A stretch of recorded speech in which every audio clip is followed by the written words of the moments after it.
of the apostles, made clear in all the world, can be clearly seen in every church by those who wish to behold the truth.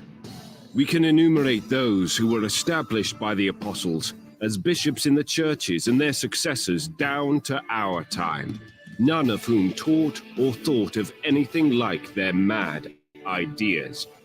Even if the apostles had known of hidden mysteries which they taught to the perfect, secretly and apart from others, they would have handed them down especially to those whom they were entrusting the church themselves.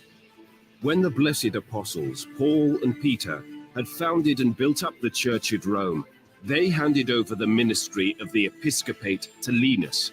Paul mentions this Linus in his epistles to Timothy, and Enciatus succeeded him. After him, Clement received the lot of the episcopate in the third place from the apostles. He had seen the apostles and associated with them, and still had their preaching sounding in his ears. These are the words of Irenaeus, a bishop of Lyon, France, who wrote about 180 AD against the Gnostic sects who claimed to have received from the apostles secret teachings and writings which were not given to the apostolic churches. The Gnostics attacked the scriptures as not authoritative and produced spurious writings and apocryphal texts. Irenaeus also provides clear testimony on the Gospel's publication, stating, "For we learned the plan of our salvation from no others than those through whom the Gospels came to us. They first preached it abroad, and then later by the will of God handled it down to us in writings.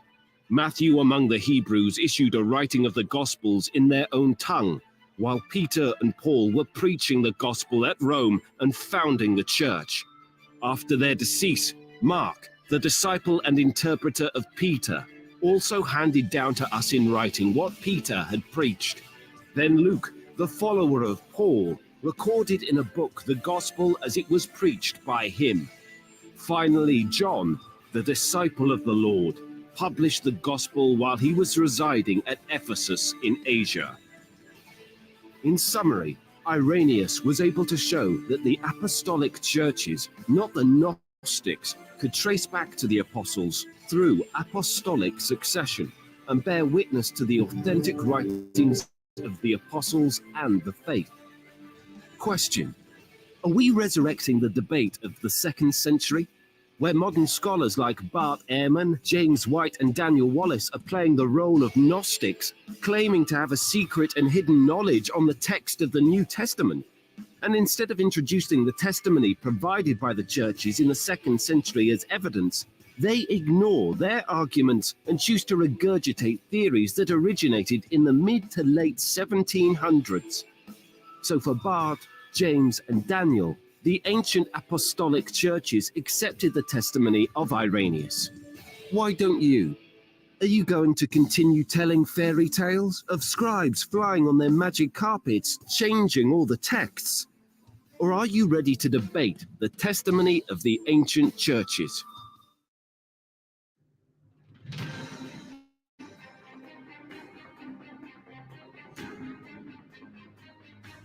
The 2nd century Gnostics being accused by the brilliant Tertullian, a Christian apologist from Carthage, Africa, around 190 AD. The words of Tertullian: "If there be any heresies which are bold enough to plant themselves in the midst of the apostolic age, that they may thereby seem to have been handed down by the apostles, we can say, let them produce the original records of their churches. Let them unfold the roll of their bishops, running down in due succession from the beginning, to show for his ordainer and predecessor some of the apostles or of apostolic men, a man, moreover, who continued steadfast with the apostles.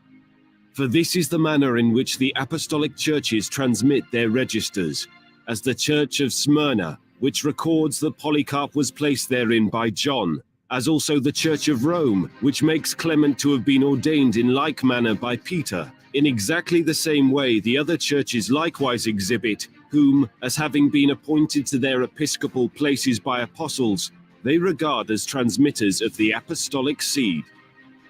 Tertullian clearly establishes that the apostolic churches, not the Gnostics, have a legal chain of custody to the apostles, thereby showing that the claims of the Gnostics can't be substantiated. Tertullian now provides clear testimony on the gospel publications that were received from the apostles and preserved through the apostolic churches in defense against the Gnostic Marcion, who claimed to be in possession of the true gospel writings.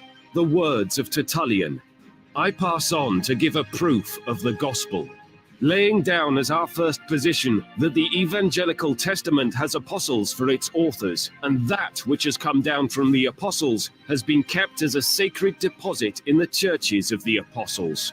For the same authority of the apostolic churches will afford evidence to the other gospels, which we possess equally through their means and according to their usage. I mean the gospels of John and Matthew, while that which Mark published may be reaffirmed to be Peter's, whom interpreter Mark was. For even Luke's form of the gospel men usually ascribe to Paul, and the same can be shown for the other writings of the New Testament. For although Marcion rejects the Apocalypse of John, we have St. John's foster churches, and the order of the bishops thereof, when traced up to their origin, will yet rest on John as their author. Whereas Marcion gospel is not known to most people, and to whom it is known, it isn't known without being at the same time condemned. This testimony of Tertullian provides further evidence that only the texts that were received through the apostolic churches and have a legal chain of custody to the apostles were counted as the canonical books of the New Testament. This explains why most of the apostolic churches have the same books by the same authors that were received for the New Testament. Now, we challenge Bart Ehrman, James White, and Daniel Wallace to please explain why they ignore the testimony of Tertullian, Irenaeus, and other witnesses in the 1st and 2nd century on the criterion used by the apostolic churches in understanding how we got the books of the New Testament. For why should we reject all the texts received by the apostolic churches for texts of unknown provenance? Who wrote these texts? What are their origins? And were they ever read in apostolic churches? For the best and earliest texts are not found buried in the deserts of Egypt or discovered on a bookshelf at Mount Sinai, but instead, listen to the words of Tertullian. Run over to the apostolic churches, in which the very thrones of the apostles are still preeminent in their place, in which their own authentic writings are read, uttering the voice and representing the face of each of them severally. Achaia is very near you, in which you find Corinth. Since you are not far from Macedonia, you have Philippi, and there too you have the Thessalonians. Since you are able to cross to Asia, you can get Ephesus. Since, moreover, you are close upon Italy, you have Rome, from which there comes even into our own hands the very authority of the apostles themselves. Such are the summary arguments that we use when we take up arms against heretics for the faith of the gospel.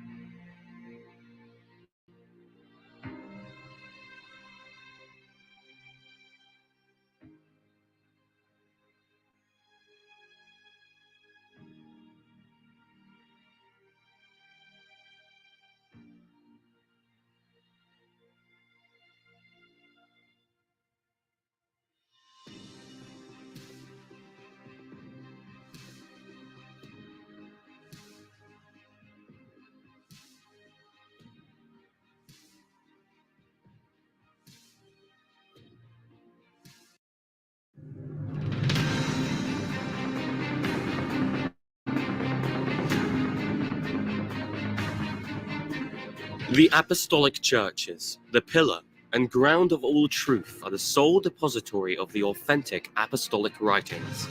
The words of Irenaeus. Since there are so many clear testimonies, we should not seek from others for the truth which can be easily received from the church. There the apostles, like a rich man making a deposit, fully bestowed upon her all that belongs to the truth, so that whoever wishes may receive, from her the water of life. She is the entrance to life. All the others are thieves and robbers.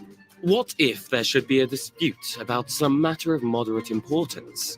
Should we not turn to the oldest churches, where the apostles themselves were known, and find out from them the clear and certain answer to the problem now being raised? Even if the apostles had not left their writings to us, ought we not follow the rule of the tradition which they handed down to those to whom they committed the churches? Irenaeus' testimony strikes at the heart of the matter central to our debate with Bart Ehrman, James White, and Daniel Wallace. For who is in the best position to give an accurate witness account to the authentic writings of the New Testament? Are not the historic apostolic institutions that received these writings and have a legal chain of custody of these documents the most reliable outlet and resource? Doesn't Tertullian also attest to this clear precedent against the Gnostics when he proclaims, "Run over to the apostolic churches, in which the very thrones of the apostles are still preeminent in their place, in which their own authentic writings are read"? And in matters of dispute as chronicled in the case of Pope Boniface's rejection of St. John's Apocalypse, ought we not follow the example of the North African churches at the Council of Carthage, who invaded Rome's claims by appealing to antiquity to authenticate the Apocalypse of St. John as a received text that has been handed down through the churches of North Africa?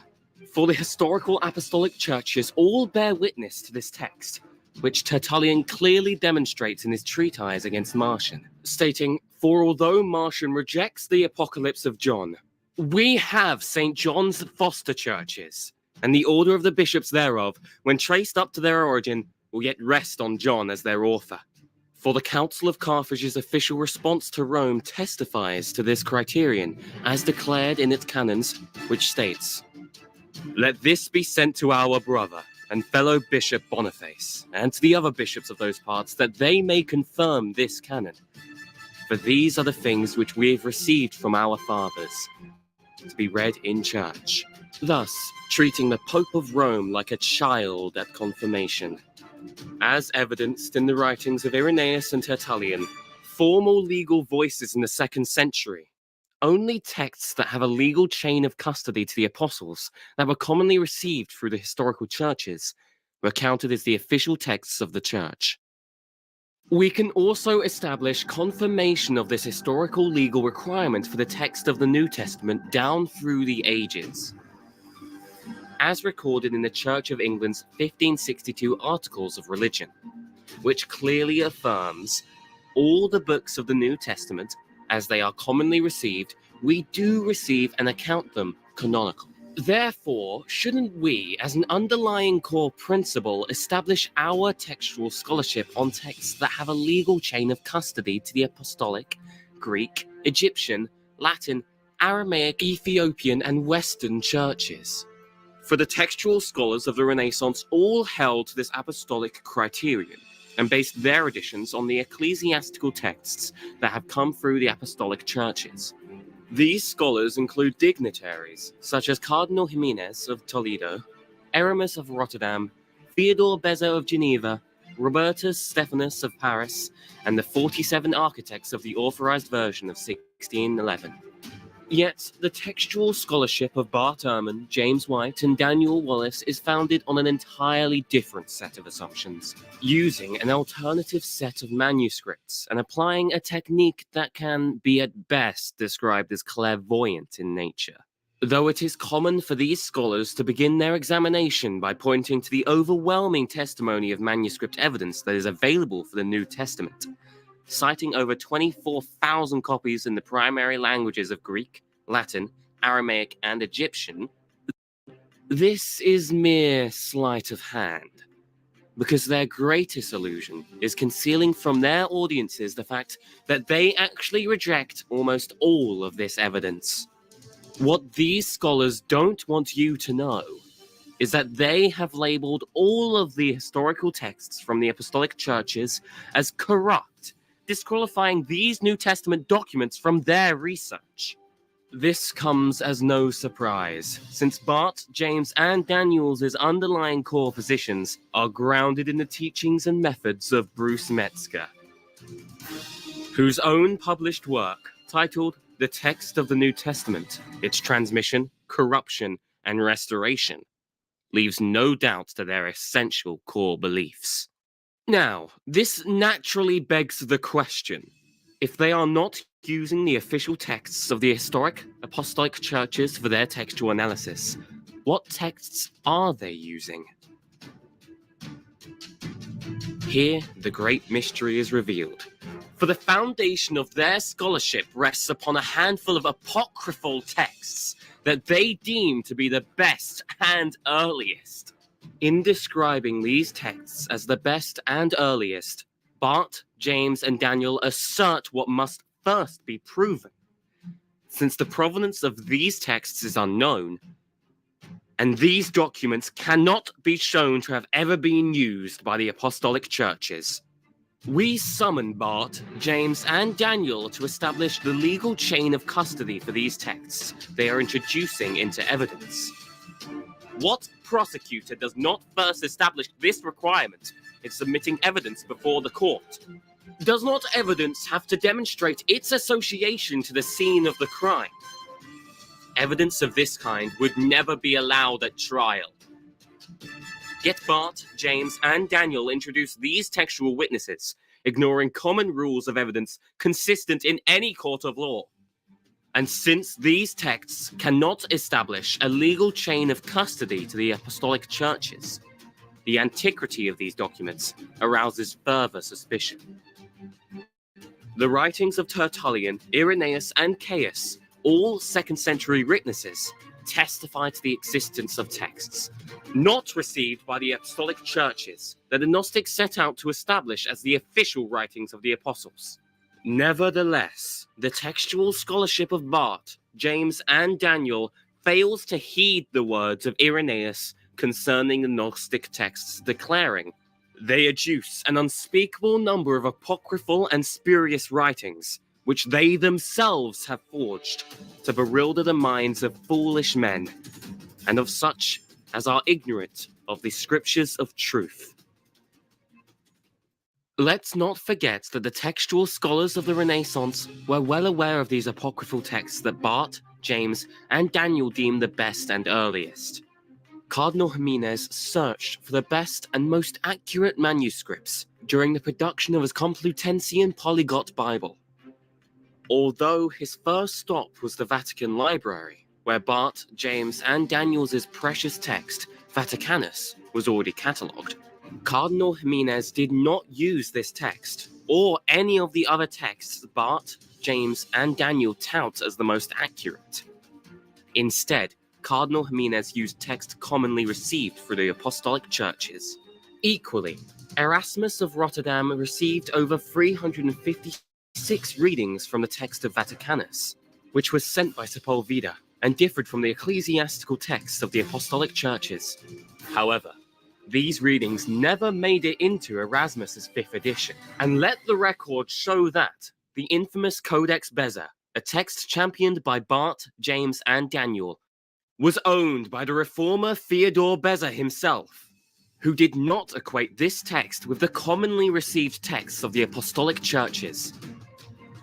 Beza's own words in his letter to Cambridge details the very nature of this text, declaring it had lain in the monastery for ages, neglected and covered with dust.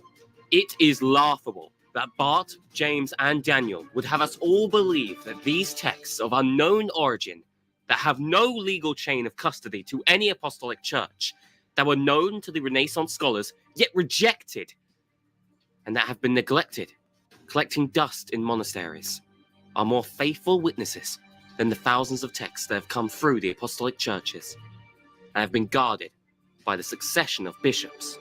Are these apocryphal texts really the foundation of Bart, James, and Daniel's textual examination? Here is where their scholarship takes a turn toward absurdity. Bart, James, and Daniel would have us fooled into believing that these texts are the be-all and end-all. Yet, As soon as these texts invalidate their individually held convictions, they reject them as well. When the oldest collection of Paul's writings, found in PS 46, includes the letter to the Hebrews, did Bart, James, and Daniel then recognize Paul as the author? Don't bet on it. Or when their so-called best manuscripts, Vaticanus, PS 66, and PS 75, agree with the text of the Apostolic Churches on the passage of John 7:8. Why does Daniel Wallace then reject his own texts for an alternative reading?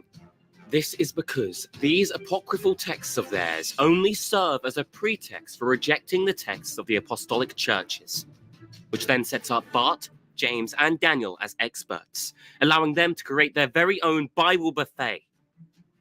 For only those with the gnosis like Bart, James, and Daniel can ascertain the original writings of the New Testament, a tune once sung by the Gnostic Martian in the 2nd century.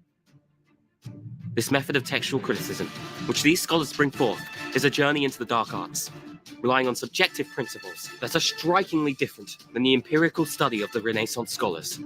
We therefore bring forth before this court of law the charge of Gnosticism against Bart, James, and Daniel for claiming to have a secret and hidden knowledge on the texts of the New Testament. How do you, Bart, James, and Daniel, plead to these charges? We are waiting for your response.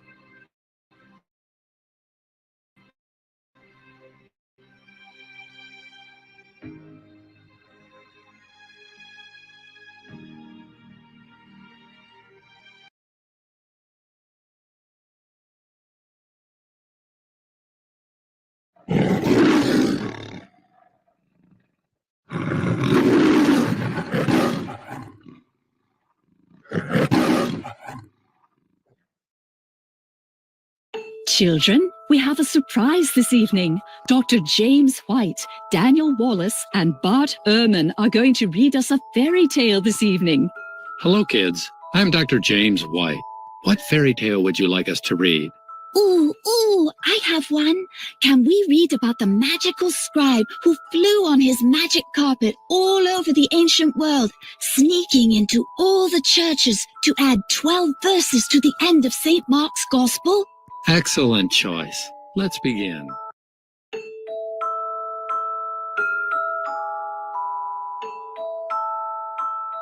Once upon a time, in a church far, far away, there lived unknown scribes who had no names and no actual existence to corroborate. Legend tells us these unknown scribes took it upon themselves to compose a proper ending to St. Mark's Gospel, which the apostle had apparently left unfinished. Due to the arduous task of translating a new ending into all the known languages of the ancient world, the scribes set out to go back to the future to pick out the latest in technological advancements. With the scribes' investment in top-of-the-line hardware and software components, they were successfully able to translate a new ending into the languages of Aramaic, Vetus Latin, Upper and Lower Egyptian, Ethiopian Greek, Gothic, and other ancient dialects. Now came the hard part. These unknown scribes were tasked with traveling throughout the ancient world to sneak 12 verses into the Apostolic Church's New Testament texts, without anyone ever noticing. Clandestine operations of this kind required the assistance of the US Special Forces divisions to train the scribes in covert tactics to avoid detection during their mission. Once training was complete, the scribes set off to the Church of Rome, where Eusebius writes that Mark first published his gospel. Here, the scribes ran into some resistance, unaware Christians were being persecuted by the Roman Empire. The scribes then traveled east to Alexandria via a magic carpet ride, where Eusebius records in his histories that Mark preached the gospel that he had written, ensuring the apostolic churches of the region would not be deprived a fitting ending to St. Mark's Gospel. Next stop was uptown, to the offices of the Greek Orthodox churches located at Antioch, so they can upload these 12 verses onto their database servers for dissemination to the major dioceses. The scribes continued in their travels, visiting the foster churches of St. John in Asia Minor, donning their ninja gear as they attempted to exchange out the texts in these prominent apostolic sees, under the cover of darkness. Next, these unknown scribes hitched a ride on a C-130 with the US Army's 82nd Airborne Division to parachute onto the churches of Ethiopia. From here, the scribes thought it would be fun to tour the local safaris on their way up to Carthage and Hippo in North Africa. After hearing about Jerome's revision in Bethlehem, the scribes thought they would assist Jerome by providing him the updated copies of the ending of St. Mark in Greek and Latin for the production of his Vulgate. Last but not least, after the scribes dropped off copies to the Aramaic churches in Edessa, they hopped off on an elephant and made their way to their final destination, arriving at the churches of India. Thanks to the efforts of these unknown scribes, which history seems to have forgotten to document, the Gospel of St. Mark was updated with 12 new verses, which seems to have escaped the attention of the fathers in the 2nd and 3rd century that were quoting from this section of St. Mark's Gospel. Sorry, James White, Daniel Wallace, and Bart Ehrman. We don't believe in fairy tales. If you're going to continue to assert that these verses were magically added by some unknown scribes to account for it being found in almost all the versions preserved by the apostolic churches, please provide empirical documentation as to how these unknown scribes were able to carry out such an impossible task. And can you please provide us with names, dates, and locations for such a historical event of 12 verses being added to all the publications of St. Mark's Gospel, instead of just asserting that some scribe added it? Otherwise, it just sounds like make-believe. The end.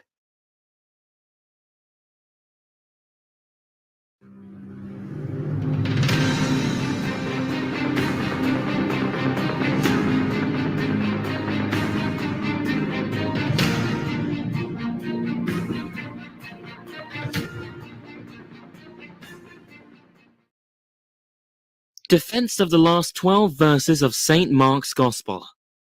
The words of Irenaeus. Also, towards the conclusion of his Gospel, Mark says, "So then, after the Lord Jesus has spoken to them, he was received up onto heaven, and sitteth on the right hand of God, confirming what had been spoken by the prophet. The Lord said to my Lord, Sit down on my right hand, until I make thy foes thy footstool." When Irenaeus, in his 3rd book against the heresies, deliberately quotes some remarks upon the 19th verse of the last chapter of St. Mark's Gospel, we are put in possession of the certain fact that the entire passage now under examination was extant in copies of the Gospel that were used by the Bishop of the Apostolic Church of Lyons around 180 AD. Who sees not that this single piece of evidence is in itself sufficient to outweigh the testimony of James White, Daniel Wallace, and Bart Ehrman's apocryphal texts? For the primary evidence James White, Daniel Wallace, and Bart Ehrman cite against the genuineness of these verses are 2 so-called 4th century Greek texts, whose history, origins, and authorship are unknown. These texts cannot establish a legal chain of custody to any apostolic church. Therefore, its content cannot be relied upon to witness to the original writings of the apostles that were read in the apostolic churches. And since the texts of Vaticanus and Sinaiticus cannot verify its reliability, the contents within its pages are only hearsay, and wouldn't be considered admissible evidence in any court of law. How soon do these scholars forget that the venerable Erasmus of Rotterdam had already examined the text of Vaticanus and rejected its readings? For Erasmus even took the additional steps to specifically condemn the text of Vaticanus in his own 1535 preface of his Greek text. As we have already documented in our previous segment, Daniel Wallace also rejects the text of Vaticanus when he departs from its reading on John 7:8 for an alternative text. Nevertheless, the text of Sinaiticus was found collecting dust and neglected in the monastery of St. Catherine's until its discovery in 1845, where it wasn't even being used for its daily divine liturgy. Are these really the type of witnesses that James White, Daniel Wallace, and Bart Ehrman are basing the entirety of their arguments on? These texts do not represent the texts used in the official Greek Orthodox churches. For the evidence before us pales in comparison to the overwhelming Greek manuscript testimony that supports these 12 verses. We have called upon the testimony of Dr. Wilbur N. Pickering, who has graciously accepted our invitation to speak on matters relating to the textual evidence in this case. He is more than qualified to speak on the subject, as he has earned a THM and PhD in linguistics, and is a published author in the field of textual criticism.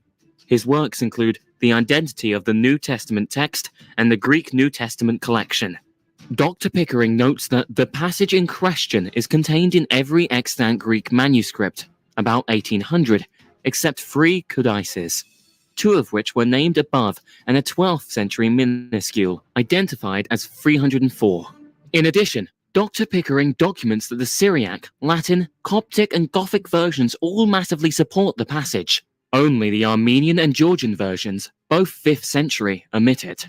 Dr. Pickering also records that these verses are also contained in all extant lectionaries and claimed for 2 of the Church's greatest festivals, Easter and Ascension. But when we appeal to the overwhelming witness testimony that supports this section of St. Mark's Gospel, we are met with fairy tales of unknown scribes adding these verses to all the texts, which history has neglected to report. For James White, Daniel Wallace, and Bart Ehrman would have us believe that the apostolic churches were oblivious to such an update in its sacred scriptures, yet the historical records don't support their assertions. For the change of one word from gourd to ivy in Jerome's Vulgate caused the congregations of North Africa to riot, as reported by Augustine of Hippo in his letters to Jerome, and Dr. Pickering correctly identifies the testimony of Gaius, an Orthodox father who wrote near the end of the 2nd century, who named 4 heretics, who not only altered the text, but had disciples who mutilated copies of their efforts. Yet the additions of 12 verses to the ending of St. Mark's Gospel by their unnamed scribes have not been recorded by any ancient witness. Now, if Bart, James, and Daniel are truly seeking St. Mark's original text, then why don't they begin their investigation by first visiting the official Greek and Coptic apostolic churches of Alexandria, which still exists to this day? Eusebius recorded in his histories that St. Mark was the first to set out for Egypt and preached there the gospel that he himself had written down, establishing the first apostolic churches in Alexandria that he presided over as its first bishop. Should we not equally call upon the voice of Irenaeus, this esteemed father of the Apostolic Church of Lyons, to weigh in on this section of St. Mark's Gospel that he definitely quotes as the conclusion? Surely Irenaeus is in a better position to testify to the authenticity of these verses than Bart Ehrman, James White, and Daniel Wallace. Does not Irenaeus' early origin and locality, having been born in Smyrna around 120 AD, put him over 200 years ahead of Bart, James, and Daniel's apocryphal texts?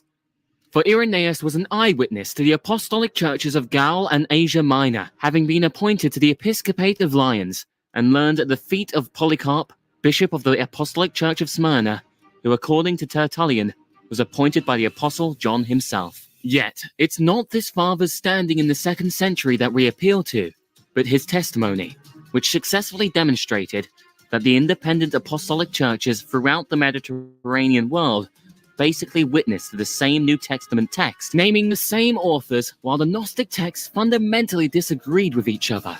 In doing so, Irenaeus and Tertullian witnessed to the historical criterion for identifying the original writings of the apostles, while explaining the system used to establish the custody, control, and transmission of the scriptures that guarded against corruption, and provided an objective standard to verify what writings were received for future textual examination. For this was the method of textual criticism that ruled out the Gnostic texts, and it's the same method of textual criticism used by the fathers of the church to verify those last 12 verses as the original writings of St. Mark. Since James White, Daniel Wallace, and Bart Ehrman continue to ignore Irenaeus' and Tertullian's testimony on the method of textual criticism used by the apostolic churches that basically served as the historical objective standard for over 1800 years, until reasoned eclecticism made its debut in the late 1900s, we have decided to send these scholars back to school for a much-needed history lesson in Textual Criticism 101. After all, these scholars' approach to textual criticism first rejects the commonly received texts that have been preserved in the apostolic churches. Neither White, Wallace, nor Ehrman supports the textual traditions of the Greek, Aramaic, Coptic, or Latin apostolic churches, which constitute the ecclesiastical text. Instead, they continue to rely on apocryphal texts that cannot establish a legal chain of custody to any apostolic church in which these texts were read. And as we have already established in our previous segment, White, Wallace, and Ehrman reject these same apocryphal texts when they don't support their individual convictions. Their reasoned eclecticism approach to textual criticism leaves us devoid of any real objective standards, as Dr. Pickering identifies when he states, "Today's textual criticism turns for its final validation to the appraisal of individual readings that involves subjective judgment." In doing so, Dr. Pickering specifies two primary canons of criticism as the basis of their textual examination. First, that reading is to be preferred which best suits the context. And second, that reading is to be preferred which best explains the origin of all others. With evaluation criteria such as this, it's no surprise the reading in John 7:8 is rejected in some circles, whilst others include it. After 28 editions of its Nestle-Aland text, one would think that we would have found the original writings of the apostles. But since we must preserve the copyright, new editions are surely on the horizon. Yet, the historical method of textual criticism, as witnessed by Irenaeus and Tertullian, provides a truly scientific framework in which objective standards and criteria are applied in textual examination. Now, leading today's lesson plan, which should come as no surprise to White, Wallace, and Ehrman, is Irenaeus of Lyons, who was no stranger to variant readings. To illustrate our point, Irenaeus calls to our attention the several copies of St. John's Apocalypse, found in his day rendered the reading of 616 as the mark of the beast instead of 666. What was the measure of Irenaeus evaluated each reading against to determine the original text of the apostle? Hear the words of Irenaeus, in which he renders his final conclusion on this matter.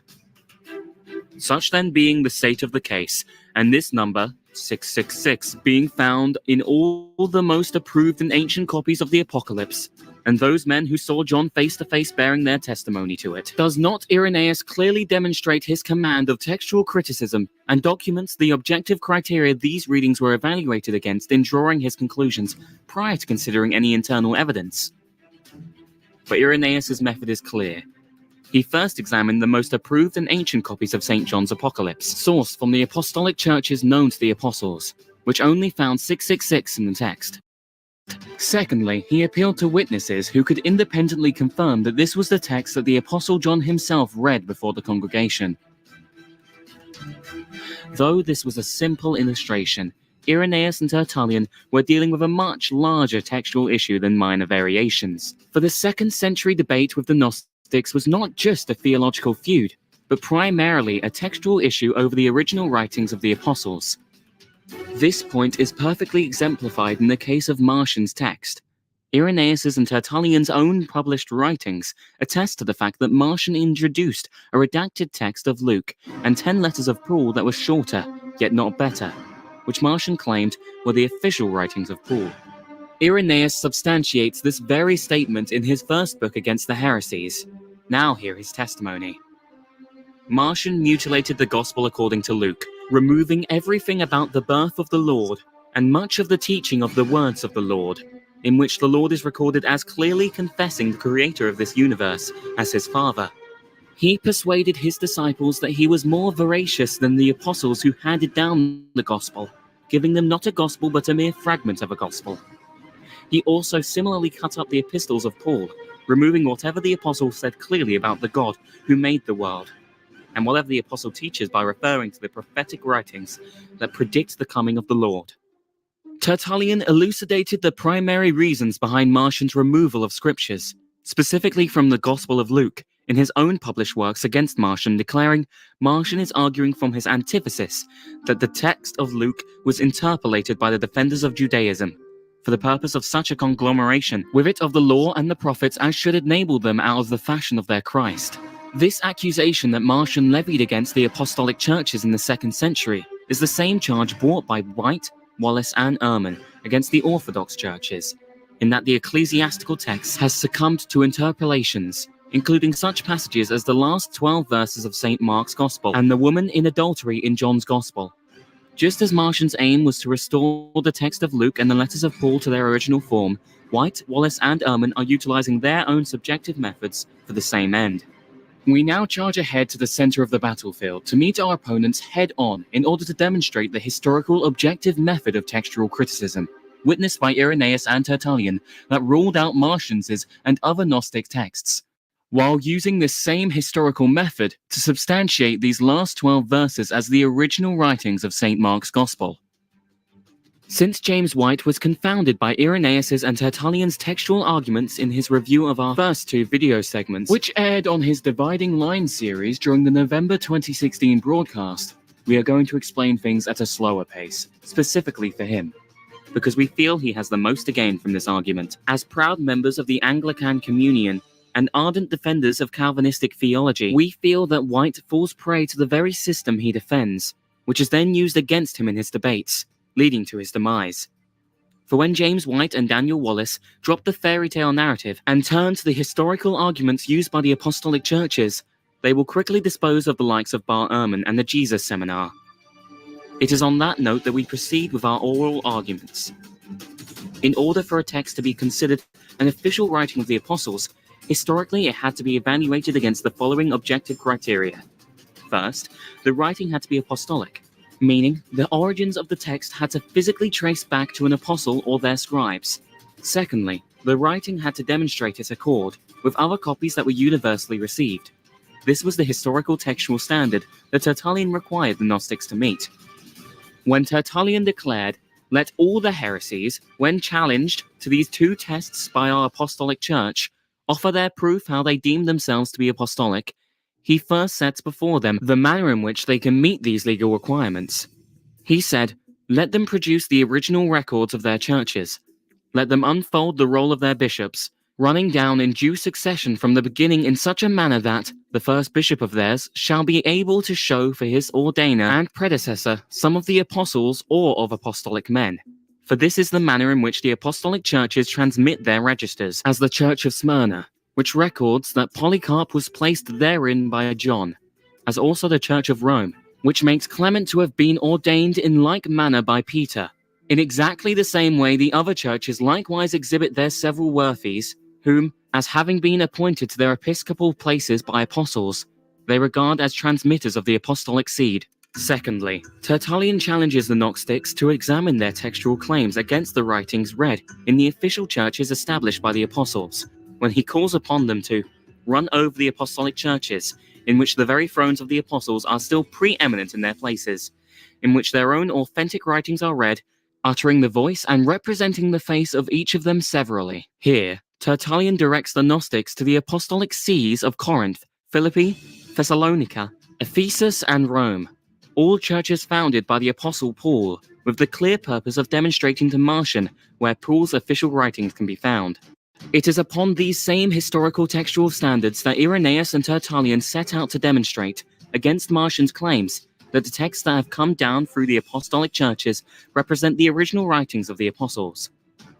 For Irenaeus opens his third book against the heresies by first identifying the canonical texts of Matthew, Mark, Luke, and John as the official gospel publications of the apostles. When Irenaeus proclaims that the tradition of the apostles, made clear in all the world, can be clearly seen in every church by those who wish to behold the truth, he clearly demonstrates that the independent apostolic churches throughout the Mediterranean world were basically witnessing to the same text, naming the same authors. On his very next point, Irenaeus outlines the system used which establishes the transfer, control, and custody of the scriptures that have been guarded by the successions of bishops in the apostolic churches.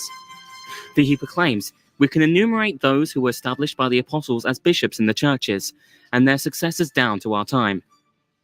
It is this system that establishes the legal chain of custody for the texts of the New Testament back to the apostles. When it comes to the Gospel of Luke, Tertullian uses the same textual criteria to demonstrate that the version of Luke that is current among the apostolic churches has stood its ground from the very first publication, rejecting Martian's claim. Luke's text has succumbed to interpolations by the defenders of Judaism. For when Tertullian states something along the line of, on the whole then, if that which is evidently more true, which is earlier, if that which is earlier, which is from the very beginning, If that which is from the beginning, which has the apostles for its authors, then it will certainly be quite evident that that which comes from the apostles has been kept as a sacred deposit in the churches of the apostles. He first sets up the evaluation criteria that will determine St. Luke's original text, testing for antiquity and apostolic authorship, eventually drawing the conclusion that the version that originated with the apostles would have been preserved in the churches founded by the apostles. He begins St. Luke's textual examination by first identifying the churches founded by the apostles, starting with the churches of Paul, naming the apostolic sees of Corinth, Galatia, Philippians, Thessalonians, and Ephesus. Tertullian next identifies the foster churches of St. John. Since Marcion rejected John's Apocalypse, Tertullian uses this opportunity to establish the apostolic origins of the text by demonstrating that the order of the bishops, therefore, when traced up to their origin, will yet rest on John as their author. Validating the text of the Apocalypse found in St. John's foster churches can establish a legal chain of custody back to the apostle himself. He then proceeds with his arguments and demonstrates, in the same manner is recognized the excellent source of the other churches, that the Gospel of Luke, which we are defending with all our might, has stood its ground from its very first publication. Do not White, Wallace, and Ehrman here Tertullian identify that the most credible texts are found in the apostolic sees established by the apostles. By way of comparison, Tertullian demonstrates that Marcion's text is unknown and has not been received by any apostolic institution, whereas Marcion's gospel is not known to most people, and to none whatever is it known. It isn't known without being at the same time condemned. Tertullian then applies the same textual criteria to bear witness to the other gospel publications that Marcion also rejected. The same authority of the apostolic churches will afford evidence to the other gospels also, which we possess equally through their means, and according to their usage, I mean the Gospels of John and Matthew, while that which Mark published may be affirmed to be Peter's, whose interpreter Mark was. For even Luke's form of the gospel men usually ascribe to Paul. Not only does Tertullian establish the apostolic origins for these texts, but he also demonstrates that the independent apostolic churches throughout the Mediterranean world were basically witness to the same texts, naming the same authors.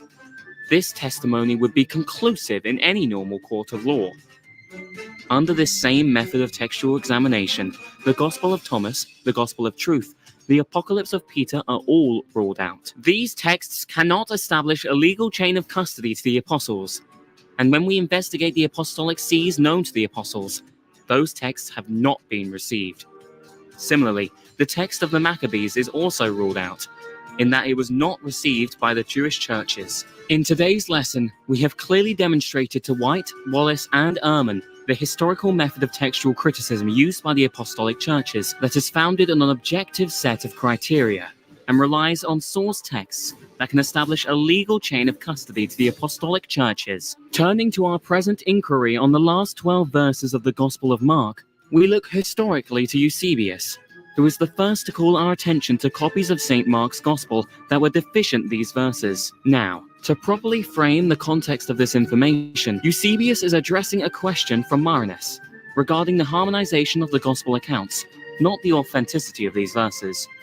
Even though John William Burgon and Dr. Wilbur Pickering clearly establish that Eusebius was not against the genuineness of these last 12 verses, our textual examination is not dependent on the opinion of any one father, but what we can objectively evaluate. For Jerome, who was well aware of Eusebius's comment, not only quoted the passage under discussion, but these last 12 verses also passed his textual examination, thereby including it in his Vulgate edition. We also have Victor of Antioch, who personally evaluated the text in question after having read Eusebius.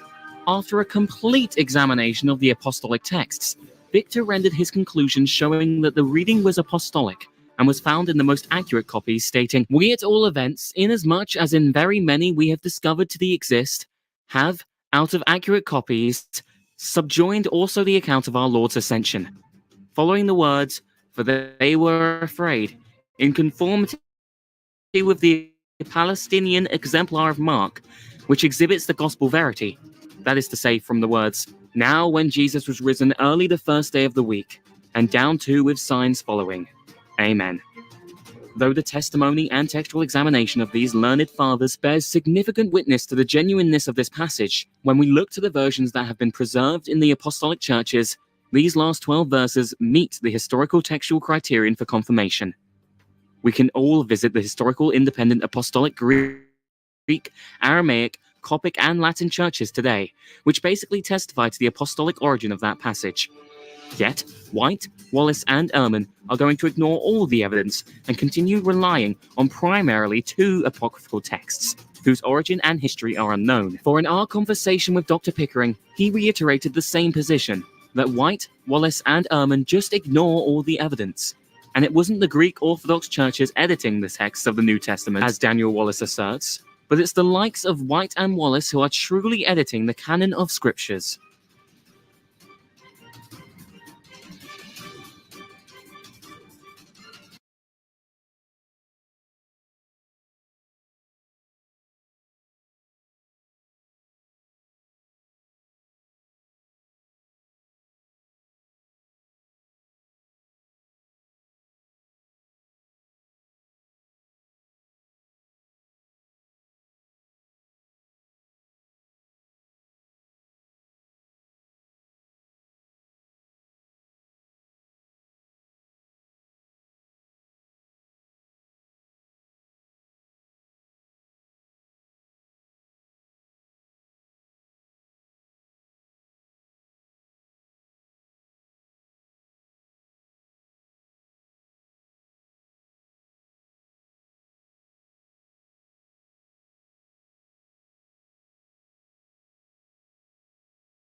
Welcome, everyone. Thank you for coming. Tonight, here at Faith Community Bible Church, our children's Sunday school class presents a reenactment of a historical event from St. John's Gospel.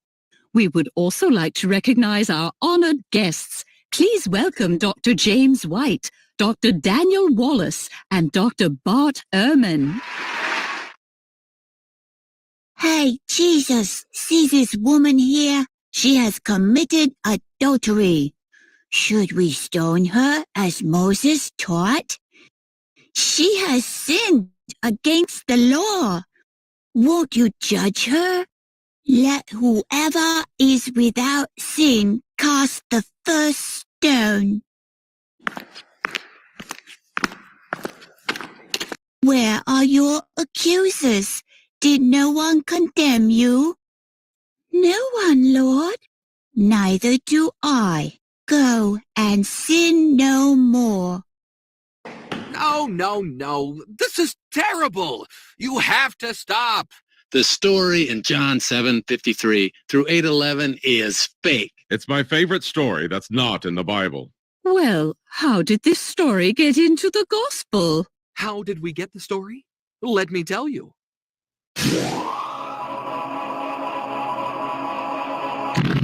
Some scribe had heard the story and wrote out the story in the margin. A second scribe came along, saw the story in the margin, and thought it belonged in the text, and then wrote his manuscript by putting the story in the text. Another scribe comes along and copies that manuscript, and that manuscript gets copied, and so on, until it becomes part of the textual tradition. And it was these later manuscripts that were used by the translators of the King James Bible in 1611. So that's how the story came into English through the King James Bible.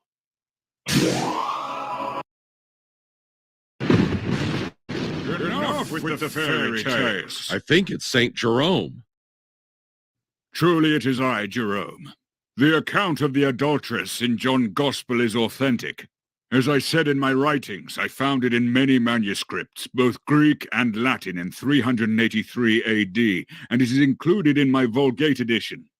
You know this, Dr. Wallace. Why didn't you mention it in your Bible footnotes? Well, there's never enough room to mention everything. You mentioned evidence in the 1200s, but not me. Oh, Why are you ignoring Jerome, Wallace? How did your unknown scribes get it into the Greek and Latin manuscripts of John prior to 383 that I had access to? We don't know. It must have been more scribes. Bart is telling fairy tales again. Were they magic scribes? Don't feel bad, Jerome. They didn't mention what I and Ambrose said about it either. As bishops of the Church of Hippo in North Africa and Milan, Italy in the 4th century, this reading was received in our text as well, and on multiple occasions, we cite from this section of St. John's Gospel as authentic. If White, Wallace, and Ehrman had read my sermon on David, they would have noticed that this passage in St. John's Gospel caused offense to many in my time. For I so clearly testify that men of slight faith, or rather some hostile to true faith, fearing, as I believe, that liberty to sin with impunity is granted their wives, remove from their scriptural text the account of our Lord's pardon of the adulteress. Augustine, I am Nikon, a Greek from the 10th century. During my time, the Armenians were casting out the account of the adulteress as well from their text, justifying their actions by saying it was harmful for most persons to listen to such things. Is not this clear evidence which accounts for manuscripts that are deficient these verses? I try to focus on the important evidence, the manuscripts from Alexandria, Egypt. Did someone say Alexandria? Well, I am Didymus the Blind, head of the catechistical school in Alexandria in the 4th century. My manuscripts were from Alexandria as well. In my Greek writings, I said that in certain gospel manuscripts, the story was found that tells about the woman who was accused of sin and who was about to be stoned, about whom the Savior said, "Let he who has not sinned take a stone," and so forth. Didn't Mesker tell you about that? See? Even a blind man says it was originally in John's Gospel. But you didn't say it was in the Gospel of John. If I had meant some other gospel, I would have said so. You want Greek evidence? You want evidence from Alexandria? There you go. I had an old manuscript from Alexandria that had that story too. What ancient father do you have that speaks against these verses in St. John's Gospel? We have Euthemius Zigobanus, a monk who worked in Constantinople in the early 1100s, commenting on the passage, who mentions its absence in the accurate copies. Well, you reject medieval texts that have it, and the first writer you can find who rejects it is from the 12th century, which is medieval.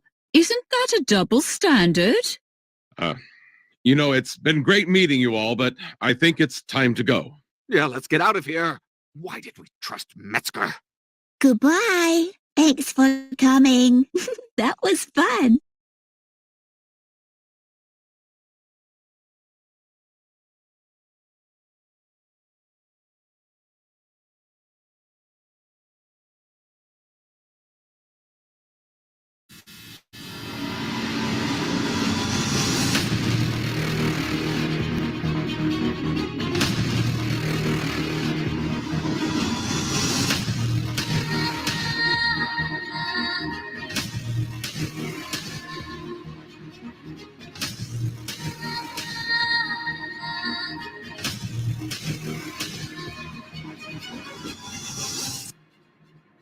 Once again, James White, Daniel Wallace, and Bart Ehrman continue to promote fairy tales of scribes inserting the same interpolation of the account of the adulteress in John's Gospel throughout the majority of independent Greek and Latin Apostolic Church texts in the Mediterranean world.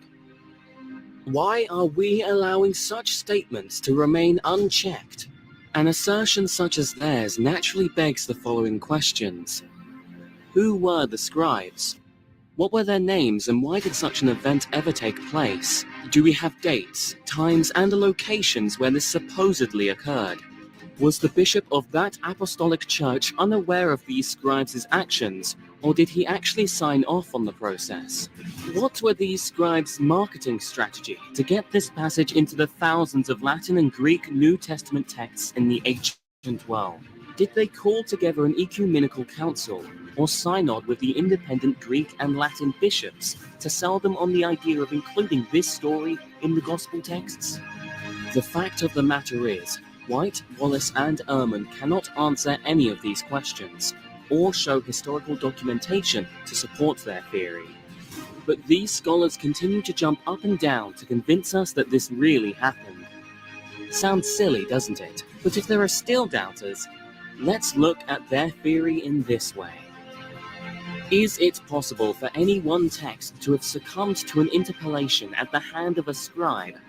Sure, that is certainly within the realm of possibility, for we are all well aware of scribal mistakes and variations.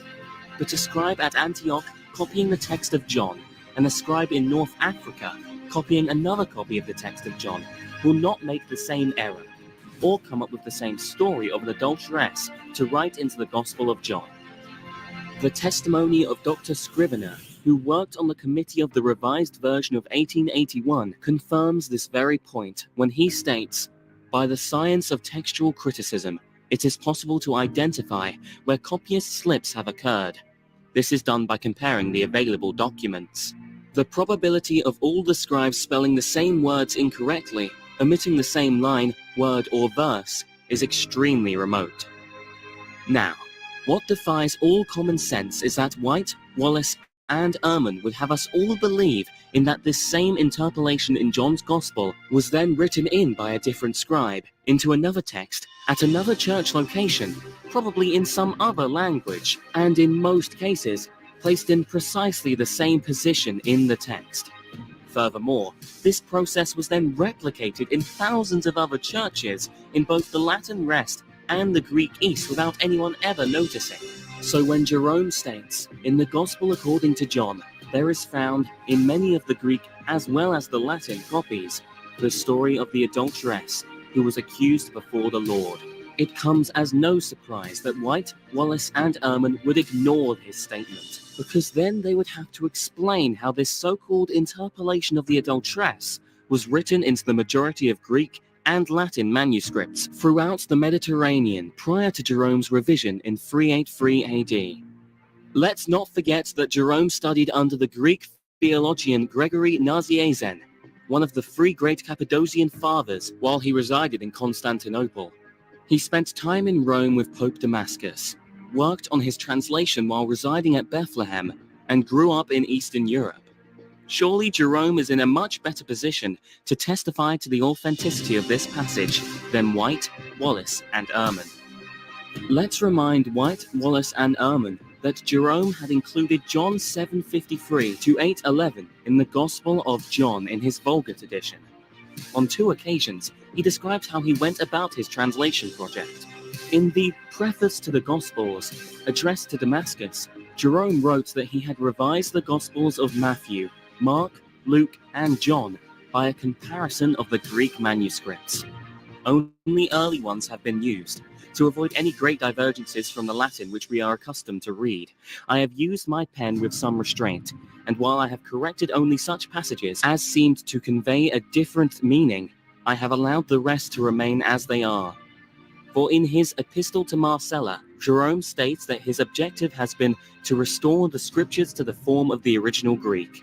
Not only does Jerome document the objective criteria for his revision, but he clearly showed that the Latin readings in his Vulgate had to have Greek support. How do these scholars explain that in the 4th century alone, we have Augustine in the North Africa, Ambrose Bishop of Milan, Didymus the Blind, head of the Catechistal School of Alexandria, Jerome, who studied in Rome and Constantinople, and Pacian, a bishop in Spain, all who cite this passage in their New Testament texts? Can we give these scholars a map so they can truly see how absurd their argument sounds? Furthermore, these independent apostolic churches all go back to the apostles.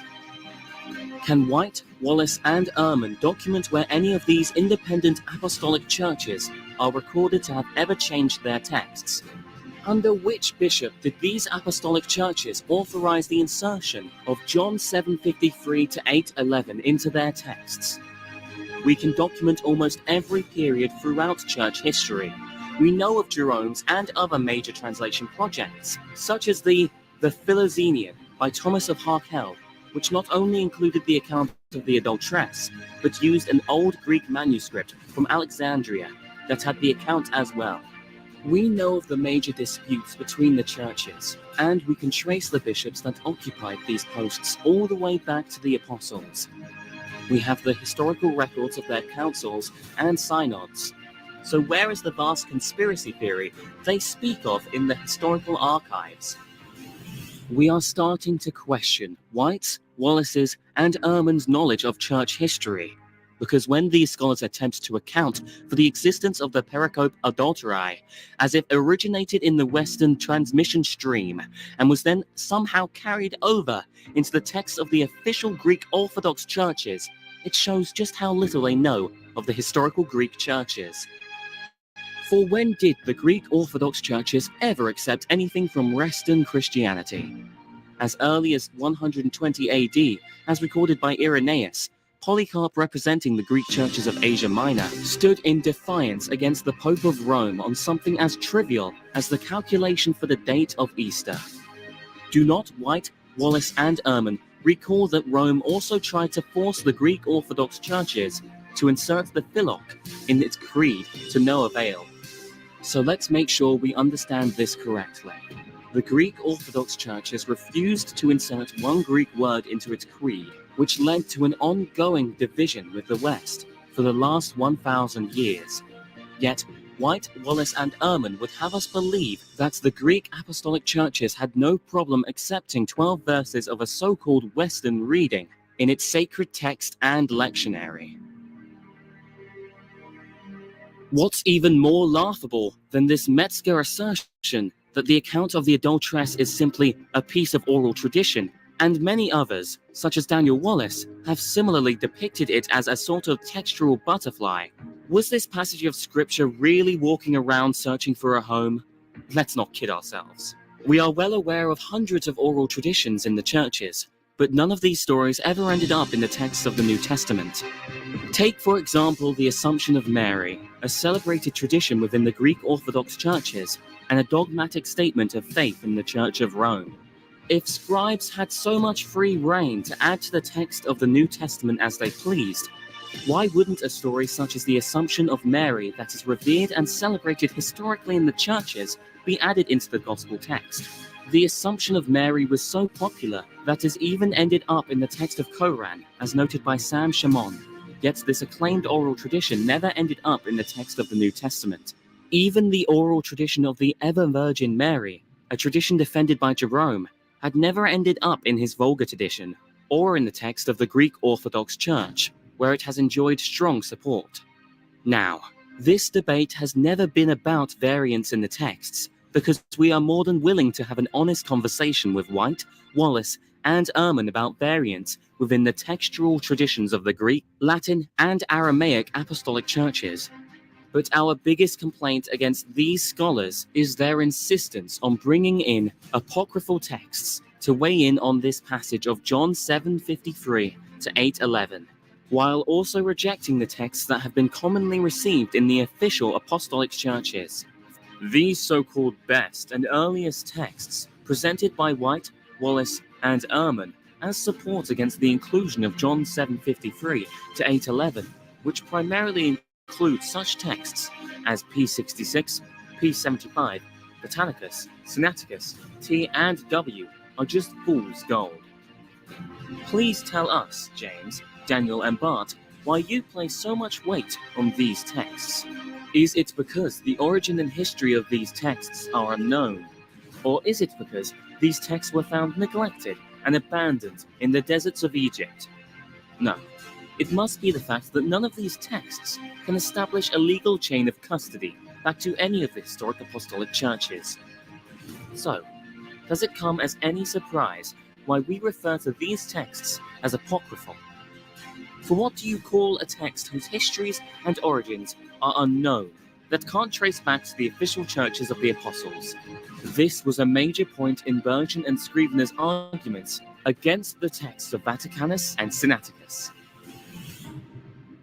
For these were not the types of texts received and copied by the official Greek churches of Paul, such as the churches of Corinth, Thessalonians, Philippi, and Athens, which all still exist today, whose bishops all trace back to the Apostle Paul himself, and whose Greek texts and lectionaries basically support this passage as the original reading in the Gospel of John.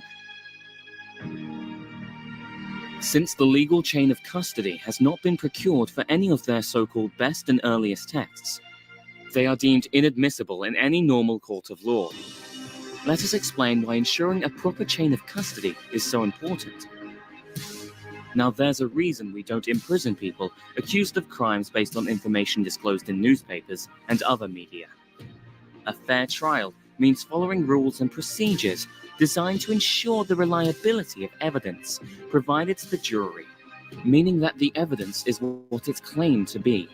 For White, Wallace, and Ehrman would have us believe that these so-called earlier and shorter editions of the biblical texts that are deficient in this passage in John are closer representatives to the original text used by the official apostolic Greek churches. So, please enlighten us how the text of Vaticanus, which was catalogued in 1481 at the Vatican Library, can legally trace back to any of the apostolic Greek Orthodox churches. Are you going to stand up here and honestly tell us that you know a guy who knows another guy who has a sister that dated her friend, who had a cousin who secured this text from the official Greek Church of Alexandria back in the 4th century and had it delivered to the Vatican prior to 1481? Don't you see how silly your statements sound? The same can be said for the text of Sinaiticus, which was discovered by Tischendorf at St. Catherine's Monastery in the 1800s. How does Sinaiticus legally trace back to any apostolic Greek church? This is like calling a witness to the stand to testify the events that occurred on the night of July 5th in Central Park, who can't be shown to have ever been to Central Park. What's even more alarming is that we cannot account for the period of time between these texts were discovered and their so-called 4th century date of origin. Remember, evidence must demonstrate reasonable assurance that it hasn't been tampered with, but you cannot demonstrate this, since you can't document who had access to these texts for 1,000 plus years prior to their discovery. In retrospect, we know who Jerome was, who trained him, and where he was from.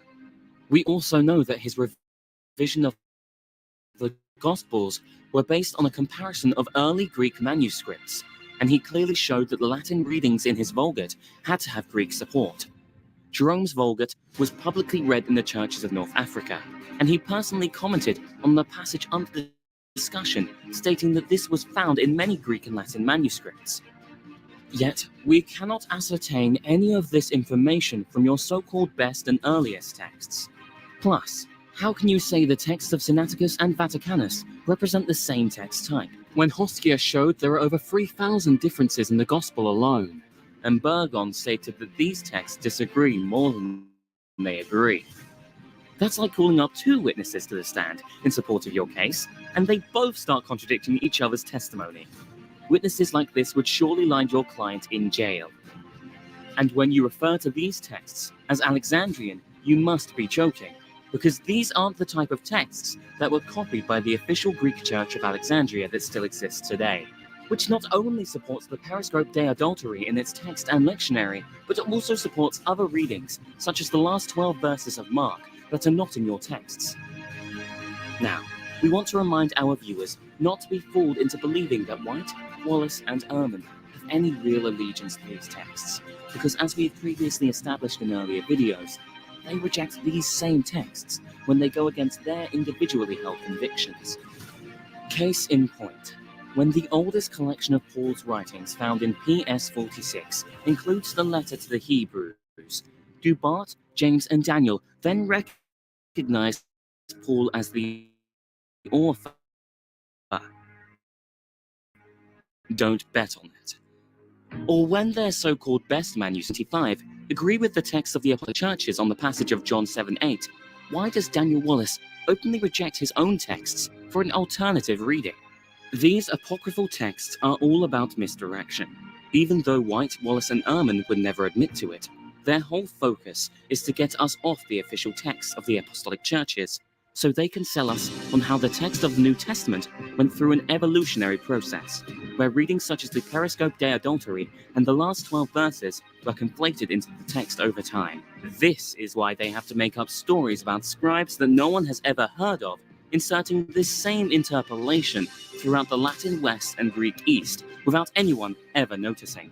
Jerome changed one word in the Book of Jonah, and the churches of North Africa rioted. But are you telling us that a passage was added to the sacred scriptures which speaks about an adulteress, which can be misinterpreted to imply that she was left off the hook for her crime of adultery in areas where women are still stoned for this offense today? This passage was publicly read before the congregations on October 8th in the Greek Orthodox churches, and not one objection was raised challenging this reading as an interpolation? Is it really difficult to understand how in the eastern part of the empire, and some parts of the west, why a passage like this would be difficult to accept, where the cultural norm for adultery would be met with either stoning or vendetta even to this day? Augustine, Ambrose, and Nikon all document in their writings the controversy this passage has caused in the congregations of their days for what this passage of scripture seemed to imply. Yet the authenticity of this passage was never an issue for Augustine, Ambrose, Jerome, or Didymus in the 4th century. Augustine in North Africa cites this as a possible reason why it was removed from the scriptural text of his day. Nikon, a Greek father, also testifies that the Armenians in his day were ripping this passage out from their scriptural texts for the same reasons addressed by Augustine and Ambrose. Burgon, in his defense of John 7:53 to 8:11, cites the testimony of these fathers to explain why some Greek and Aramaic texts are deficient in this passage. This same reasoning also helps to explain why this passage of scripture was moved in the liturgy to October 8th, for then the passage is acquainted with the day of repentance, which makes this passage easier to digest, especially if it signifies that the adulteress repented. Now James White has lauded the statements of St. Augustine as silly. Really? So scribes running all around the ancient world interpolating this passage into thousands of Greek, Latin, and some Aramaic texts without anyone ever noticing that cannot be historically verified is sound reasoning, yet we cite 3 independent respected fathers of the churches who report on the difficulty the congregations of their day had reconciling this passage with the cultural norms of their day, which both Augustine and Nikon both stated led to the removal of this passage in scriptural texts. Yet this is illogical. Augustine, in his letter to Jerome, personally commended Jerome on his translation of the Gospels from the original Greek, stating, "We are in no small measure thankful to God for the work in which you have translated the Gospels from the original Greek, because in almost every passage we have found nothing to object to when compared to the original Greek scriptures." Do White, Wallace, and Ehrman realize the significance of this statement? For Augustine in this same letter had already communicated to Jerome the problems that his translation of the Old Testament from the Hebrew caused amongst the Greeks in a congregation of North Africa, after the reading from his transcription of Jonah. Yet, Augustine found nothing to object to in Jerome's Gospel translation, after a comparison to the Greek manuscripts that Augustine and the Church of Hippo had access to. Jerome's empirical observation in the 4th century on the PA is no different than what we see today, for we have over 1,400 Greek manuscripts that have this passage, while around 268 do not. That kind of agrees with Jerome's and Augustine's statements. So, White, Wallace, and Ehrman, even in light of this empirical data, the biggest issue is how did this passage find its way into many Greek and Latin manuscripts prior to the 4th century? Let's be honest, how do you physically walk into these apostolic churches, which were underground at the time, and go in and start changing the texts without being noticed? Are you going to have us believe that the Donatists had no problem allowing their texts to be changed, even though they would not recognize bishops who turned over texts during the persecution of Diocletian. Do you wonder why I liken these conspiracy theories to Peter Pan and fairy tales? Because in Peter Pan, kids just need a little pixie dust, and they can fly out their window to Neverland. But in reality, that doesn't work. The same thing is said for these so-called interpolation theories in regards to the PA. Think about it. How do we get access to the texts of North Africa, Milan, Spain, Alexandria, and Rome? These are large geographical areas, not to mention the Greek texts that Jerome and Augustine had access to. How did they even know where the churches were prior to 300? So when you reject the testimony of Jerome, Ambrose, Nikon, and Augustine, how do you explain that most of the apostolic Greek, Latin, and some Aramaic texts throughout the Mediterranean world basically came up with this same passage? And in most cases, the passage is found in the same chapter of St. John's Gospel. It doesn't go back to the originals.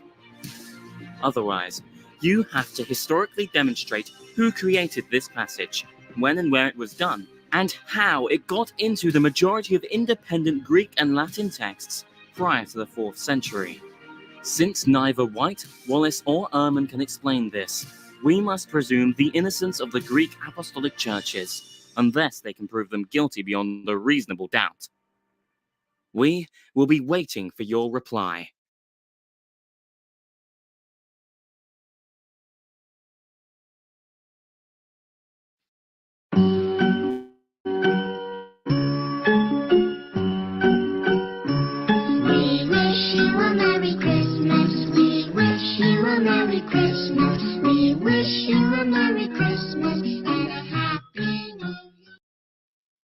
Bah, humbug. What was the original wording? I knew it. Another variant that was written into all the church texts by those pesky scribes. Bah, humbug. Here, take these documents right over to be mailed out. We need to be honest about the corruptions in our scriptures, especially to my biggest supporters. We wish you a Merry Christmas, we wish you a Merry Christmas, we wish you a Merry Christmas and a Happy New Year. We wish you a Merry Christmas, we wish you a Merry Christmas, we wish you a Merry Christmas and a Happy New Year. Happy Christmas Eve, James White.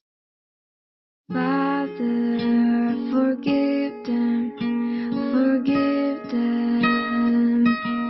They don't know what they do, but what they do.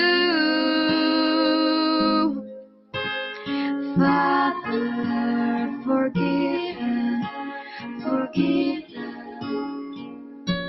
Help me forgive them too.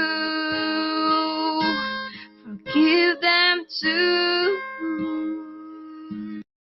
Father, forgive them.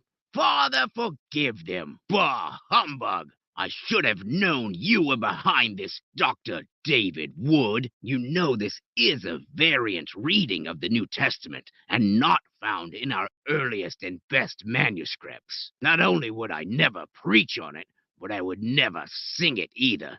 And I definitely don't want to hear it being sung. Now get out of here! Father, forgive him, for he does not know what he is doing. Jesus never said that! I rebuke you, Dr. David Wood. Father, forgive them in Luke 23:34. Where's your evidence, Wood? Repent. Repent, James White. James, it's me. Don't you remember? I don't have much time. Lord, are you speaking to me? It's me, Bruce Metzger. Repent now, James. You still have time. I have come here to warn you. On each of 3 consecutive nights, you will be visited by a ghostly spirit. They will show you the error of your ways, and document the textual evidence in support of Father forgive them in Luke's 23:34 as the original words in Luke's Gospel. What are you talking about, Bruce? My misinformed theories have condemned me, James. Now I must wander YouTube comment sections for the rest of time. You still have time. Don't you see, James? We have exalted ourselves like the popes of old over the text of Scripture and have declared what is and what isn't Scripture. How is this different to Rome's magisterium? Bruce, how can you say this? We are pioneers of our time, and we have begun to restore the Scriptures to its original form, which has been lost for the last 1,600 years. Your research paved the way for this. I still don't understand. You will, James. I'm out of time. Repent! But I am irrefutable! Father, forgive them. It's a variant. It's not in our earliest and best texts. My precious texts. James White, wake up! Ah! What are these conspiracy theories you've been promoting, which speak out against Jesus' final words on the cross, found in Luke 23:34?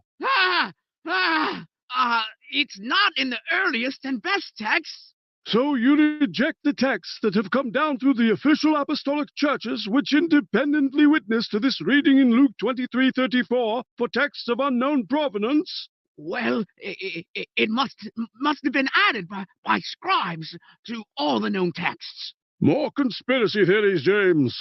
How did your pesky scribes get it into the majority of independent Greek, Latin, and Aramaic church texts in the ancient world without anyone ever noticing? Maybe they were ninja scribes. Who has bewitched you into believing these fairy tales? Why do you also reject the independent testimony of apostolic bishops and fathers of the church, to include myself, Clement, Hippolytus, Origen, Eusebius, Hilary, Basil, Gregory Nyssa, Ambrose, Didymus, Chrysostom, Jerome, Augustine, Theodoret, John Damascus, and many others? Irenaeus, this is the consensus view of most modern textual critics of our day. But how many of your scholars studied with a man who was appointed by the Apostle John over the churches of Asia Minor like I did? Okay, Irenaeus, you got me there. But you're still wrong. Bah humbug! James, you also seem to be unaware of the historical situation in the 2nd and 3rd century that the apostolic churches were dealing with. Are you ignorant to the fact that Marcion mutilated the Gospel of Luke, redacting passages of Scripture he considered to be Jewish? Does not John Burgon and Bart Ehrman both cite that the anti-Jewish sentiment of the 2nd and 3rd centuries has a major factor for this passage being removed from some biblical texts? Are you also blind to the fact that the first corrector on your precious text, Sinaiticus, removed Luke 23:34 from the text, clearly demonstrating an instance where this specific passage was removed from a biblical edition? I also wrote that the followers of Marcion also adduced an unspeakable number of apocryphal and spurious writings, which they themselves have forged to bewilder the minds of foolish men, and of such as are ignorant of the Scriptures of truth. Are you such a man as this, James? Being deceived by these apocryphal texts that cannot be shown to trace back to any official apostolic church? No, never! I leave you with these parting words, James, as I need to be off.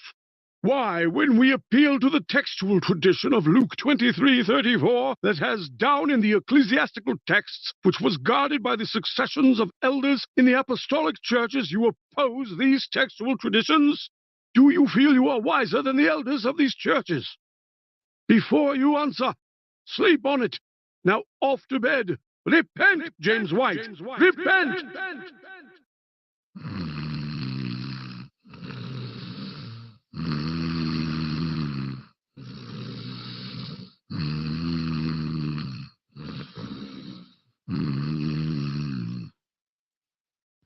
You're wasting time, James White. Get up. Oh, no, not again. I won't go with you. You have no choice. I have to show you how your theory fails. Stop! I don't have my coat. James, run over with me to the apostolic churches, in which the very thrones of the apostles are still preeminent in their places, in which their own authentic writings are read. See, we have the churches of Corinth, Philippi, Thessalonians, Ephesus, and Rome. James, can't you see that the biblical scriptures that have come down through these historic churches, to include other ancient witnesses, all independently testify to Luke 23:34 as the original reading in their texts? Come, take a look, James. We have before us the historical ecclesiastical texts of the Greek Orthodox, the Latin Vulgate of Jerome, the Syriac Peshitta, the Harklian, the Palestinian, some of the Coptic Boharic, the Slavonic, the Georgian, the Armenian, and the Ethiopian. These texts were all publicly read, and all basically witness to this passage in Luke 23:34. James, wouldn't this evidence be conclusive in any normal court of law? But you don't understand, Tertullian. Down through the ages, the churches corrupted the text of the New Testament, and readings such as Luke 23:34 and others were interpolated into the text over time. Don't you get it, Tertullian? We are trying to restore the text back to the original writings of the apostles. James, you seem to have forgotten that Marcion made the same accusation against the apostolic churches in the 2nd century. And this is the same accusation you are charging the apostolic churches of. For Marcion argued in his antithesis that the Gospel of Luke that was current among the apostolic churches was interpolated by the defenders of Judaism. Marcion also claimed that he too was trying to restore the text to the original writings of Paul. But Marcion was a Gnostic. We can tell by his theology that his text was incorrect. Who has fooled you into believing that the text of Scripture is determined by one's theology? We get our theology from the text, not the other way around, James. For in the case of Marcion, each side claimed to possess the true gospel text of Luke. And presently, James, we find ourselves in the same situation regarding this passage in Luke 23:34. So whose rendering of the text is correct? And by what criteria do we solve for the original reading? Tertullian, we have developed a reasoned, eclectic approach to determine the original readings of the text. Look, I have the book right here in my back pocket. Please, tell me, James, how do you get reasoned eclecticism from sola scriptura? I can't seem to find it. I guess it's not in my handbook. Come, see, James, how our methods are not only historic, but are also grounded in the sure words of Scripture. For when Irenaeus states that the tradition of the apostles made clear in all the world can be clearly seen in every church by those who wish to behold the truth, it takes on the same meaning as when Paul exhorts the Thessalonians to stand fast and hold the traditions which ye have been taught, whether by word or our epistle. For the tradition Paul and Irenaeus speak of is the Scriptures, which were commonly received by the apostolic churches and have come down to us today. This is why I appeal to Marcion in my 4th book to examine the textual tradition that was commonly received by the official churches of Paul, naming the apostolic sees of Corinth, Galatia, Philippians, Thessalonians, and Ephesians. Because the churches of God basically witnessed to the same text, whereas Marcion's text that was shorter yet not better was unknown. For this is the faith, as Jude states, that was once received by the saints that we contend for. This is the method that ruled out Marcion's shorter biblical edition, and this is the same method that defines the canon. And this same method validates Luke 23:34 as the original reading in the gospel text. I leave you with this, James. If you accept the canon of the New Testament, which is validated by this method being attested by the independent apostolic churches, why then do you reject this same method and these same churches in regards to the text of the canon? Can you see your hypocrisy and how inconsistent you are?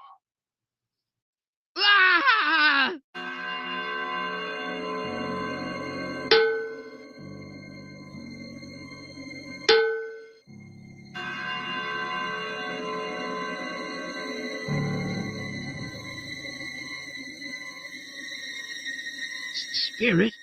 Is that me?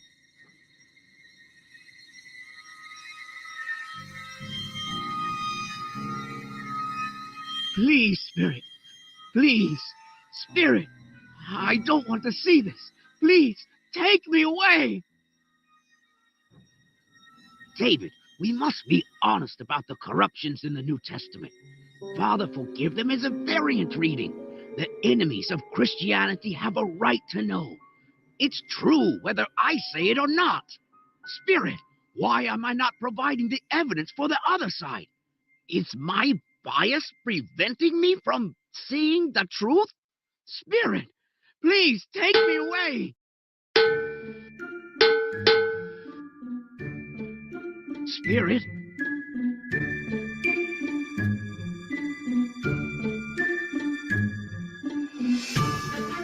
Why have you brought me here?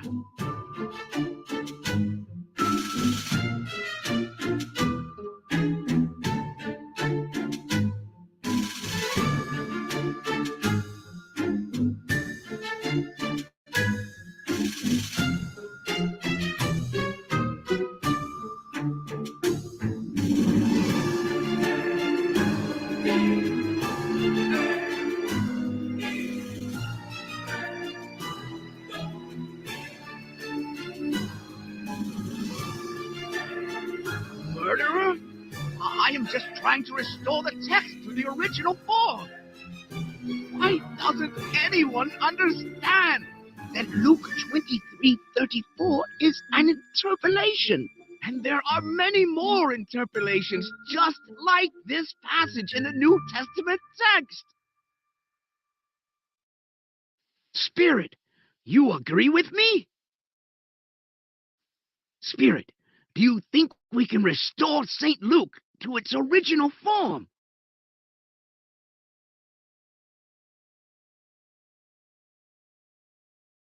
Spirit, this is amazing. You're handing me a 2nd century copy of St. Luke's Gospel? Wow, the text is shorter. I knew it. Shorter and earlier are better. I'm going to be the envy of my peers. And finally, everyone will have to listen to me. This proves that the church interpolated the New Testament scriptures. Spirit, I can't thank you enough. Can I at least have your name so I can properly thank you for all your help? Marcion of Pontus? This can't be. I'm nothing like you. My methods are different. I'm using a different approach. Spirit, get me out of this nightmare. Spirit, let me out. I don't want to be here anymore. Let me out. Help! Ah! Ah! It was just a dream. None of it was real. I'm okay now. It was just a dream. When will James White actually wake up from the dream world that he is living in and deal with the historical evidence that clearly demonstrates that Father forgive them is the original wording in St. Luke's Gospel, which was handed down in the texts of the Greek, Latin, and Aramaic apostolic churches? I guess we will never know. Bah, humbug! Father, forgive them, forgive them. They don't know what they do, but what they do. Father, forgive them, forgive them. Help me forgive them too. Forgive them too. Heal my heart today. Help me bless and pray.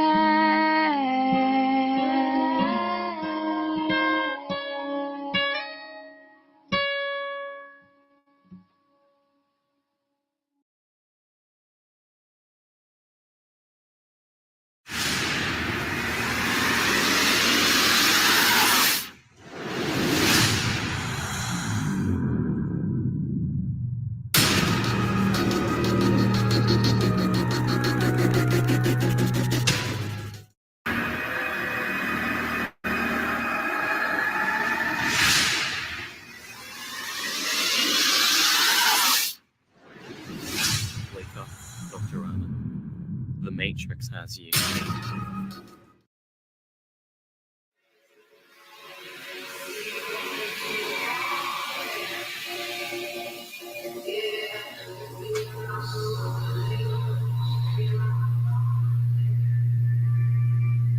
Wake up, Dr. Ehrman.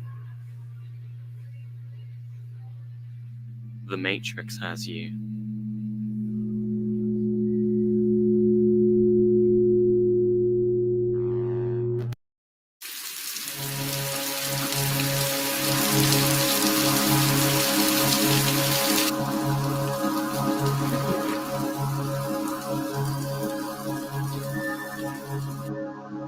Let me give you one piece of advice.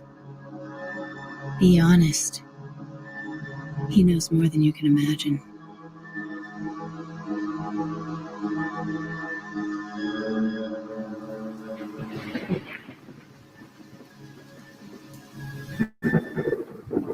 At last.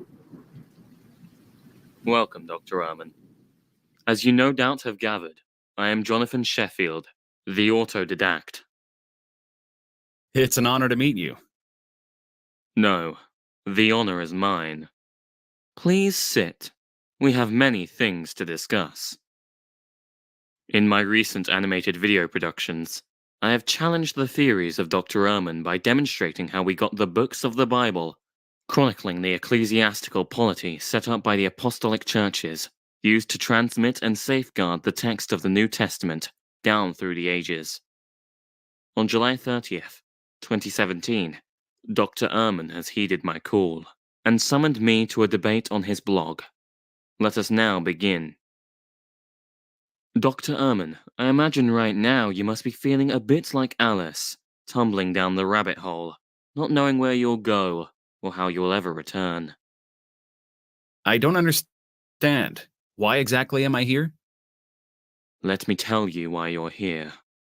You're here because you know something. What you know, you can't explain, but you feel it. You've felt it since you began. That there's something wrong with your theories. You don't know what it is, but it's there. Like a splinter in your mind, driving you mad. It is this feeling that has brought you to me. Let us be honest, Dr. Ehrman.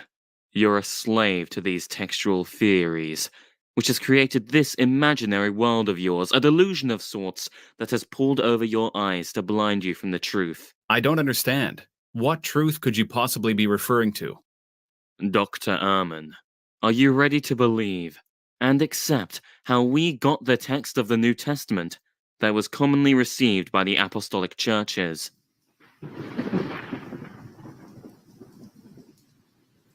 For this is your last chance. After this, there is no turning back. You take the blue pill. You keep your prestige, your books, and believe whatever you want.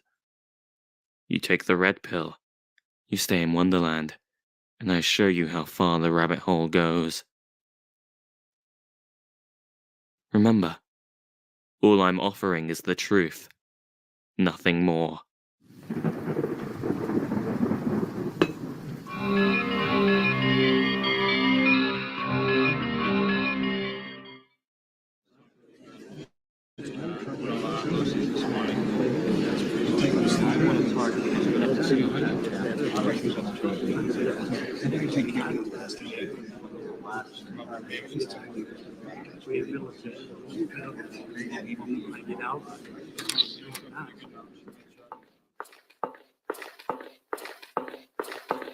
The following production will recreate the de facto debate between Dr. Bart Ehrman and myself, Jonathan Sheffield, that commenced on the Bart Ehrman blog during the period of July 30th through October 29th, 2017.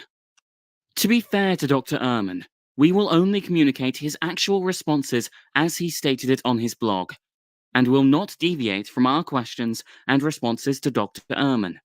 To set the stage for this discourse with Dr. Ehrman, I have prepared opening remarks to help explain to our viewers the major issues in this debate.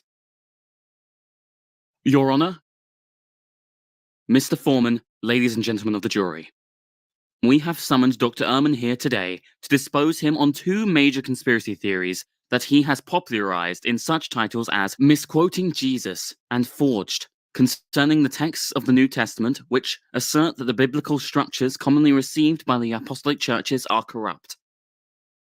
Now, the first conspiracy theory propagated by Dr. Ehrman is that the New Testament gospel publications of Matthew, Mark, Luke, and John were not written by the disciples of Jesus. For in Dr. Ehrman's world, which he has created for us, he tells us, we don't know who wrote them. All we know is they certainly weren't the followers of Jesus who spoke Aramaic and were lower-class peasants without an education. These books are written by highly educated Greeks, probably living outside Palestine 40 or 50 years later.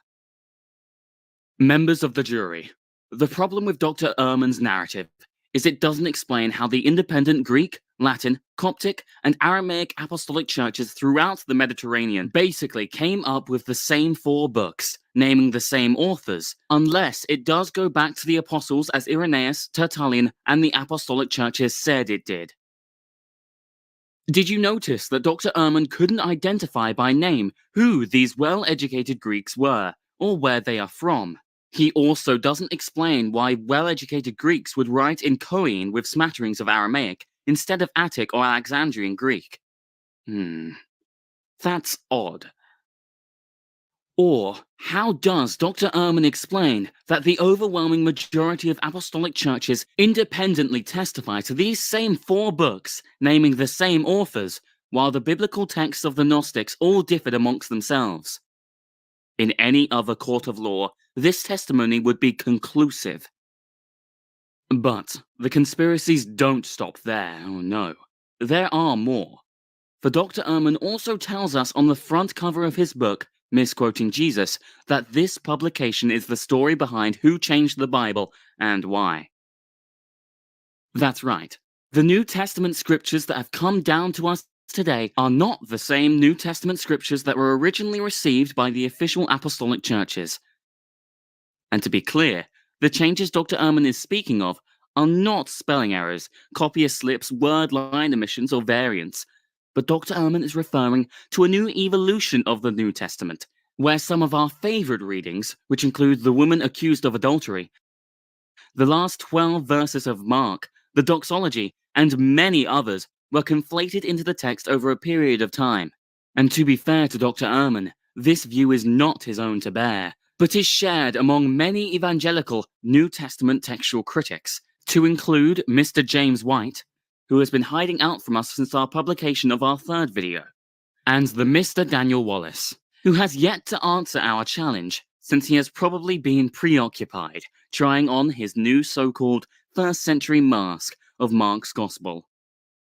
But in all seriousness, how did such a major change to the text of the New Testament infiltrate the thousands of texts of the Greek, Latin, and Aramaic apostolic churches in the ancient world, which basically witnessed to these same consistent readings?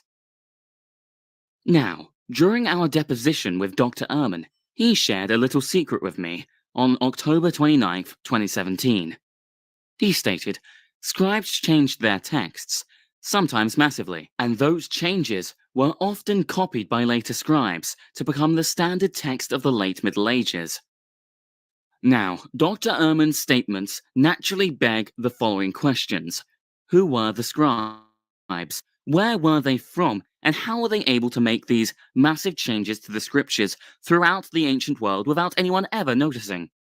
During today's proceedings, Dr. Ehrman isn't going to be able to answer any of these questions, let alone demonstrate how such a change could have taken place in the ancient world without anyone ever noticing. So please pay attention, as Dr. Ehrman tries to dodge my questions.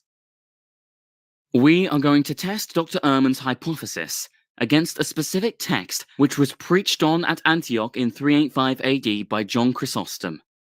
I wanted to test his theory against this text, instead of trying to explain all the texts of the Greek apostolic churches, because Antioch is the oldest surviving apostolic Greek church, and this is basically the first time in history we can begin to see the official text at Antioch being publicly read to the congregations by a member of the church.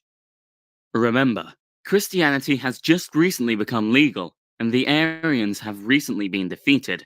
So, the natural assumption is that this text would be basically the same text, barring copyist mistakes and scribal variations, that was received and read by Ignatius of Antioch in 85 AD. In addition, Chrysostom's text basically witnesses to the same type of text that has come down through the Apostolic Greek churches that we have today. This is why, when these theories were first introduced by Hort, Griesbach, and Hug in the 19th century, Chrysostom's text came under attack. For Ehrman's and evangelical scholars' theories all fall apart on this one text.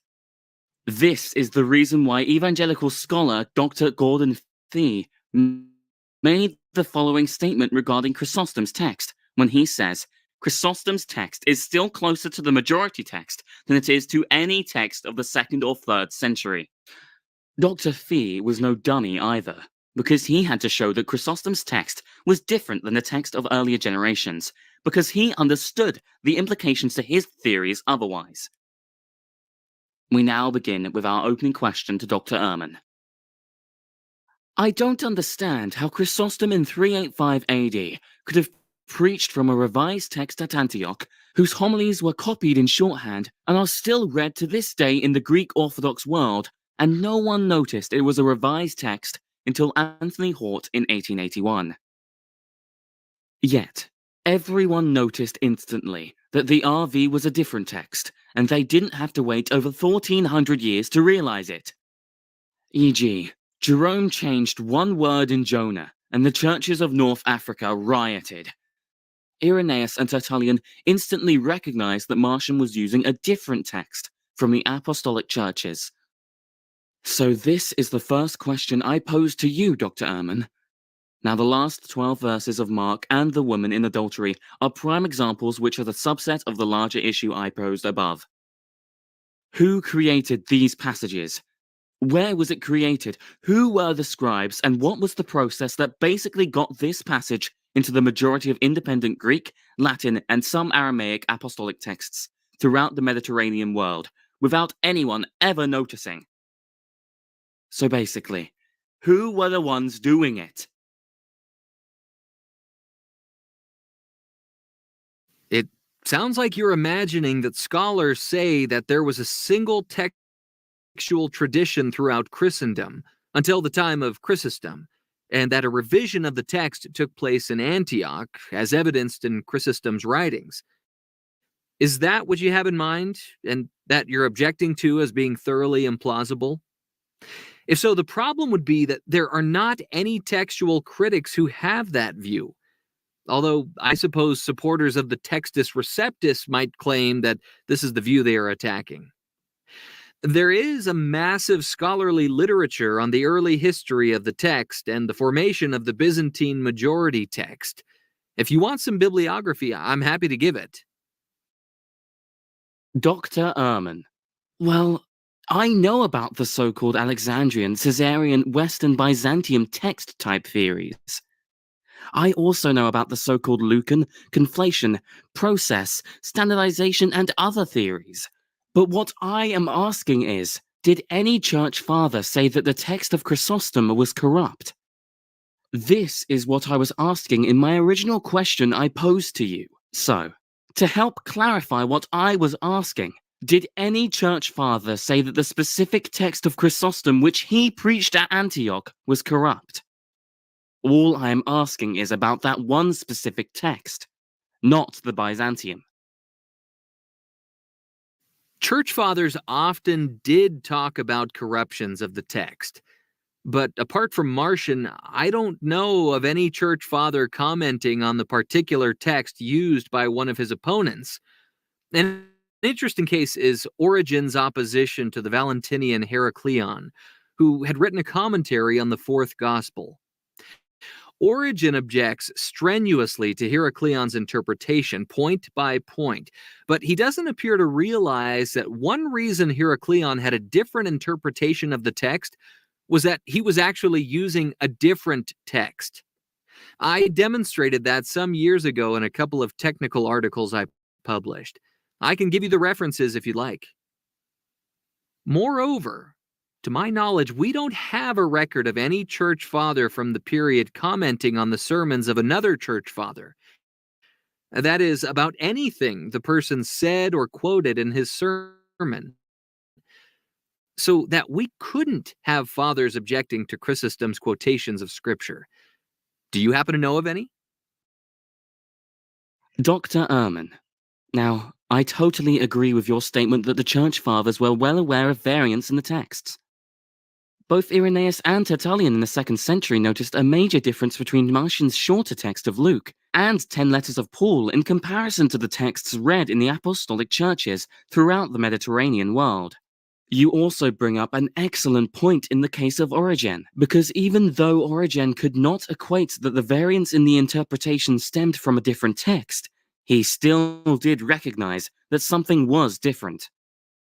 Now, getting back to my original question, I asked if any church father that the specific text at Antioch publicly read to the congregations that John Chrysostom preached on was corrupt, different, revised, or whatever you want to call it.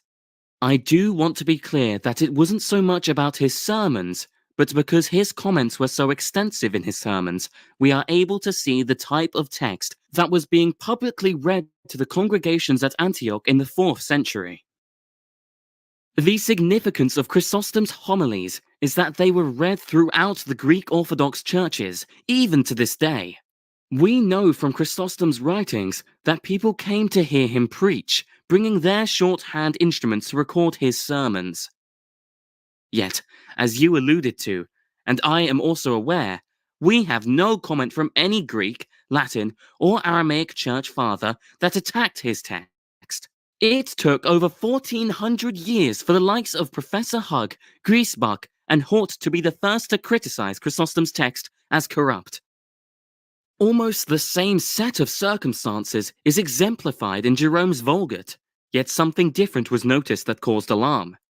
His translation of Jonah was publicly read in the Church of North Africa, and the translation of one word from gourd to ivy that the congregation heard being read resulted in a riot as reported by Augustine, who personally wrote letters to Jerome that were sent through the churches, which communicated Augustine's concerns with his revision. Now, when the RV came in 1881, instantly everyone noticed that a shorter text was introduced, just as the apostolic churches noted that Marcion introduced a shorter text in the 2nd century. While the differences in the text of Marcion, Jerome, and the RV were quickly noticed and attacked, we have no historical record that the congregations and bishops throughout the Greek Orthodox world criticized the text that Chrysostom's homilies revealed. So, Dr. Ehrman, here is the dilemma we are facing. If we reject the position of the apostolic churches as explained by Irenaeus, Tertullian, and others on the commonly received texts, then we have to explain when the text of Chrysostom was created, where it was created, by whom it was created, and how it was put into the thousands of independent apostolic Greek churches, without anyone apparently noticing it, as they did with the text of Marcion, the Vulgate, and the RV. These were historical times, Dr. Ehrman, and well documented. We have records of the councils, synods, we know all of the fights, and the bishops that presided over the apostolic sees, going all the way back. Now, according to Ockham's razor, the simplest explanation is the best, which would be the explanation of Irenaeus, Tertullian, and the other apostolic churches.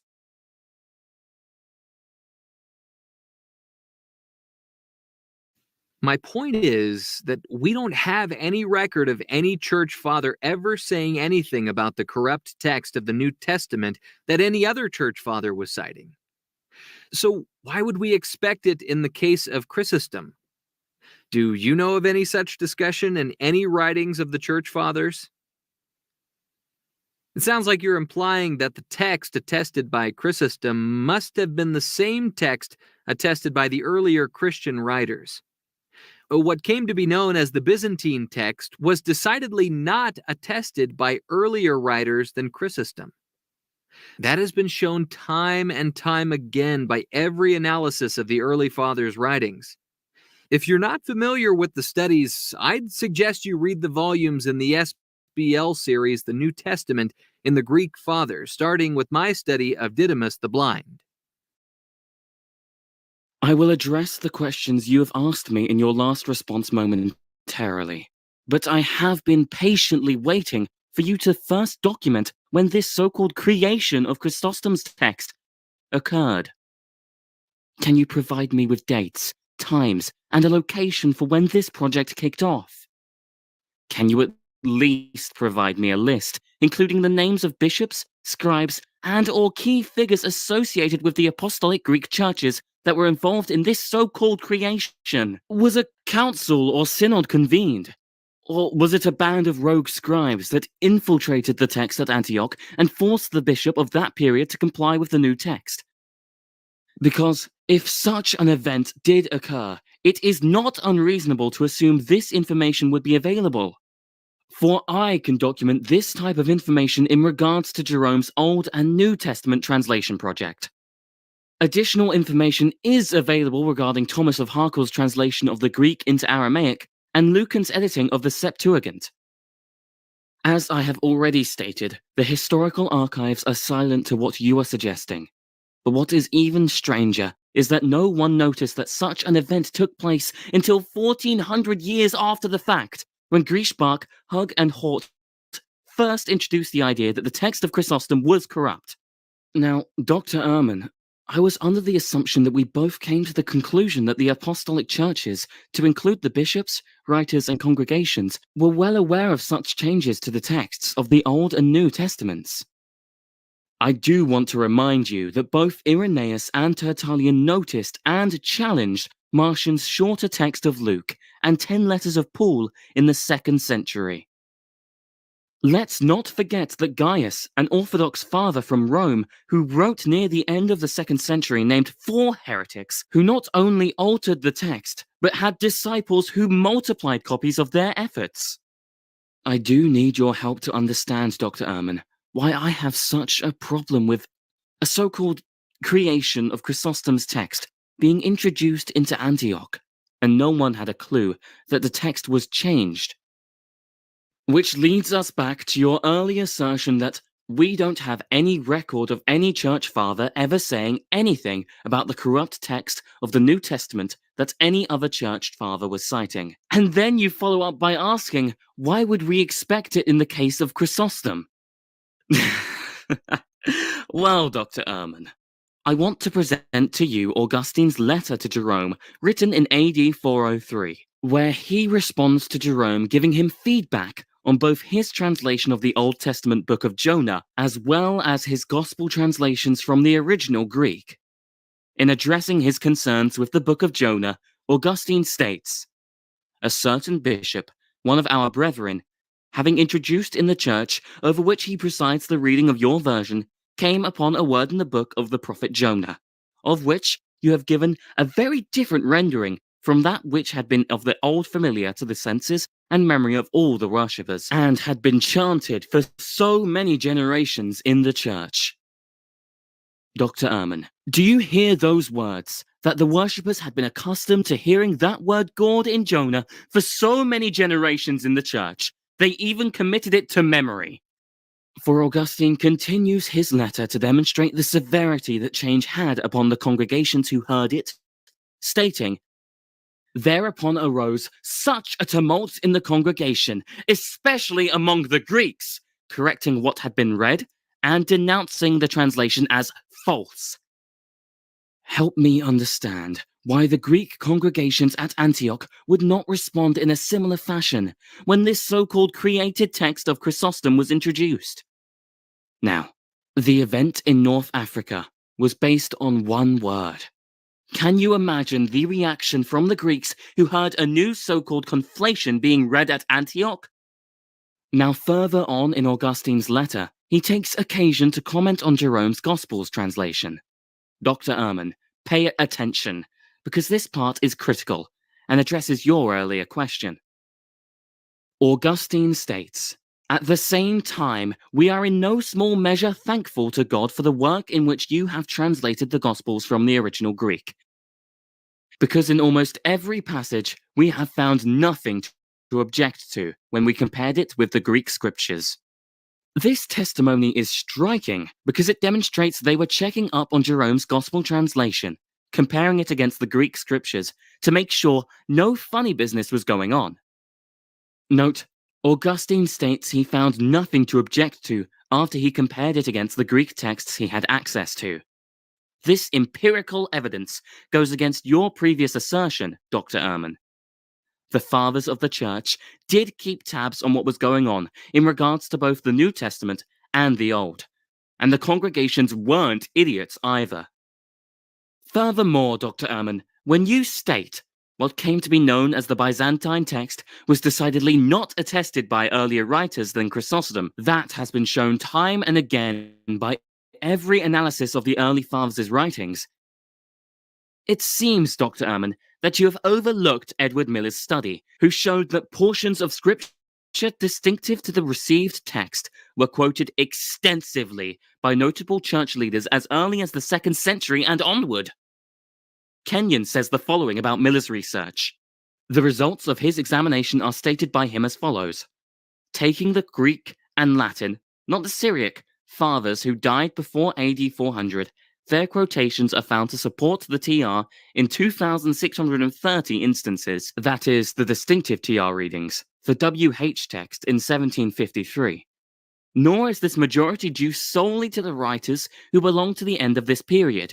On the contrary, only the earliest writers be taken, from Clement of Rome to Irenaeus and Hippolytus, AD 97 to 236. The majority in favor of the TR is proportionately even greater, 151 to 84. I guess you must have forgotten about this study. Dr. Ehrman, regarding your study on Didymus the Blind, it is interesting in this age of postmodernism that I find another study of the text of Didymus, where this study concluded the text was 80% Byzantium in this sector. So much for the studies. My book was published in the mid-1980s, and to my knowledge, no one has challenged its data or conclusions. It has served as a model for the kinds of studies done in the 30 years since. I was picking up on the approaches developed first by Ernst Colwell and then by Gordon Fee. Anyone who is seriously interested in the matter, I really can't think of a refutation to it, try as I might. The kind of simple statistic analysis of this other study you mentioned, who wrote it, by the way, and when, it isn't really adequate for reasons I explain in my book. I look at every single quotation from all 4 Gospels and every surviving writing of Didymus and collate them against 20 representatives of all the leading textual groups, and then do several kinds of statistical analyses of the resultant data. Look and see. If you have objections to the method, I'd love to know. And if you approve the method, you'll have to approve the result. It sounds like the view you are objecting to is one that maintains that there was a single textual tradition widespread in the Christian tradition of the first 4, which was then altered by recension in Antioch, to which Chrysostom is a witness. Is that it? I don't know anyone who has that view. It really hasn't been around since I'm not sure when. Some 19th century scholars held it, kind of, but no one does today. If you want to see a more authoritative current view about the gradual emergence of the Byzantine text, I'd suggest Klaus Wachtel's impressive study Der Byzantinische Text, der katholischen Briefe, eine Untersuchung zur Entstehung der Koine des Neuen Testaments, Arbeiten zur neutestamentlichen Textforschung. If you don't do German, you can find it in any number of modern English discussions of textual criticism. You seem to be saying that once upon a time, before Chrysostom preached at Antioch in 385 AD, somewhere in an unknown place by unknown scribes, Chrysostom's text was created, and was then somehow introduced into the Church of Antioch by unknown people. that was not noticed for almost 1400 years after the fact. I guess I lack faith here, because I find it really hard to believe. Yet, you lay before the Church of Antioch the charge of changing their text. Do you not afford the presumption of innocence to the Greek Orthodox Church at Antioch before being proved guilty beyond a reasonable doubt as you would any other accused? This is why I documented the case of Marcion, to demonstrate that both Irenaeus and Tertullian noticed that a shorter text of Luke and 10 letters of Paul were introduced that was different than the texts of the apostolic churches. Do you notice, Dr. Ehrman, that we were able to document Marcion to establish the who, and then the what, which would be the introduction of the shorter biblical text? We can also establish the when, around 140 AD, and the where in Rome, and then the why he did it, which as Tertullian documents in his work against Marcion, is that Marcion claimed that the texts of the apostolic churches were interpolated by the defenders of Judaism, which is the reason he removed the Jewish readings from Paul's writings. Yet, Dr. Ehrman, you have not documented who were the people involved in the so-called creation of this specific text that was introduced at Antioch, not to mention the when and where this supposedly took place, and the why these unknown people felt a need to create a different Greek text to be used at Antioch. I also submitted to you Gaius' testimony, who was at Rome writing at the end of the 2nd century, who named 4 heretics who not only altered the biblical texts, but whose disciples also mutilated copies of their efforts. This was to demonstrate on a second occasion that another church father noticed a change in the biblical texts. But do you notice, Dr. Ehrman, how Gaius was able to name the people involved in the altering of the text? Yet I am still waiting for you to provide this information. I also documented that the historical archives are not silent to the creation of biblical texts, for we can document the creation of Jerome's Old and New Testament translation in the 4th century. We are also aware of Lucan's edition of the Septuagint, Thomas of Harkel's Aramaic translation in which he used a Greek text from Alexandria, Marab's translation into the Armenian, and the Gothic version that was done by Ulfilas. Do you see what text is not mentioned in this list? It's the so-called created text that you say was used at Antioch. In light of the testimony and documentation above, Dr. Ehrman, do you see how silly it sounds to assert that a so-called creation of a specific text that was used and preached on at Antioch by one of the most famous preachers, Chrysostom, who is still read throughout the Greek Orthodox world, yet no one noticed that it was a different text until 1400 years after the fact by Hort, Griesbach, and Hug, who weren't even Greek Orthodox? We have already demonstrated that the fathers of the church did recognize changes to the biblical texts as far back as the 2nd century and up to the 4th century. Dr. Ehrman, your only retort was to assert that we don't have any record of any church father ever saying anything about the corrupt text of the New Testament that any other church father was citing. So why would we expect it in the case of Chrysostom? Dr. Ehrman, we already established that Irenaeus and Tertullian criticized Marcion's shorter text. He was the son of a bishop from Pontus, and a member of the Church of Rome before he was excommunicated. Go figure. And also Gaius, another Orthodox father who named 4 heretics who were also altering the biblical text. Then I submitted Augustine's letter to Jerome, where he stated that when the rendering of one word was changed in Jerome's translation and was read before a congregation in North Africa from the Book of Jonah, it resulted in a riot, and that the Greeks in the congregation was especially upset and declared the translation to be false.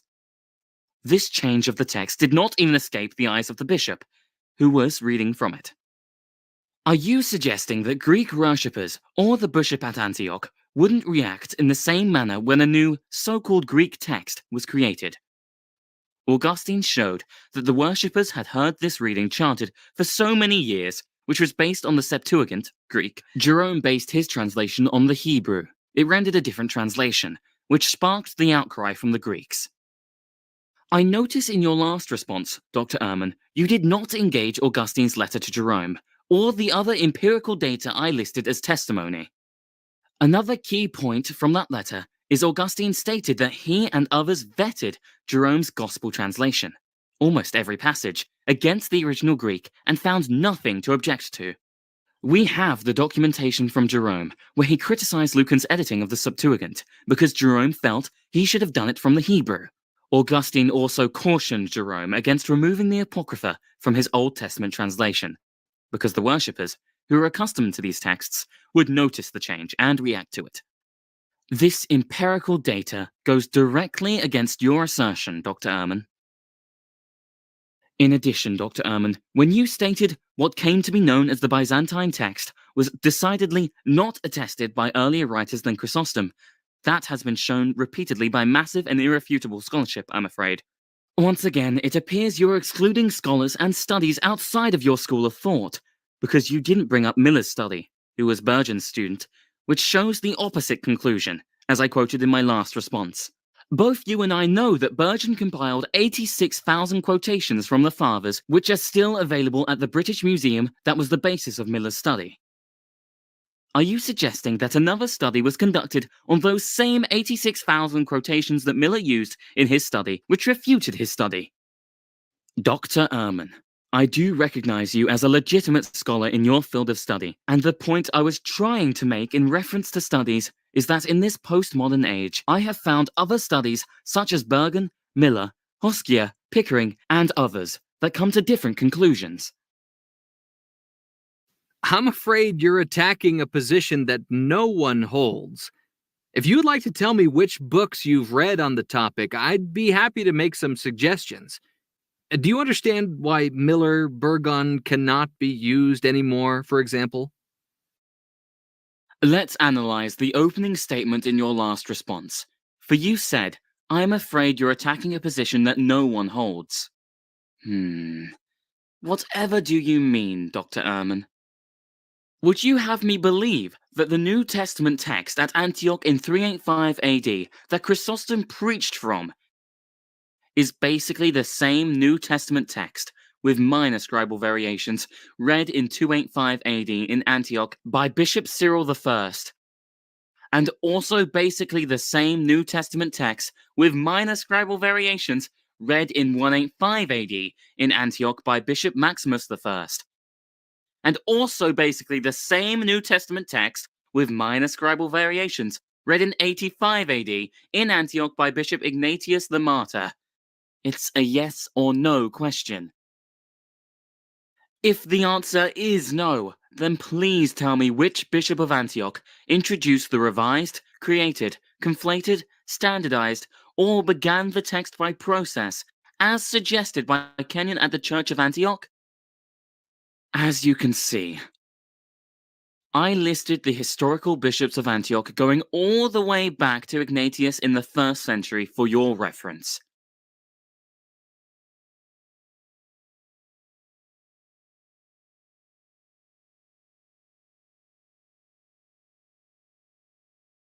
Now, Dr. Ehrman, as an expert on studies in the field and a teaching professor, please explain the who, when, how, and why it was introduced into the Church of Antioch that Chrysostom read in 385 AD.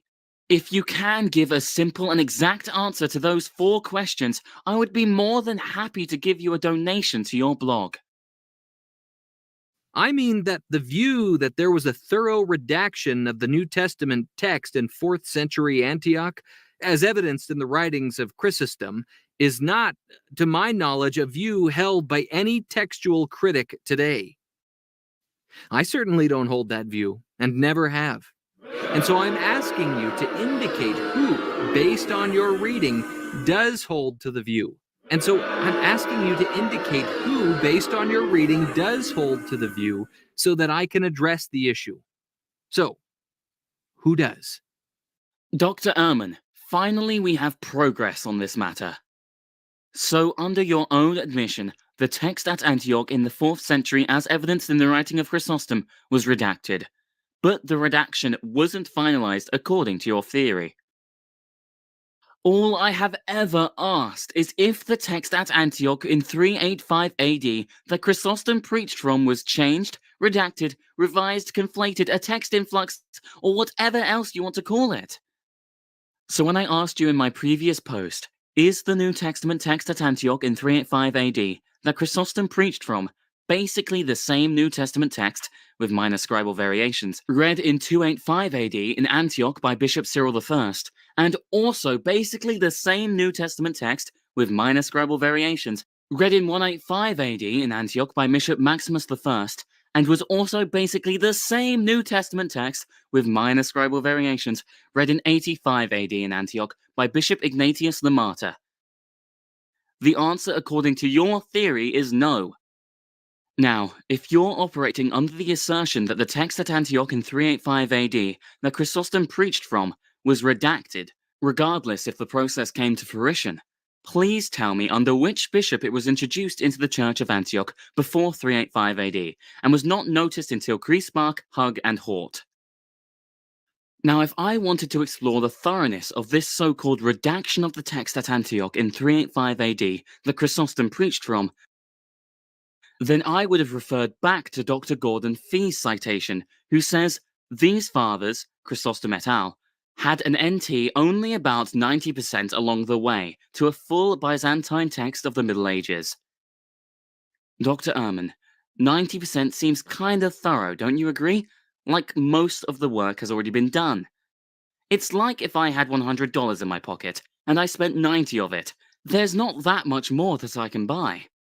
Dr. Fee's statement demonstrated that there was a major change to the New Testament text at Antioch in the 4th century that Chrysostom was preaching from, yet still no one noticed until 1400 years after the fact.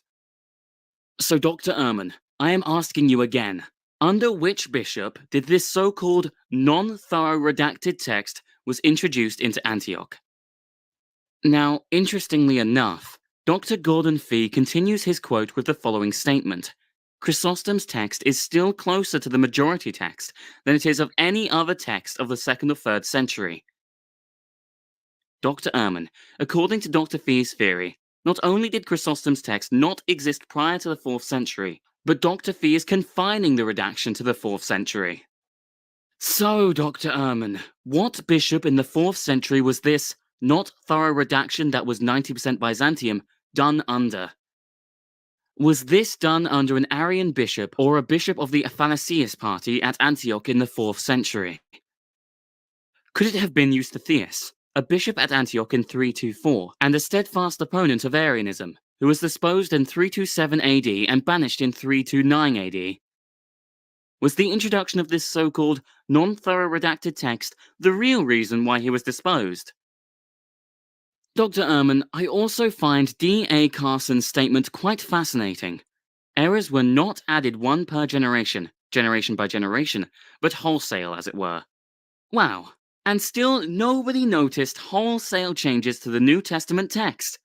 Dr. Ehrman, we have already established that the fathers of the apostolic churches noticed minor and major changes to the biblical texts, going from the 2nd century to the 4th century, as I documented earlier in the case of Marcion's shorter text, and Gaius' testimony, and Jerome's Old New Testament translations. Dr. Ehrman, you have even established this point in your study of Origen.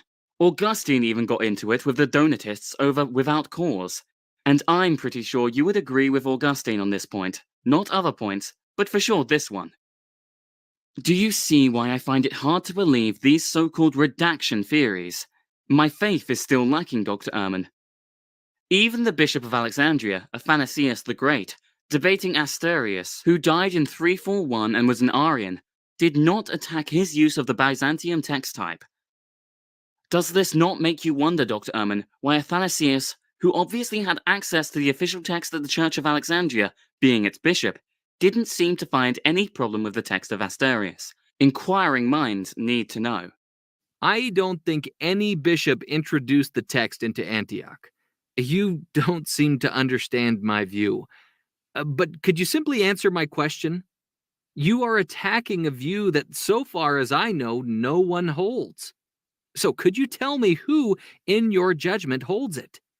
And where, in what book, does this scholar argue it?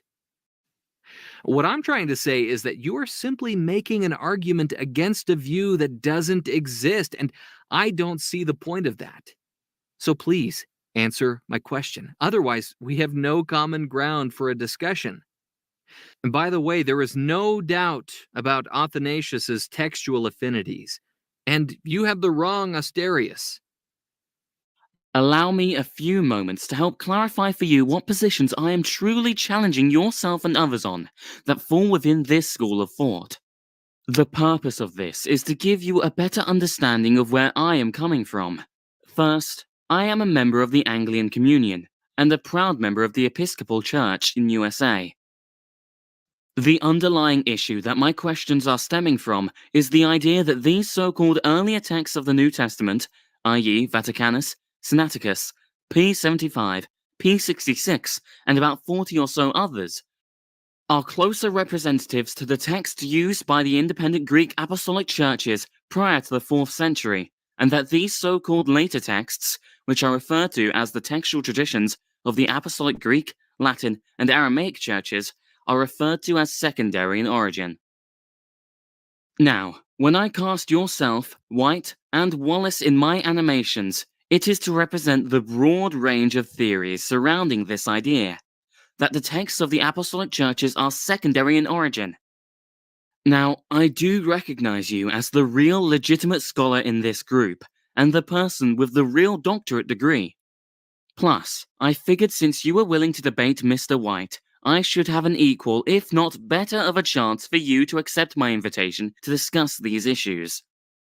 When I initiated our dialogue, I wanted to begin with discussing the text at Antioch that Chrysostom preached from in 385 AD, because Antioch is the oldest surviving apostolic Greek church, and this is basically the first time in history we can begin to see the official text at Antioch being read to the congregations by a member of the church. Remember, Christianity has just recently become legal, and the Arians have recently been defeated.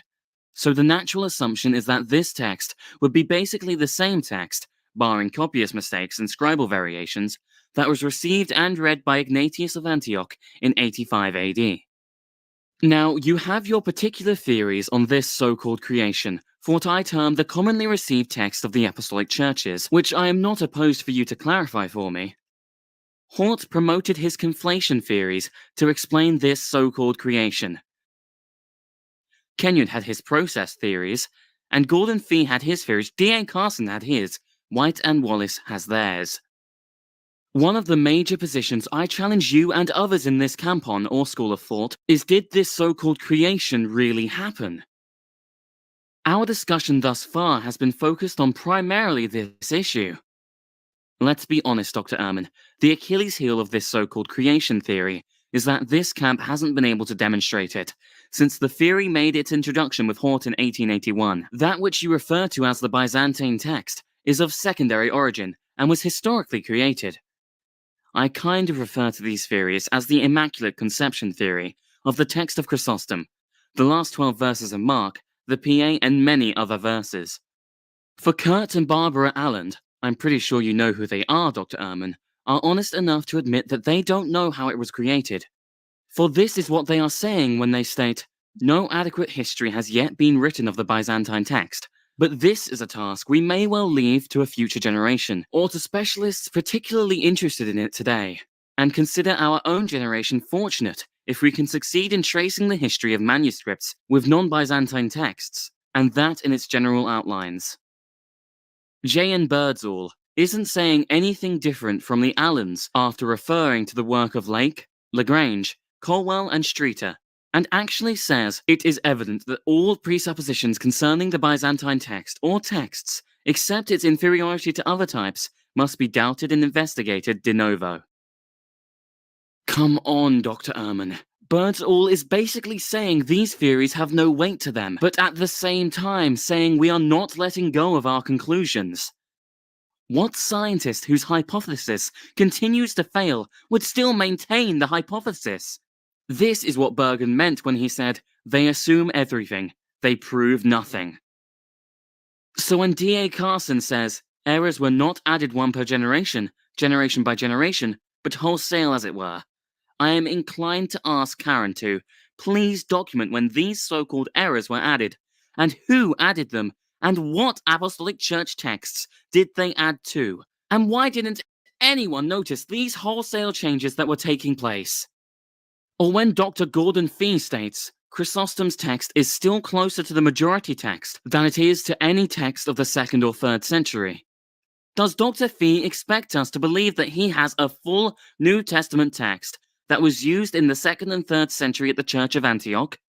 Everyone said Chrysostom had great sermons, but no one noticed that his text was different until Griesbach Hortenhug 1400 years after the fact.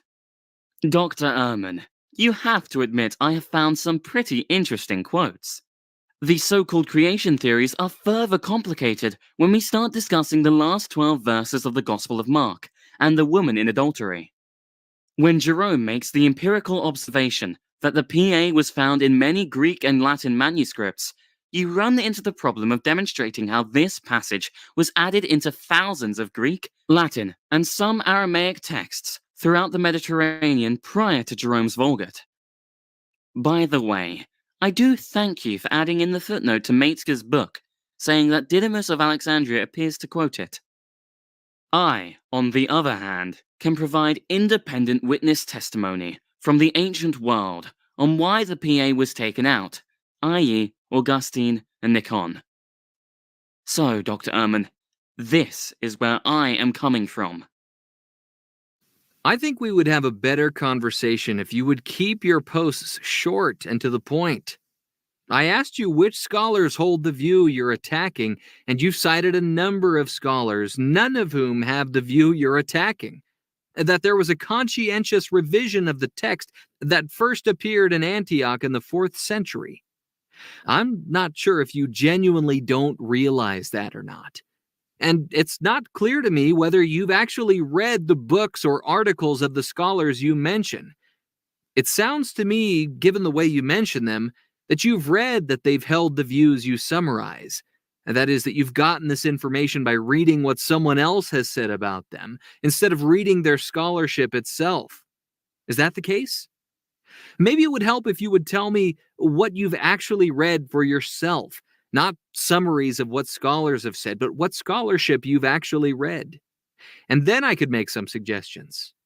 If what you're arguing is that the Byzantine text was actually the original form of the text, then we can talk about that, certainly, since it's a view that no bona fide textual critic holds, for massively impressive reasons.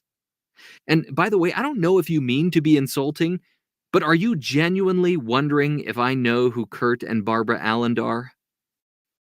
Well, help me understand your views, Dr. Ehrman, because I am a little confused. Not only have I read several of your published works and watched many of your debates, but you have written an excellent article titled, Do Most Manuscripts Have the Original Text?, which is published on your blog, that clearly outlines the issues that I have been challenging. Using your article as reference, let me clarify for you what positions I have been challenging you on in my posts. Firstly, I would like to commend this article for truly identifying the key issues in the debate. Here I have listed several points from your article that you identify as the problem. Now, in addressing the problem, you identified that of the thousands of New Testament texts in the Greek that we have available, we have 94% of these manuscripts that are from the 9th century and later, and you also identify a group of fragments and texts that are dated between the 2nd century and the 4th century. After grouping these manuscripts, you state that it's the late medieval manuscripts that cohere together, whereas early manuscripts tend to be different and cohere better with each other than with the later manuscripts. You then ask on a couple of excellent questions. So which manuscripts contain the original text? The 992 majority or the 8 early? That's the problem. If they're earlier, aren't they more likely the original? So Dr. Ehrman, in my previous post, I made the same basic observations when I stated the underlying issue that my questions are stemming from is this idea that these so-called earlier texts of the New Testament, i.e. Vaticanus, Sinaiticus, P75, P66, and about 40 or so others, are closer representatives to the texts used by the independent Greek apostolic churches prior to the 4th century, and that these so-called later texts, which I refer as the textual traditions of the apostolic Greek, Latin churches, are referred to as secondary in origin. In my response above, it's clear that I'm challenging your assertion that the earliest texts are more likely to be the originals. In addition, Dr. Ehrman, in this same article, you raise a question against the majority text position that they still have to explain why the earliest surviving manuscripts have a text different from the majority text. Why does the different text show up early and consistently early rather than consistently later? It is from this statement in your article that I have continually asked why didn't anyone notice that a different text was being introduced into the apostolic churches, when from the 2nd century to the 4th century, changes to the biblical texts were noticed both minor and major. My example, Marcion's text, Gaius' testimony, Jerome's Vulgate, and Lucan's Septuagint. So Dr. Ehrman, when you are asserting that there was a change of the text away from the original, all I have been trying to ask is how was this text created? How did it come into being? Who was involved? And what was the process? When and where did it happen? And why did it take over 1400 years for anyone to notice? I thought as an expert in this field, you could demonstrate the who, what, where, when, why, and how a specific text at Antioch in 385 AD, preached on by Chrysostom, in which the non-thoroughly redacted text in a non-conscious way moved away from the original. This is why I quoted Fee. I did personally read his response to Hodges, who stated Chrysostom text is still closer to the majority text than it is of any text of the 2nd or 3rd century. This is a very simple question that you seem fain to answer, Dr. Ehrman. I also agree that simply because the majority of texts support a common text, it still doesn't mean it's the original, for these earlier texts could have been the majority in their day. But, Dr. Ehrman, you have to be historical as well. The quotes by Alland and Birdsall appear to say they have no idea how the Byzantine text came into being, other than they don't like it. You haven't historically proved that the Apostolic Church's text did change. This is why I challenge you with Jerome's empirical observation that he found the PA in many Greek and Latin manuscripts, to demonstrate the absurdity of these so-called interpolation theories. This is why I used your quote in my introduction to the PA, making the point that even children can realize how silly this sounds. Now, in my videos, I have challenged these so-called earlier texts, Dr. Ehrman, because they are not what you're making them appear to be. You cannot prove that the texts of Vaticanus and Sinaiticus came from the official Greek apostolic churches, because the origins and history of these texts are unknown. Please establish the legal chain of custody for these texts back to any apostolic Greek church in which they were read. You cannot account for the time from their so-called 4th century origin to when Vaticanus was first catalogued at the Vatican, or how Sinaiticus showed up at St. Catherine's. We don't know who authored these texts, or who had access to them. All we know is that these texts were not the type of texts copied by the official Greek churches, especially the Church of Alexandria, which still exists, Dr. Ehrman. Irenaeus, Tertullian, and the apostolic churches used these same lines of arguments against Marcion's text, whose text was earlier, who said his text was the official writings of Paul.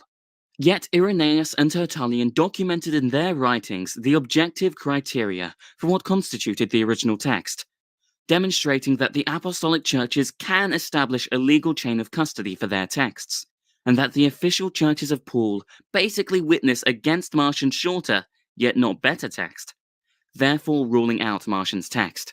This is the same criteria we use against these apocryphal texts, Sinaiticus, Vaticanus, PS 75, PS 66, and others.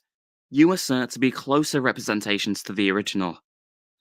Dr. Hill properly identified this as Bergen's true argument.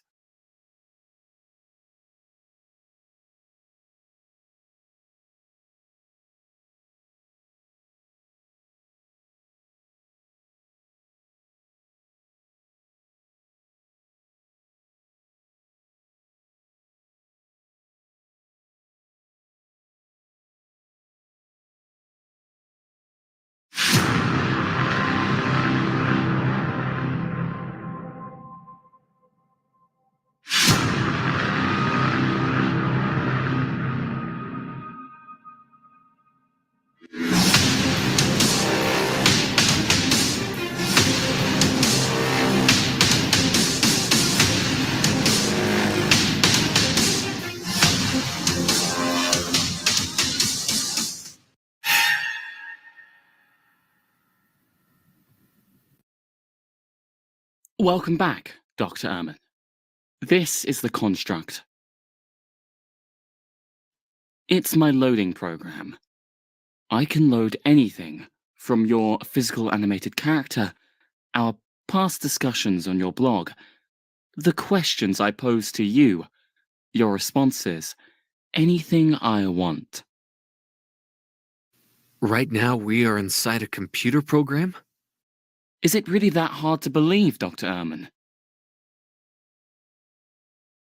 After responding to my open challenge to you on your members' forum, and personally inviting me to your blog via email to answer my challenge, were you naive to think I wouldn't put it to animation? Is this even real? It is very real, Dr. Ehrman. During our discourse on the Pericope de Adultera, that commenced on your blog during the period of October 15th through October 29th, 2017, I challenged your hypothesis by asking you to empirically demonstrate the historical means by which John 753 to 811 was interpolated into the majority of Greek and Latin ecclesiastical texts prior to Jerome's Vulgate in 382 AD. You've been living in a dream world, Dr. Ehrman, promoting your postmodern narrative of how John 753 to 811 was magically inserted into biblical texts by unknown scribes throughout the ancient world, without anyone ever noticing. To change things up in this animated production, I thought it would be fun to recreate the scenes of our de facto debate on the Pericope de Adultera in your own classroom at the University of North Carolina, Dr. Ehrman. I thought giving you home court advantage in the animation is the least I could do. And to be fair, Dr. Ehrman, I will only communicate your actual responses as you stated it on your blog, and will not deviate from our questions and responses. So, sit back, relax, and enjoy the animation.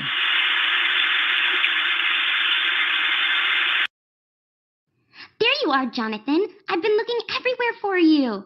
Are you trying to hide from me, you silly Billy? By the way, I have a bone to pick with you. No, not at all. What's up, Ellie? Well, my best friend's sister's boyfriend's brother's girlfriend heard from this guy who knows this kid who's going with this girl, who saw your video on the defense of John 753 through 811, posted to YouTube last night, and it already has like 400 hits. Come on, Johnathan. I thought we were besties. Why didn't you call me? Remember, I am in charge of marketing and promotions for JS Productions. Come on, Ellie. Don't feel that way. You know you're always in the loop. It took me so long to finish uploading it last night that I figured when I saw you this morning we could just talk about it then. Well, I guess you're right, Johnathan. Plus, that British accent of yours has a way of getting you out of trouble. Anyway, we so have to tell Dr. Ehrman about the video in class today. OMG! I wonder how he's going to react. Johnathan, this will be the perfect opportunity to challenge him on his hypothesis. Can you imagine if a heated debate erupts between yourself and Dr. Ehrman? Exposing Dr. Ehrman's conspiracy theories in front of the whole class will definitely move you into contention for class president. Whoa. I wasn't planning for that at all. It kind of makes me nervous just thinking about that. Do you really think that's the best approach? Johnathan, you can totally do this. Don't wimp out. We've got your back. Come on, Johnathan. You made a video and everything. Don't back out now. Let's head to class so we can get this party started. Yoo-hoo, Dr. Ehrman. You have to see Johnathan's videos. They are animated, as in they're cartoons that feature you, Daniel Wallace, and James White as characters being taken to task over the Pericope de Adultera in St. John's Gospel. They're pretty high-tech. I haven't watched them all, but I think this one deserves a blog post. After all, the Alien book got a post on your blog after all. Hello, Dr. Ehrman. I know it's been weeks since our last conversation, but in my follow-up video on the defense of the PA, I'm hoping my arguments can help you understand why I find it difficult to accept your narrative on how we got the text of the New Testament and your interpolation stories. I'm afraid I don't have time to watch YouTube videos. But if you have an objection you'd like to raise here, I'd be happy to address it. Thank you, Dr. Ehrman. Now, if you maintain the hypothesis that the original Gospel of John was deficient, John 7:53 to 8:11, then how do you account for its existence in the text of Ambrose in Milan? Or Augustine's text in North Africa? Patient's text in Spain, Didymus's text in Alexandria, Jerome's Vulgate, and his empirical observation that he found the passage in many Greek and Latin manuscripts. Do you remember? Augustine found nothing to object to in Jerome's Gospel translation, after he compared it to the Greek manuscripts he had access to. So, Dr. Ehrman, please document who were those scribes. What was their names? Where did this first occur? And how did they infiltrate the text without anyone ever noticing in the Latin West and the Greek East? I know you know we have testimony from Augustine, Ambrose, and Nikon to account for its removal from some scriptural texts. So, please, document the means by which this passage of Scripture ended up in the majority of Latin and Greek texts prior to Jerome's translation. How about them apples, Dr. Ehrman? I think maybe the way to answer your question for yourself is to dig deeper into what we know about textual variation more generally. The thousands of changes in the text that survived, some of them in the majority of manuscripts for centuries, even though they weren't original. You could start by reading the two main primers in the field, both called the Text of the New Testament, one written by Bruce Metzger and the other by Kurt and Barbara Eland. You'll see how variation worked and how sometimes readings not original became dominant in the tradition. But, Dr. Ehrman, I want to remind you that we are not discussing spelling errors, copyist slips, word line omissions, or variants, but the Pericope Adulterae is a consistent reading within the textual traditions of the Greek, Latin, and some Aramaic apostolic churches. Now, there are variants of this reading, as you well know, but nevertheless, the reading can be identified. And Dr. Ehrman, this has never been about this one reading, though the PA and the last 12 verses of Mark are the biggest. But as you know, and I know, we are really talking about the hundreds of consistent traditional readings, i.e., doxology, without cause, Father forgive them, who is in heaven, God will towards men. You get the point. That is commonly received that have come down through the apostolic churches. Dr. Ehrman, I'm confident you're familiar with Kurt and Barbara Eland's statement when they say, no adequate history has yet been written of the Byzantine text, but this is a task we may well leave to a future generation, or to specialists particularly interested in it today. So Kurt and Barbara really can't answer my questions. And also, J.N. Birdsall's statement that it is evident that all presuppositions concerning the Byzantine text, or texts, except its inferiority to other types, must be doubted and investigated de novo. That makes it clear that your theory is to try to explain the creation of these traditional readings, whether it was Hort's conflation theory or Kenyon's process theory, and or 1,000-year process theory. They're all basically false. So I do think it's a fair assessment to say that this school of thought really doesn't know. These theories would get a little traction if you had a letter from a bishop, as in the case of Jerome's translation, from Gord to Ivy, which resulted in a riot, especially amongst the Greeks, and elicited a response from Augustine at the request of bishops in his area.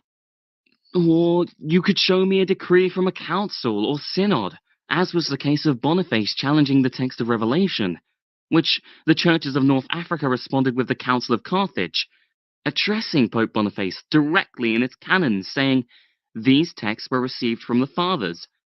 I mean, I first actually got that information from Metge's research. So, Dr. Ehrman, this is the evidence I'm looking for.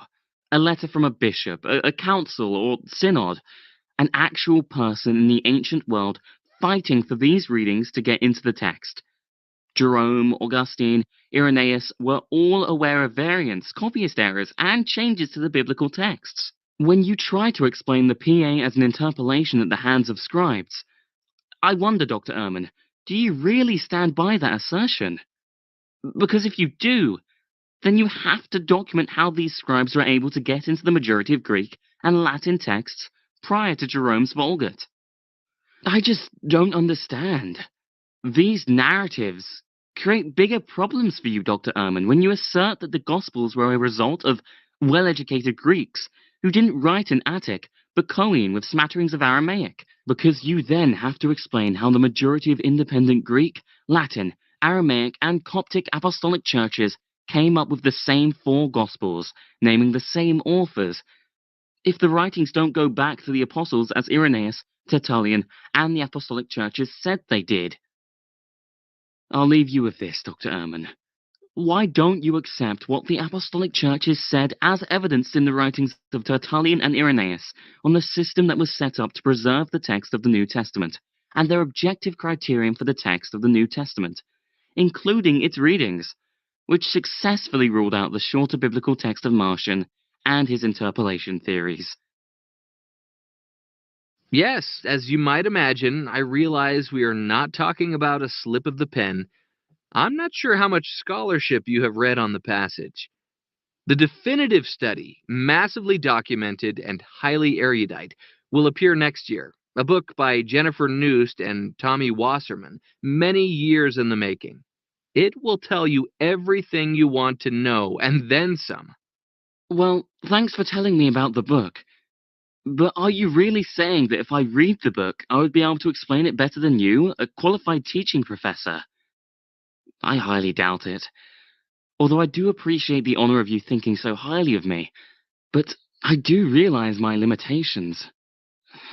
Well, I shall be waiting for the actual historical documentation of the bishop, or synod, ordering the PA to be put in and the many other verses in the text that were copied and received in the Orthodox churches. It will be a very interesting read. My point is that among the hundreds of thousands of textual variations that involve scribes altering the text, you never ever have a bishop or synod ordering it to be put into the text. And so there is no reason to expect to find that for the PA either. Scribes changed their texts, sometimes massively, and those changes often were copied by later scribes to become the standard text of the late Middle Ages. It happened a lot, not just in this one instance. Okay. That doesn't make any sense. You're just talking. Were these magic scribes, Dr. Ehrman? So you're basically saying that these rogue scripts had free rein to alter the text of the New Testament, and the bishops of these historic churches were clueless as to what was happening to all of the biblical texts within their own congregations that they were actually appointed to oversee? And these mass adulterations to scripture spread throughout the ecclesiastical Greek, Latin, and Aramaic texts like a virus for about 1,000 years, infecting these manuscripts with the same consistent readings.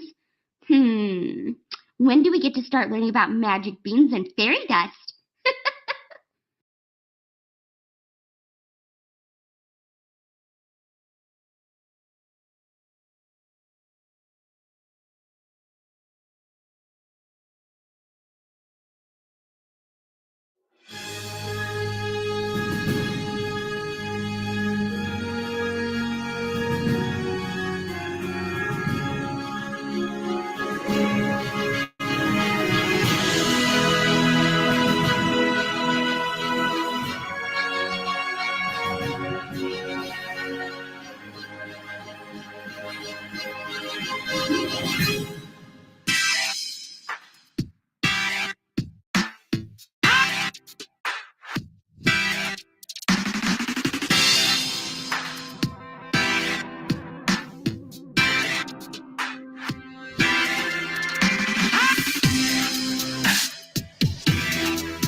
Welcome back. The following production is a recreation of the de facto debate between Dr. Bart Ehrman and myself, Jonathan Sheffield, that commenced on the Bart Ehrman blog during the period of August 18th through August 25th, 2017. Since Dr. Ehrman has continued to propagate his conspiracy theory that the New Testament gospel publications of Matthew, Mark, Luke, and John were not written by the disciples of Jesus, I challenged his assertion. For in Dr. Ehrman's world, which he has created for us, he tells us, we don't know who wrote them all. All we know is they certainly weren't the followers of Jesus who spoke Aramaic and were lower-class peasants without an education. These books are written by highly educated Greeks, probably living outside of the Palestine 40 or 50 years later.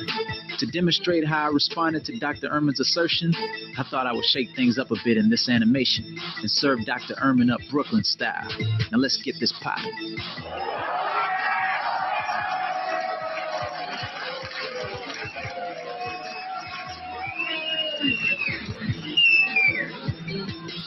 Welcome to my world, Dr. Ehrman.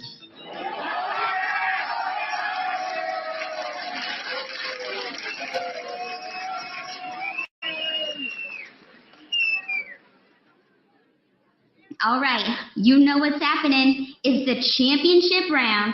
Yes, believe it's real. It's time. We got Dr. Bart Ehrman, and we got Jonathan, the autodidact, on the gospel authors. I don't have to stress how important this is. It's the championship. This is what we came to see. This is why we're up in here tonight. I hope y'all are ready. This battle is about to be crack-a-lacking in here. Hold on, let's do the coin toss. As Dr. Ehrman is defending champion, you get to choose. What do you want, heads or tails? Heads. Okay, who goes first? Let the autodidact go first. Woo-hoo-hoo! I can't believe my ears, a lot of hostility. All right, check this out. We got new rules. Being it's the championship round, each of these cats get 3 minutes apiece. I don't know what'll happen. Jonathan Sheffield, you know what to do. DJ, kick the beat. Listen, Dr. Ehrman, you know I respect your opinion and all that, but I gotta keep it real with you, man. There's not enough evidence to back up what you're saying. Yo, you don't know who wrote the 4 Gospels? It's obvious, how preposterous. I'm trying to make sense of your argument, but there's not enough factual or textual evidence here to back it up. I'm sorry if my only response right now is to laugh it up. It couldn't be followers of Jesus, I can't believe this, because his disciples were just poor Aramaic speakers, peasants who couldn't read or write out their thoughts on paper. So it must have been educated Greeks around 50 years later. Wait, why did we educated Greeks write in Koine with a dash of Aramaic? Tell me that. Let us look at all the facts. Shouldn't they have written in Attic or Alexandrian? I'm not getting what you're saying. Let me break it down in layman's. How did the apostolic churches, they all came up with the same 4 gospels that we speak? Aramaic, Coptic, Greek, Vedas, Latin. Yeah, it happened, and we must acknowledge all across the board they were naming the same authors. So how could this amazing feat ever be accomplished and then not be recorded or written by the apostles? Irenaeus, Tertullian, and the churches said it. And I know you said you studied this, but I don't think you read it. So you said that you've been studying these fathers over 30 years, yet you failed to answer their argument. Doctor, let's be clear. Why do you reject apostolic polity as evidenced in their writing of Tertullian and Irenaeus? Please enlighten. What are you saying? These absurdities really worry me. This ain't make-believe. Educated Greeks lying around on a magic carpet, getting the gospel in Vedas, Latin, and even Coptic, Aramaic, and other languages, then through Mediterranean. Man, I'm just saying, did these educated Greeks use some Jedi mind tricks to convince the apostolic churches only these 4 texts are legit? Please bring your ancient witness. Can they represent and explain how we got the books of the New Testament? You reject apostolic churches but what was the purpose? Now I see holes in your logic, bet I'm making you nervous. And I'm sure there would have been tomes by Greek Jews and Romans, Syrians and others if they could refute what the churches said. Well, let me guess, these group of skills were kind of basic, and they couldn't write or read and only speak Aramaic. For real? Come on, man.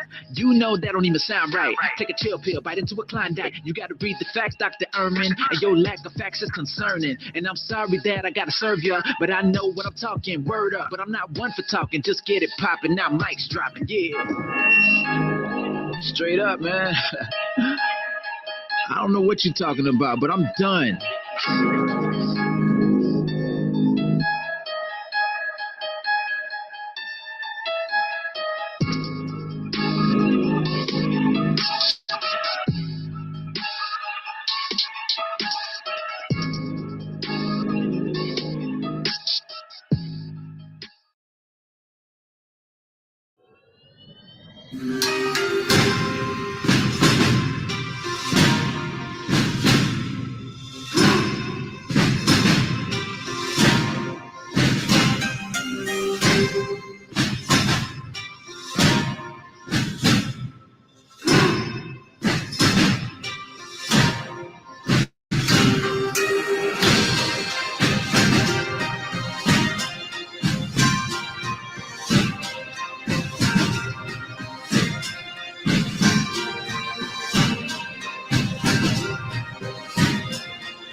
My goodness.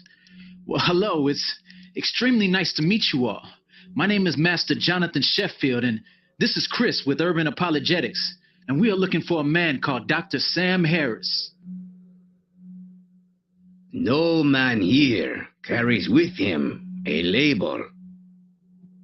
What? Oh, yes, no names. How silly of me. Well, he is an American. We are all children of the same life force. Yes, of course we are. Well, he meditates to the great big nothing in the sky. Oh, him. We have traveled all this way to present a koan for him to solve. Wait right here while I summon him.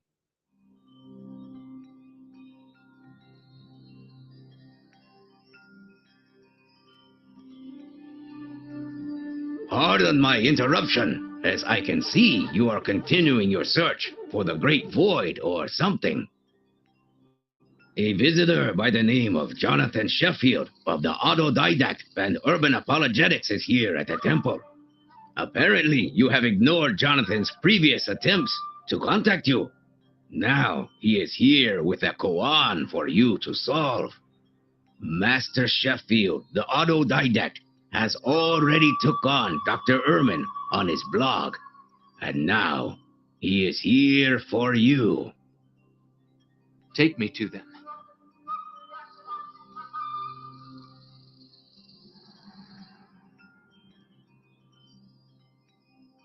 Let the reading of the koan begin.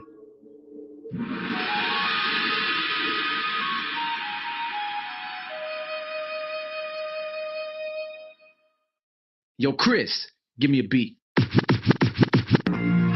So, Dr. Sam Harris, you gonna have me believe the four gospels are like Harry Potter, a book of myths and fairy tales, huh? Well, here's a little challenge I have for you today. You ready? Let's go. Okay, Dr. Sam Harris, I really wish you well, but I have to disagree with the opinions that you tell. Said the Gospels are tabloids, reports on fake news. This ain't Harry Potter, bro, I think that you're confused. You say the Gospel records are just a silly myth. Why not duplicate their revolution with your own script? Let's begin your challenge. Non-fiction is the category. Could you write 4 books, break it down and tell a story? Let's make it interesting. Create an imaginary person who had 12 homies and was born of a virgin. That's real, but let's not get absurd. Please reference real cities and events that occurred. Have them preaching name towns, places that exist, to give it validity and make it seem legit. Has to be believable with stories that can be verified. Talking about a real savior who was crucified on the cross in a cruel way and came back from the dead on the 3rd day. They convinced most of the world that it's true, backing it up with evidence that's so hard to refute. Yeah, writing 4 books in the major languages: Greek, Coptic, Vedis, Latin, even Aramaic. Then setting up historic churches across the Mediterranean. I hope you're listening to exactly what I'm saying now. It should be less difficult to do, cause the Romans used torture when they wanted the truth. So let's see if you can prove your fantasy of a hoax. I just wanna know, tell me how it's gonna go. The power of the Roman Empire couldn't disprove one thing of the 4 Gospels to refute. No denying it. Check the info that I'm providing and tell me why if they found and dug the bones of Caiaphas. Yes, Caiaphas the high priest, can't forget him. But what about the bones of Jesus? He is risen. Yeah, I know that you are skeptical. You're an intellect, sharing all your meaningful messages on the internet. But empirical evidence, well, you can take a look. You can see the Bible, it is not like a Harry Potter book. Yeah, meditate on this coin while you're praying to the great nothing in the sky. I'll be waiting for your reply. Zen Master out.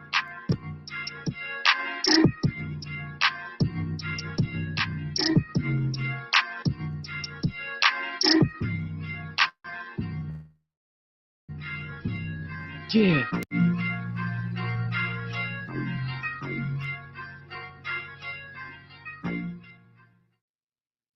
Jarvis, what do you make of this koan?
Dr. Jones, I need your help.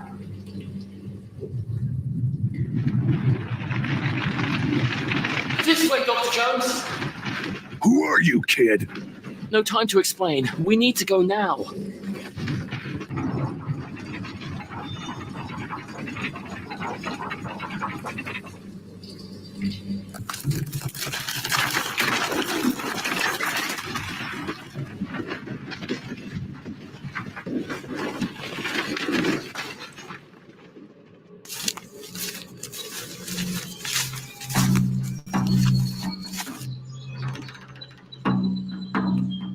I see, Dr. Jones, you're still on your search for the historical Jesus, and what was previously yours is now mine.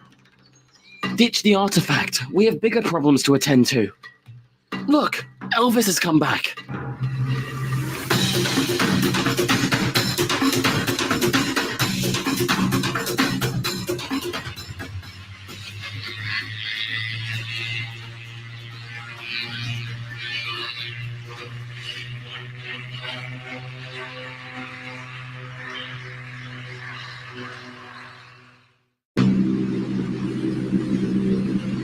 There's a snake in the text, Johnatahn! Oh, that's just the last 12 verses of Mark.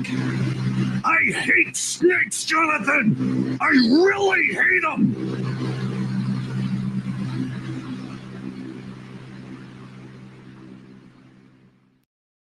The Aeneid was written in a period of time that is exceptionally well documented, compared to the circumstances in which the Tzu Chuan and Homeric epics were composed. This allows us to understand in good detail the context of the Aeneid's formation.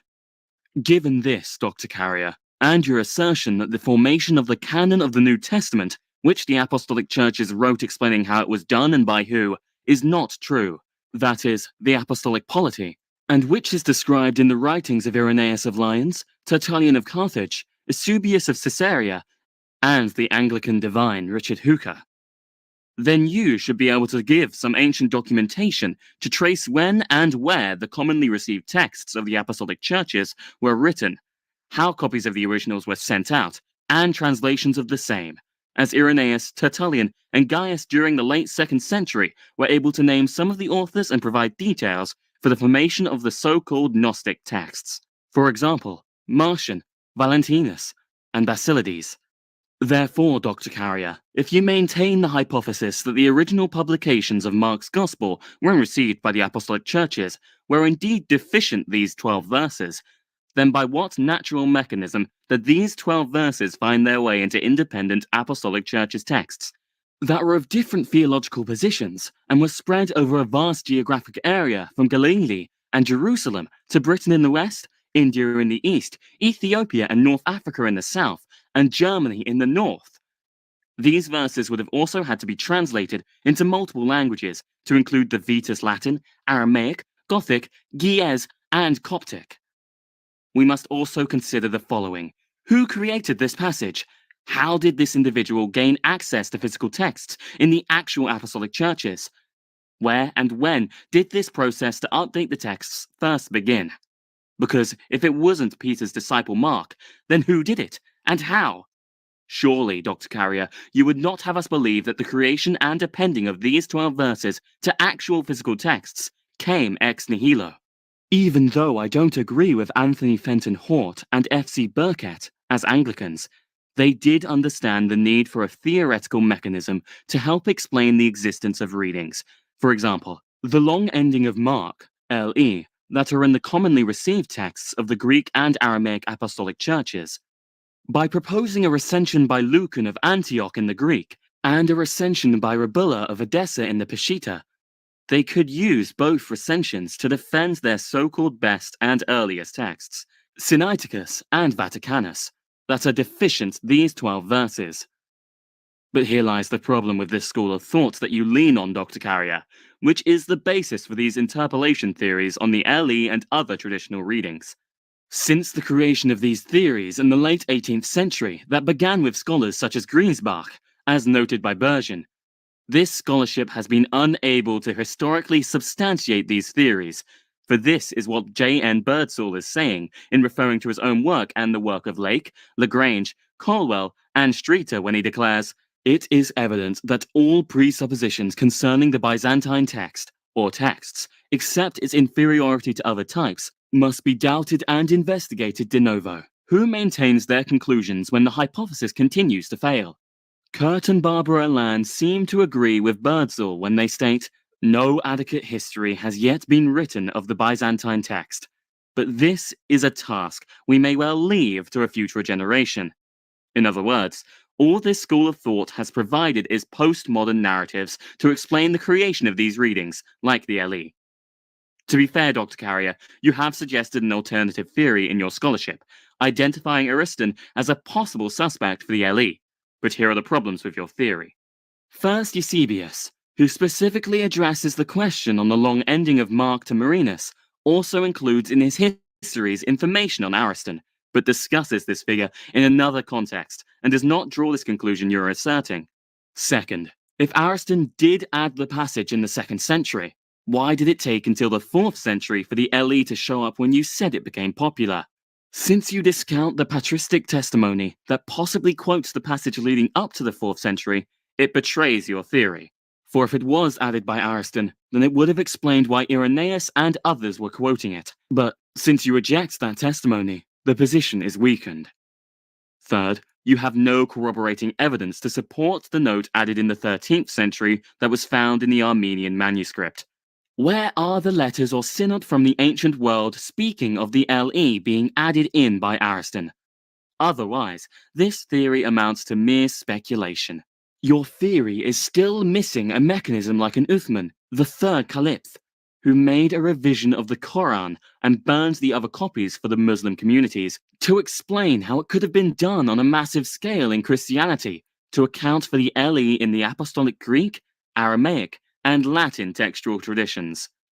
In addition, Dr. Carrier, you state at the beginning of your treatise that you won't even explore the possibility the LE could have been removed. But we have documentation from Nikon in the 10th century accusing the Armenians of casting out scriptures from their texts. PA. And Augustine offers corroborating testimony on the same passage in the 4th. You even cite an example of a late manuscript that omits the entire reference to serpents in the LE. Logically, you can't rule out a priori. According to Tertullian and Irenaeus, in the 2nd century, Marcion removed large portions of Jewish readings from Luke and 10 letters of Paul. We can even provide documentation to establish motive to why the LE would be removed, citing the greatest anti-Christian scholar of the ancient world, Proffer of Tyre, who probably made fun of the LE. Instead of using postmodern narratives invented in the late 18th century, why not accept the apostolic polity as described by Irenaeus, Tertullian, Eusebius, and Richard Hooker, which authenticates the LE as the official words of Mark's Gospel?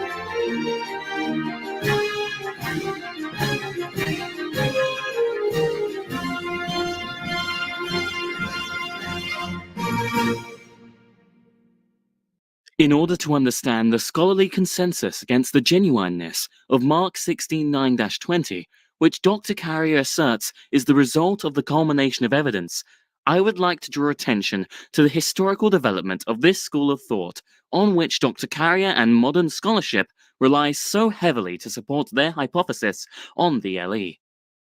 Dr. Carrier. Burgon identifies Griesbach as the first to insist that the LE was spurious, demonstrating this view of the LE to be of quite a recent development. While the footnote of Eusebius was well known to the scholars through the late Middle Ages, Burgon states it is only since the appearance of Griesbach's second edition, 1796 to 1806, that critics of the New Testament began to rule against the genuineness of these verses, denoting that previous critical editions of the New Testament were free from this reproach, citing the editions of Mill in 1707, Bengels in 1734, Wettstein in 1751, Alter in 1786, Birch in 1788, and Mathieu in 1788. The development of this theory, Dr. Carrier, begins to gain support when Hort in 1881 introduces a theory explaining the existence of readings like the LE, a theory that would also, in turn, nullify the commonly received texts of the Apostolic Church's testimony by relegating thousands of independent witnesses down to essentially one. Accordingly, in the face of the extant manuscript testimony, Hort stated, the natural presumption would be that a majority of extant documents is more likely to represent a majority of ancestral documents at each stage of transmission than vice versa. However, Dr. Carrier, Birdsall's published study in 1956 has had major implications for this school of thought affirming, Since the publication of Hort's introduction in 1881, it has been assumed in most quarters that the text was uniform from the time of Chrysostom, and that this uniform text, called here Byzantine, is to be found in his quotations. However, more recent investigation has questioned both the uniformity of the Byzantine text and its occurrence in the Chrysostom citations. Given Karl Popper's maxim, for a theory to be scientific, it must be falsifiable, it appears from Birdsall's review of the studies, including his own, that Hort's premise has been falsified.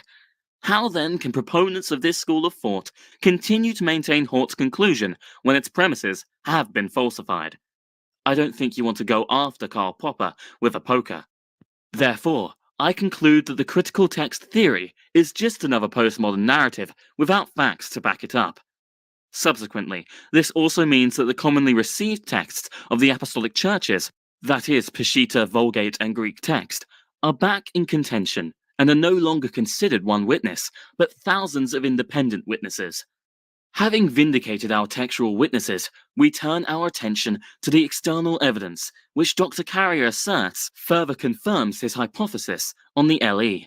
Yet the following empirical data will provide evidence to the contrary. Now, the passage in question is contained in every extant Greek manuscript, about 1800, except 3, that is, Sinaiticus, Vaticanus, minuscule 304. To be more precise, every Syriac MS, about 1000, except 1, the Sinaitic circa 400, and every Latin MS, 8000, except 1, Bobiensis circa 400, bears witness to the LE. Dr. Carrier, by way of hyperbole, attempts to counter this testimony when he states, most later manuscripts that do contain the LE place it after another forged ending, the so-called short ending, a sequence highly improbable unless the LE was added after that verse was, and thus not original to the text. Most manuscripts, Dr. Carrier. Exactly 6 Greek manuscripts, L, Psi, 083, 099, 479, and 274, have the shorter ending. Minuscule 274 has it next to 16.9 in the margin. Considering the overwhelming manuscript testimony favouring the LE, Dr. Carrier does appeal to his so-called best and earliest Greek texts, that is, Sinaiticus Vaticanus, in an attempt to discredit the received text of the apostolic churches as secondary in origin. Yet, the provenance of these texts is unknown. Dr. Carrier cannot establish who authored these texts, or who they belong to. Therefore, the contents within its pages are hearsay. Tertullian states that the official writings of the apostles are found in the churches known to the apostles, e.g. Peter, Paul, John, listing Corinth, Philippi, Thessalonians, Ephesus, and Rome. This testimony is also confirmed by Irenaeus at Gaul in circa 180. Therefore, we can provide an objective framework to examine the textual witnesses in these historic churches closest to the authors, going back to the 1st century to investigate the authenticity of the LE. Incidentally, in the 4th century, we can establish the provenance of 2 official texts read publicly at churches in Antioch and Rome, which were known to Peter. Burgon cites Chrysostom as a witness to the LE in his homily from Antioch, which is the oldest surviving Greek church going back to Peter. In the West, we have Jerome acting as secretary to the Pope, and trained in Greek by Gregory Nazian, the Patriarch of Constantinople.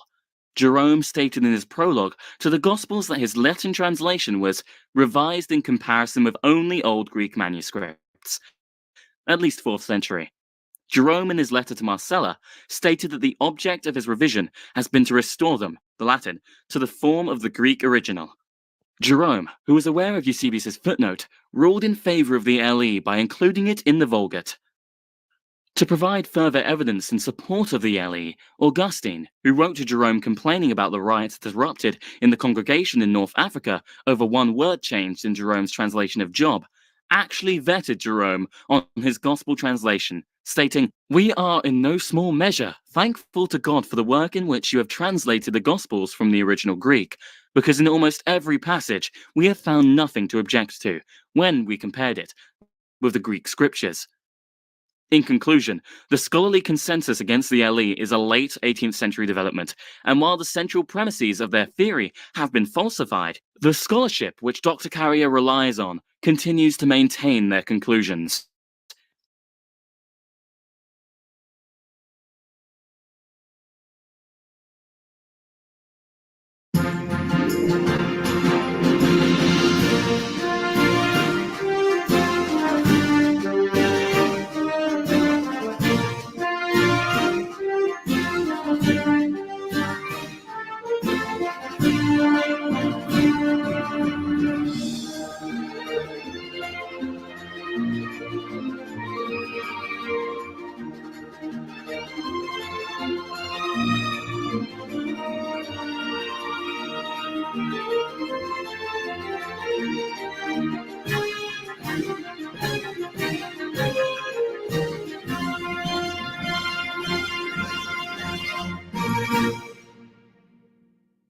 The objective for this rebuttal is to follow up with Dr. Carrier regarding his questions on the apostolic polity.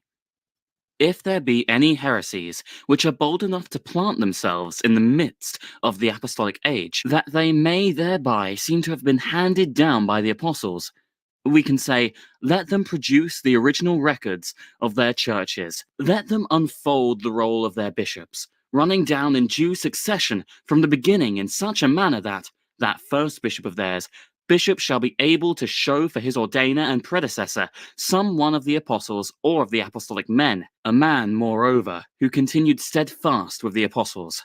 For this is the manner in which the apostolic churches transmit their registers, as the church of Smyrna, which records the Polycarp, was placed therein by John, as also the church of Rome, which makes Clement to have been ordained in like manner by Peter. In exactly the same way, the other churches likewise exhibit their several worthies, whom, as having been appointed to their episcopal places by apostles, they regard as transmitters of the apostolic seed.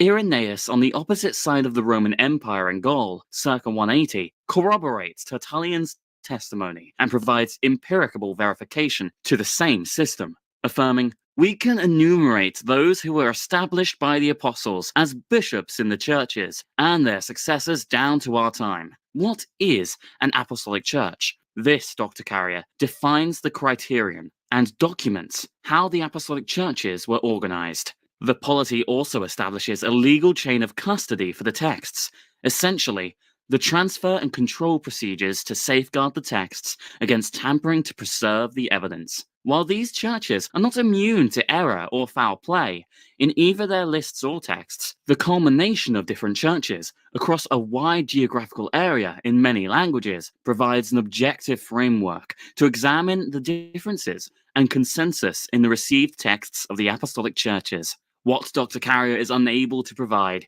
is any credible tome from the ancient world refuting what Irenaeus, Tertullian, and Eusebius has documented in their writings on the apostolic polity. Regarding when they acquired any copy of Mark, for this, we turn to Irenaeus, who opens his third book against the heresies, identifying what writings were handed down to the apostolic churches from the apostles. In reference to Mark, Irenaeus states, "After Peter Paul's departure, Mark, the disciple and interpreter of Peter, also handed down to us in writing what Peter had preached." Eusebius confirms the account in his histories and documents that Clement of Alexandria and Papias of Hierapolis corroborates this testimony.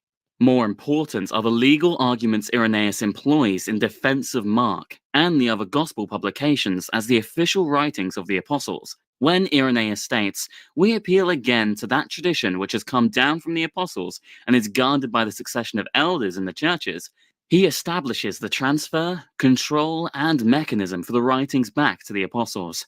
Further on, Irenaeus says, "The tradition of the apostles, made clear in all the world, can be seen in every church by those who wish to behold the truth." This provides independent attestation of different churches across a wide geographical area, in many languages that witness to the same writings, naming the same authors. The case of Marcion is most relevant to our current inquiry on the LE, since it deals specifically with the originality of gospel readings. Marcion argued in his antithesis that the version of Luke that was current among the apostolic churches was interpolated by the defenders of Judaism. Tertullian approaches the claims of Marcion by subjecting his version of Luke objectively against the texts that have come down in the official churches of Paul. Tertullian appeals to the churches of Corinth, Galatia, Philippines, Thessalonica, Ephesus, and Rome for comparison, and finds that the Gospel of Luke, which we are defending with all our might, has stood its ground from its very first publication, whereas Marcion's Gospel is not known to most people. The same case is made regarding the LE when we examine the official versions of the Apostolic Churches, Vulgate, Peshitta, and Greek text. It's essentially in them all. These are the texts to judge them by, Dr. Carrier, not texts of unknown provenance. The reading is in all extent lectionaries and claimed for two of the Church's greatest festivals, Easter and Ascension. Burgon documents an independent investigation by Victor of Antioch, circa 450, from Victor's commentary on Mark, who was aware of Eusebius's statement and concludes, "Yet we, at all events, in very many, we have discovered it to exist, have out of accurate copies subjoined also the account of our Lord's ascension in conformity with the Palestinian exemplar of Mark, who exhibits the gospel verity." Victor validated the LE against an official text of the Apostolic Church and found it to be genuine. Dr. Carrier's most pressing issue is how does he explain that almost all independent Apostolic Churches in Greek, Latin, Aramaic, and Coptic number Mark among its canonical texts, identify Mark as its author, and end up with the LE if it doesn't go back to the originals? Dr. Carrier's Ariston theory is based on a presumption that the LE may have come from two lost works, yet we don't have a copy of those works to verify that premise. Therefore, it's speculation, not actual evidence. The other part of Dr. Carrier's theory is based on a note placed in the 13th century by an unknown scribe, where the LE is separated from the rest of the gospel, and says, "Of Ariston the presbyter." Dr. Carrier insists the scribe must have had access to a historical document to confirm the point. Since we can't read minds of unknown scribes, it amounts to mere speculation. If the meaning of the note was so obvious, Dr. Carrier, why didn't Metzger and Colwell arrive at your conclusion? This further demonstrates the subjectivity of the note. We have copies from two Syriac fathers of the 4th century, Euphrates and Ephraim, which Dr. Carrier admits quotes the LE from the Diatessaron, 2nd century origin, yet dismisses this evidence and 1,000 other manuscripts in favor of a lone Syriac manuscript, whose provenance is unknown. Ambrose, a bishop in Milan, circa 340, quotes the LE on multiple occasions, but Dr. Carrier rejects his testimony, Jerome's Vulgate, and 8,000 Latin copies for one Codex Bourbeensis, a document of unknown provenance. Is this how we are to weigh evidence, Dr. Carrier?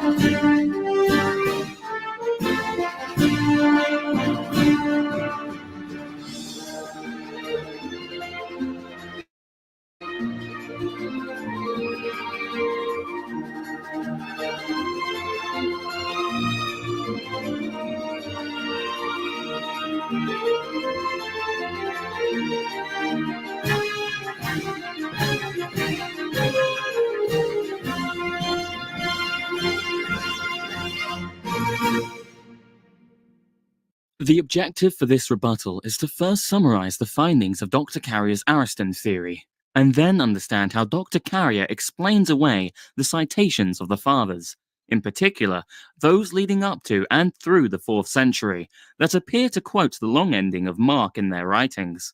Recall Dr. Carrier suggested the LE may have first originated in either the commentaries of Ariston or the dialogue of Ariston. Consequently, since there are no extant copies of these works, we cannot verify that premise. Remember, Dr. Carrier's theory is based on a note placed on a 10th century Armenian manuscript by an unknown scribe in the 13th century. While Dr. Carrier insists the scribe must have had access to a historical document to confirm this point, we cannot read the minds of unknown scribes, and both the Colwell and Metzger examinations of this note didn't arrive at Dr. Carrier's conclusion, which further demonstrates the subjectivity of the interpretation of the note. Therefore, Dr. Carrier hasn't presented any tangible evidence on the creation of the LE, only speculation. To explain the mechanism placing the LE in the Greek, Latin, and Aramaic textual traditions, Dr. Carrier deduces from his Aristotle theory that someone else transposed it into their copy of the Gospel, and then subsequent church communities then started regarding it as a lost original reading and added it. Who is this someone that Dr. Carrier refers to? Will Dr. Carrier also identify which church community this someone belonged to? Can Dr. Carrier tell us what church communities started regarding the LE as a lost original reading? Did these church communities include the Donatists, the Novatians, the Nestorians, Monophysites, the Arians, the Malachites, or the Montanists? Where are the letters from bishops, or the council, documenting where these churches came together to append these 12 verses to the text of Mark? The problem for Dr. Carrier's interpolation theory on the LE is that he has no empirical data from the ancient world to establish his narrative as an actual historical event. But if Dr. Carrier wants to maintain that any postmodern narrative is as good as another, very well. Just don't call it historical. As we turn to the writings of the Fathers, who appear to bear favourable witness to the LE, we must consider the following in evaluating the testimony. First, it wasn't until the 16th century that chapter and verses were added to the text of the New Testament by scholars like Robert Stephanus in his 1551 edition. Therefore, we should not expect the Fathers to quote Scripture in this manner. Second, as Burgon states, Fathers often quote Scripture loosely, and sometimes allude only when they seem to quote. Yet Dr. Carrier, like any good lawyer who has to deal with the culmination of witness testimony against his client, appears to employ a defense strategy of discrediting the evidence instead of engaging it. For Dr. Carrier opens up to the examination, a major problem with relying on patristic authority is that the manuscripts of the Church Father have themselves been doctored to reflect later canonical readings. To support this assertion, Dr. Carrier calls upon Dr. Ehrman, who also contends, the MS traditions of virtually all the Church Fathers show that later copyists tended to correct quotations of the Bible to the form of the text prevalent in their own day. While we can't read the minds of scribes, surely we can test Dr. Carrier's and Dr. Ehrman's hypothesis. Let's take the canonical reading of Only Begotten Son, found in John 1:18. That confirms to the Latin and Greek ecclesiastical texts. When we examine the writings of Origen, Basil of Caesarea, and Cyril of Alexandria, we find both the canonical reading Only Begotten Son and the variant reading Only Begotten God. In this sample of works, it appears the copyists left the readings as is. In another example, Dr. Carrier maintains that Irenaeus' citation of the LE only survives in the Latin translation, and are among those most tampered with. Therefore, the text prevalent would be the Vulgate. Yet Dr. Carrier's full quotation of Irenaeus for that section under examination doesn't follow the Latin Vulgate in the citation of Mark 1:2, for it reads, "As it is written in the prophets," which is a distinctive Byzantium reading. If the scribe was bringing it in line with the Vulgate, it would have been corrected to, "As it is written in Isaias the prophet."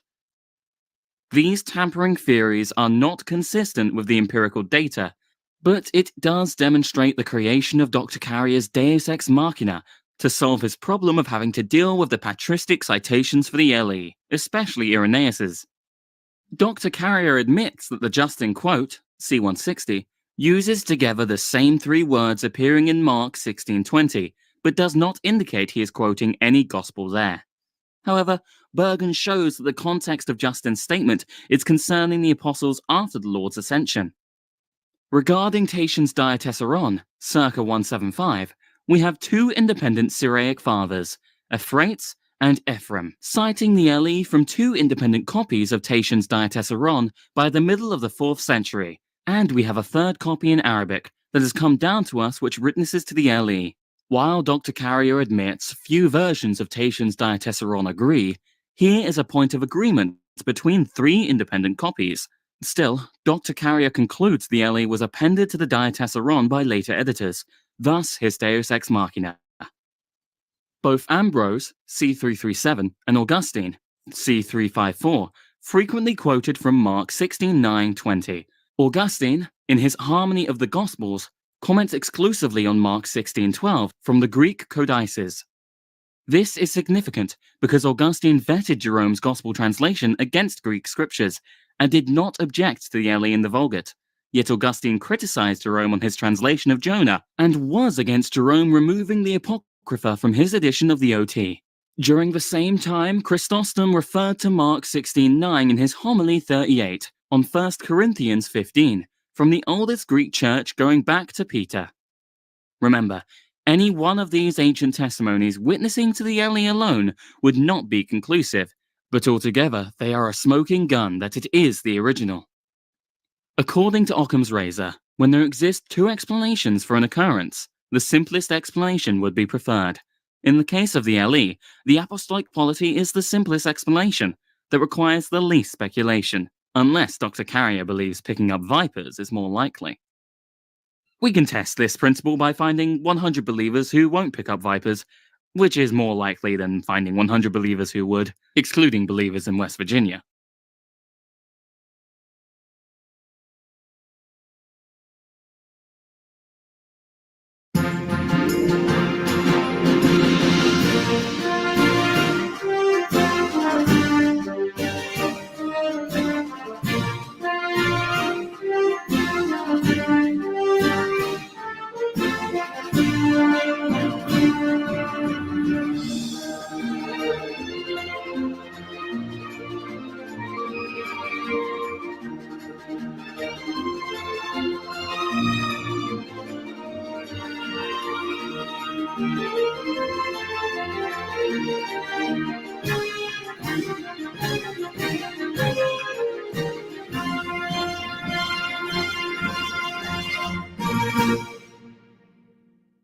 The objective for this rebuttal is to examine several statements made by Dr. Carrier from his latest post.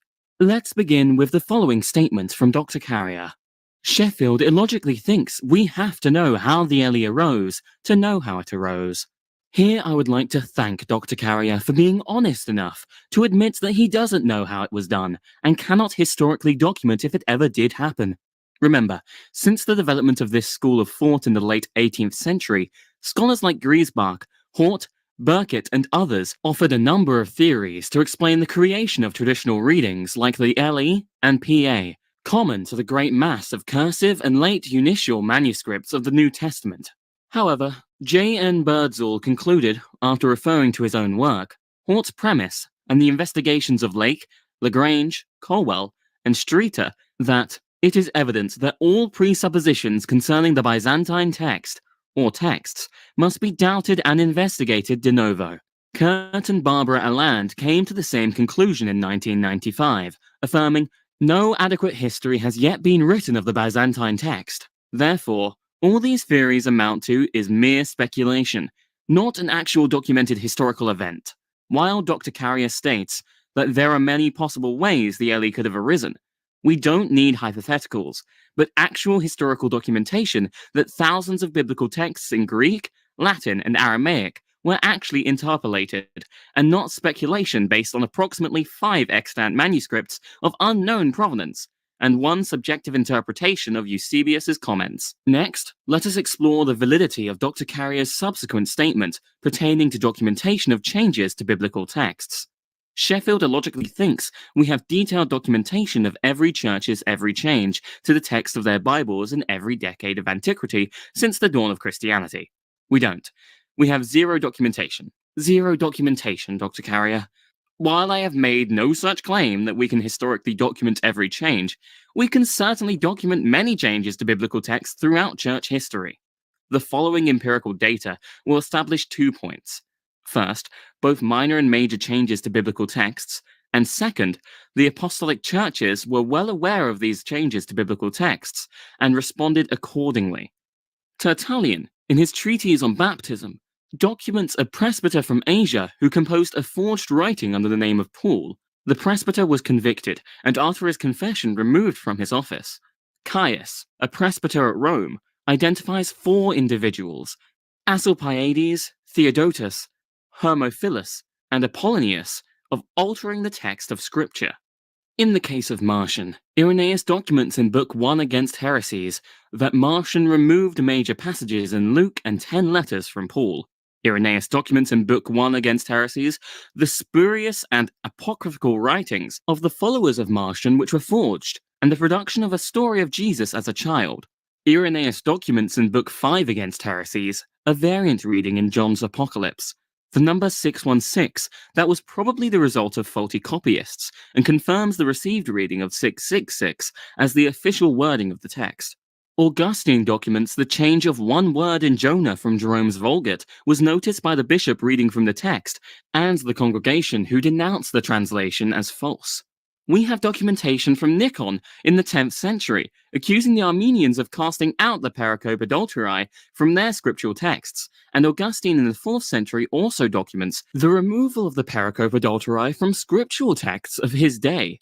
Yet Dr. Carrier concludes the PA was also interpolated. Furthermore, the empirical documentation above clearly establishes how vigilant the apostolic churches were to changes in the biblical texts, which is a testament to the apostolic polity. Yet history is unaware of unknown scribes or church communities, as Dr. Carrier has suggested, interpolating the LE into thousands of Greek, Latin, and Aramaic texts. Remember, the churches did report copies of Mark that didn't have the LE, and while Dr. Carrier dogmatically asserts Eusebius and Jerome as champions for his cause, scholars like Burgon and Pickering come to the opposite conclusion, reading the same Schoolia, as did almost all textual editors prior to Griesbach, who ruled in favor of these verses. To conclude my rebuttal, I will deal with the following statement from Dr. Carrier. I've also shown by abundant external evidence that the evolution of the ending of Mark went from no evidence for 100 to 200 years of the LE even existing, no patristic authors are aware of it, no known manuscripts contain it, followed by a period of 100 to 200 more years of the LE existing only as an unusual or rare reading.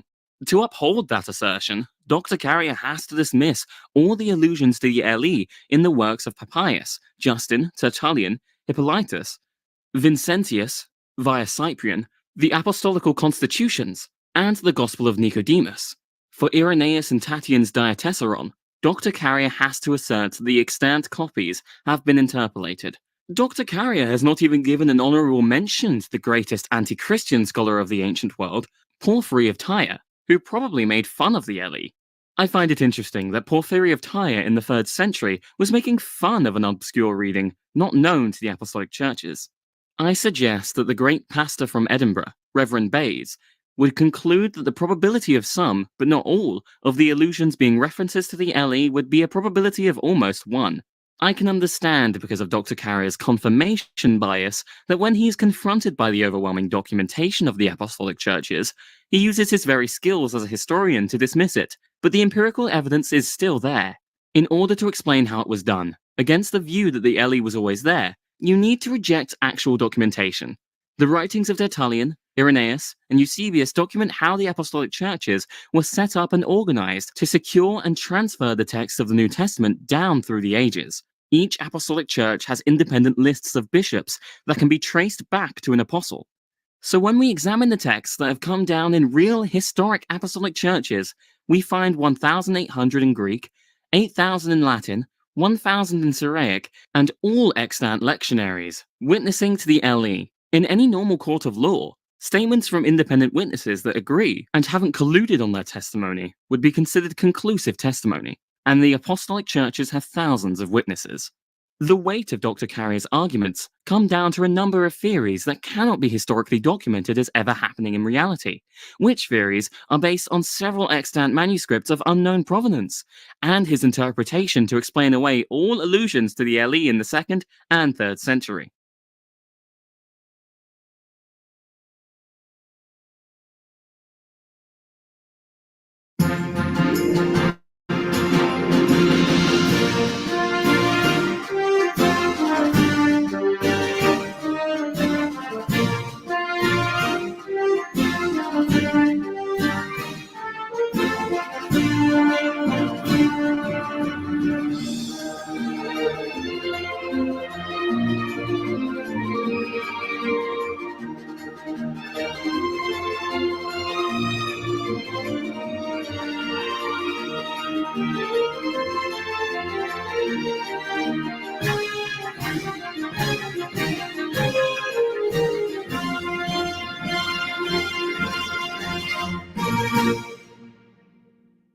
As I bring my arguments to a close, I would like to draw Dr. Carey's attention to what is known, as it pertains to our examination of the LE, to determine originality.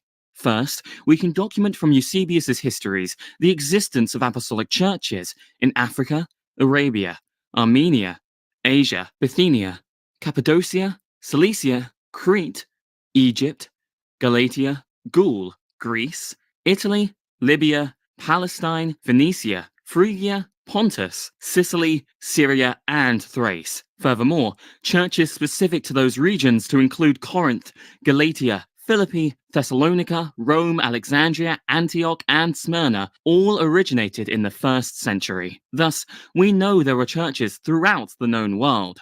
We can also document the polity of these churches, explaining how they were set up and organized. This is aided by the succession lists of bishops providing oversight of these churches going all the way back to an apostle, as evinced in the writings of Irenaeus and Tertullian. Consequently, we know there was an organizational structure for these churches. The letters of Paul, Ignatius of Antioch, and Polycarp of Smyrna establish early communication between the apostolic churches using a known system employed by Cicero in his letters to Atticus. Therefore, we know how the churches communicated with each other. We can even document a historical case study in the 2nd century, where Marcion accused the apostolic churches of interpolating specific passages into the Gospel of Luke, and how the apostolic churches authenticated its textual readings as the original wording of the text. So, we also know there was a historical criterion applied to scriptural readings to determine originality. Both Tertullian and Irenaeus document that the authentic writings can be examined at the apostolic churches where they were publicly read to the congregations. Since we know where these churches were located, how they were organized, who the bishops were that provided oversight, how the churches communicated with each other, what objective criterion was applied to readings to determine authenticity, and where the official scriptures were publicly read to the congregations, we have an objective framework to begin our investigation to determine the authenticity of the LE. In the face of such an elaborately detailed and objective framework, it is puzzling why scholars like Birdsall, Metzger, Ehrman, and Dr. Carrier continue to ignore what the apostolic churches have said for a postmodern narrative created in the late 18th century.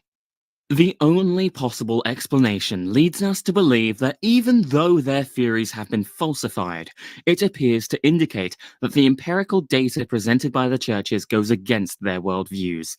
All I have done is reiterate what the apostolic churches have documented in their writings, which cover the questions of who, what, when, where, and how, questions that have yet to be answered for their interpolation theories on the LE. Dr. Carrier has asked, where is this ancient documentation on the state of any apostolic church's text of Mark? Allow me to clarify several points for Dr. Carrier. First, it was only noticed in the 4th century, circa 320, that there were copies of Mark that didn't have the LE, which was duly noted by a church historian, Eusebius, and passed on as a footnote. The Greek texts of Vaticanus, circa 325, and Sinaiticus, circa 350, confirm this point, but these texts cannot establish a legal chain of custody to the official Greek apostolic churches. Therefore, these texts cannot be shown to witness to the received readings of the church.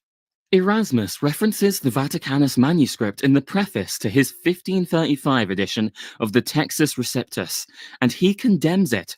350 readings from it were made available to him, and he rejected them on the grounds that they did not follow the scripture citations of the Orthodox fathers like Chrysostom, Gregory Nazianzus, and Gregory of Nyssa. In other words, it did not represent the commonly received readings of the Greek Orthodox churches, which is why, to understand the state of Mark as it applies to the LE, we need to examine the commonly received texts that have come down through the apostolic churches instead of texts of unknown provenance. Remember, there is no extant manuscript that dates earlier than Vaticanus containing any portion of Mark chapter 16. So when Dr. Carrier asserts it was a rare reading prior to the 4th and almost non-existent in the 2nd, He is only speculating, based on several manuscripts of unknown provenance from the 4th century, and his interpretation of Eusebius, as opposed to Burgon's interpretation of the same.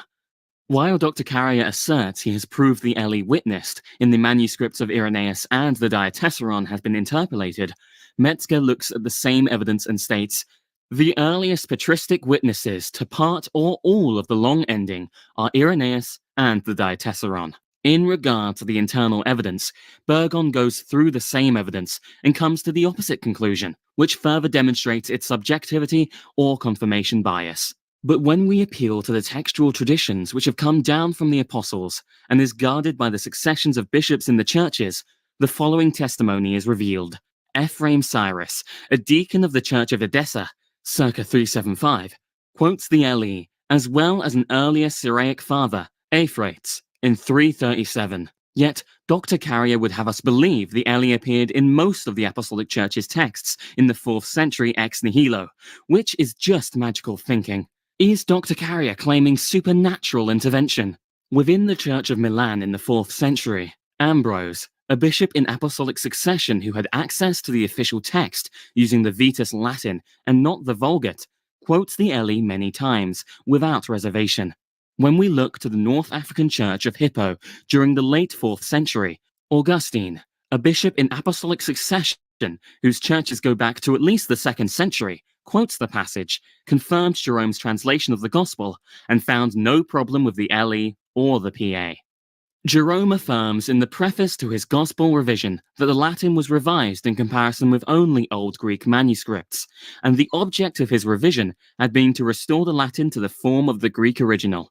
While Jerome was aware of Eusebius's footnote, the Eli passed the evaluation criteria to make it into his editions, as well as the PA, 2 readings which are deficient in Dr. Carrier's so-called best and earliest manuscripts. In summary, when we examine the official versions of the Apostolic Churches, for example, Vulgate, Peshitta, Greek text, the public readings of Scripture found in the ancient lectionaries, the quotations of fathers over a vast geographical area, and the overwhelming majority of extant manuscripts in different languages and churches, 1800 Greek, 8000 Latin, 1000 Syriac, the overwhelming empirical evidence is that the Eli is original. I do want to thank Dr. Carrier for allowing myself as a member of the Anglican Communion to share my views on the Eli, and wish him all the best in his future endeavors.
Welcome to Monster, home to the site of the Nestle Holland Greek New Testament text and the CBGM.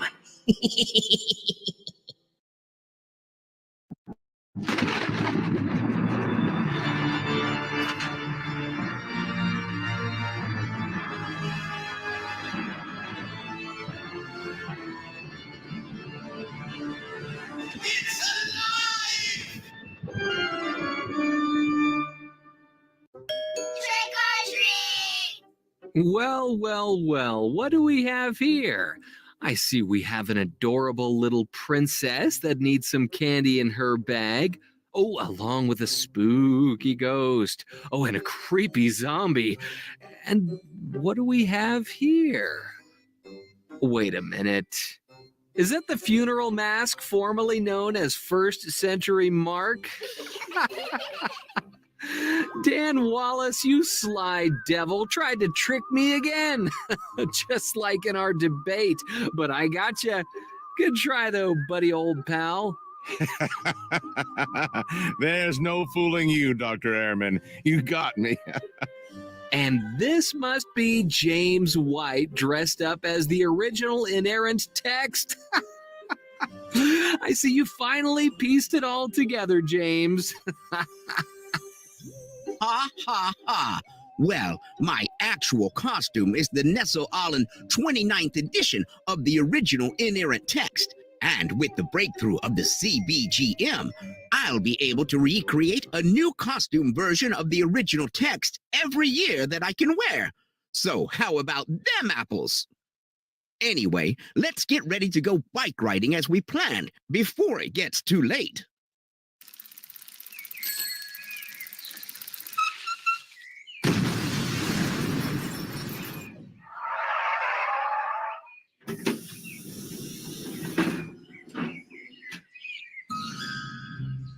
James White, you've got to come back with me. Where? Back to the future. No, Stewie. Dr. Ehrman and Dan Wallace are here, and I can't leave them behind. We were just getting ready to take our bikes out for a spin. There's no need for them. This concerns you, James. Wait a minute. What are you talking about? What happens to me in the future? Does YouTube cancel the dividing line or something? No, James. Both you and the show turn out fine. I think. It's the text of the New Testament, James. Something's got to be done about the text. Well, what happens to the text? Hello? Hello, anybody home? Hey, think, James White, think. The obvious question is what's been happening to the text under the guise of modern critical text theory. But just me telling you a little bit about the future of the text will cause a chain reaction of events that will create an entire new timeline. Now, off of your bike. The game is afoot. Hey, Stewie, we better back up. We don't have enough road to get up to 88. Roads? Well, where we're going, we don't need roads.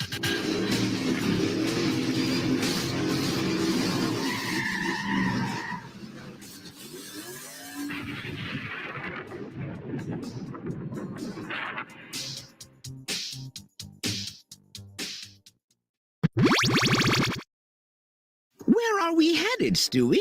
I'm glad you asked, James. Well, in order to help you grasp the future of modern New Testament textual criticism, you must first understand its past. Basically, how did we get into this mess that we are currently in, which has mucked everything up? Mess? I see that the postmodern narrative that modern text critics have been spewing since the late 18th century has deluded your senses, James. Things will clear up soon, but more on that later. By the way, James, I think it's really cool that we're hanging out together. I'm a big fan. I'm absolutely cuckoo for the Dividing Line show. But, James, when I watch your segments on New Testament textual criticism, you tend to avoid the real issue. What do you mean, Stewie? Oh, don't play dumb, James. You sidestep the real issue by talking about the comma of John and Revelation 16:5. Really, one word, James? Like that's the problem? And let's not forget how much you love talking about the medieval manuscripts used by Erasmus. Ugh, such trivial matters. When will you learn, James? It's not about the TR, but the text of Antioch. And it's at Antioch where we begin our journey. Antioch? Great Scott! To infinity and beyond, and beyond.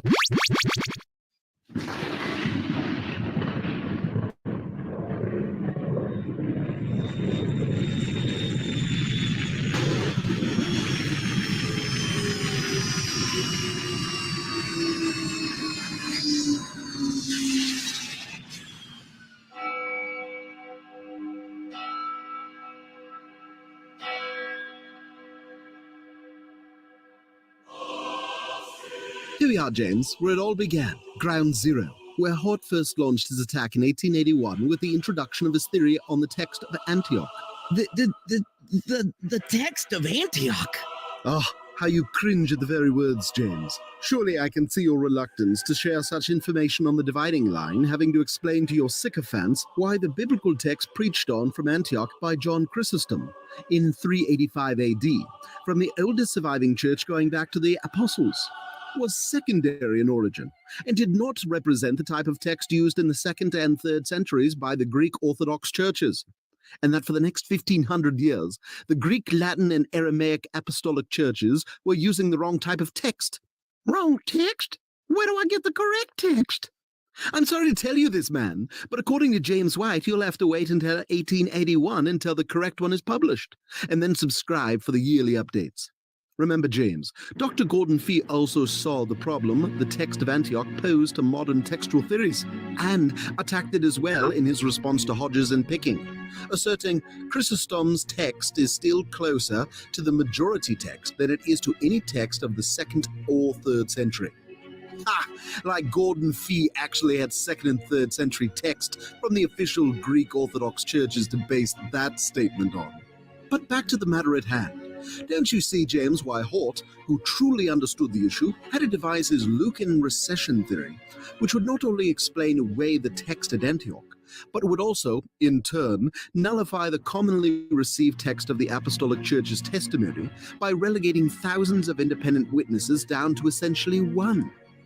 Accordingly, in the face of the extant manuscript testimony, Hort stated, the natural presumption would be that a majority of extant documents is more likely to represent a majority of ancestral documents at each stage of transmission than vice versa. But Stewie, no bona fide textual scholar holds to Hort's Lucan conflation theory any longer, except maybe Daniel Wallace. But don't tell I told you. But you're still holding to Hort's conclusion, James, on the commonly received text of the Apostolic Churches, even though all his premises have been falsified. Haven't you read Neville Birdsall's published study that has had major implications for this school of thought? Look right here, James. Read along with me, or better yet, eat some cake while I read it to you. Since the publication of Hort's introduction in 1881, it has been assumed in most quarters, as the handbooks reflect, that the text was uniform from the time of John Chrysostom, and that this uniform text, called by a variety of names, and here Byzantine, is to be found in his quotations. However, more recent investigations has questioned both the uniformity of the Byzantine text and its occurrence in Chrysostom's citations.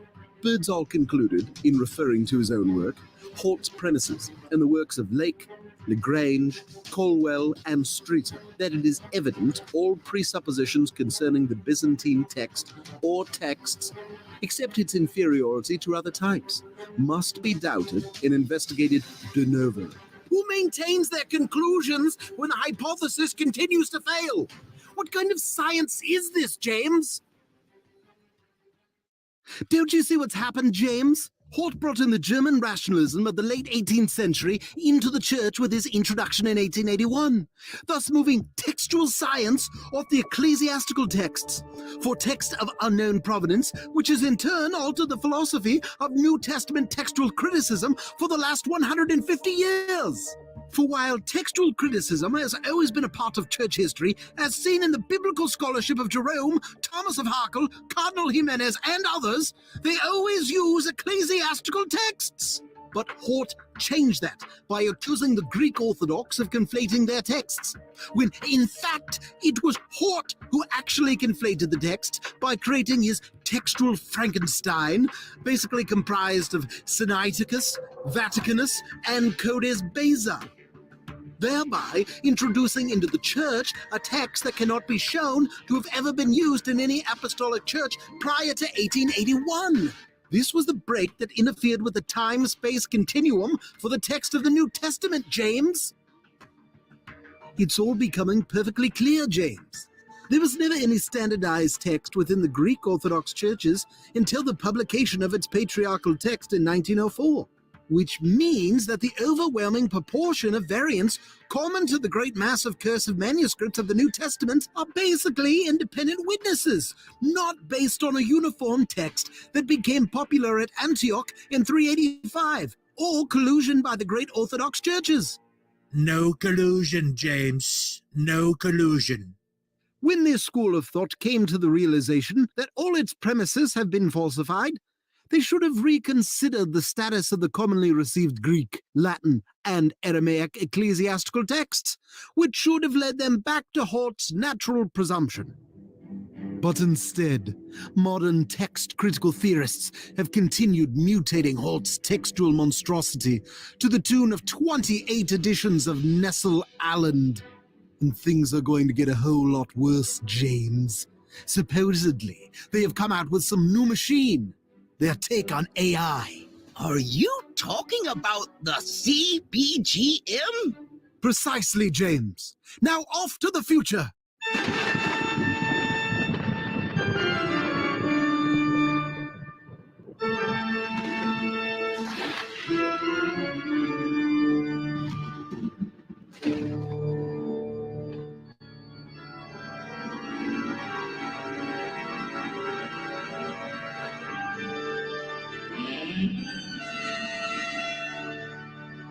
Welcome to Monster, home to the site of the Nestle-Aland Greek New Testament text and the CBGM. Right this way, my friends. Master, your guests have arrived. Thank you, Igor, for showing them in. Yes, Master. Good evening, Stewie. James, what do I owe the pleasure of this visit? The pleasure is all mine, Dr. Gurry. Thanks for agreeing to meet with us on short notice. James, close your mouth. You're groveling. It's embarrassing. How can I be of assistance, Stewie? Well, Dr. Curry, James and I have been on our fact-finding mission, and we're trying to understand a little more about the CBGM. So, what exactly is the CBGM? Answering that, Stewie, will require everyone to get more acquainted with my published titles on the issue. But hold that thought, Dr. Gurry. Just a moment. Rupert, read through the chapters while we momentarily pause for a quick commercial break. Attention New Testament textual maniacs. Dr. Peter Gurry and Tommy Wasserman's book titled A New Approach to Textual Criticism is now available. Explore the first full-length, accessible introduction to the coherence-based genealogical method, which is now being used to establish the text of the Nestle-Aland in the UBS Greek New Testament. Act now while the presses are hot. As you were saying, Dr. Gurry, before I rudely interrupted. in a relatively short sentence, the CBGM is a method that uses a set of computer tools based in a new way of relating manuscript texts that is designed to help us understand the origin and history of the New Testament text. Interesting, Dr. Gurry. Since programming of this kind relies heavily on algorithms, which are based on a set of assumptions, those assumptions would naturally drive the results. I'd be interested in hearing your views on the general consensus of scholars today on the Lucan recension theory. There wasn't one. Klaus Wachtel demonstrated this for the Catholic epistles in his 1993 dissertation, and he has argued the same for Paul and the Gospels. I don't know any living textual critic who thinks Lucian made a recension of the New Testament text. James, it's interesting that Burgon was right all along on this point, yet you don't follow his conclusion on the text.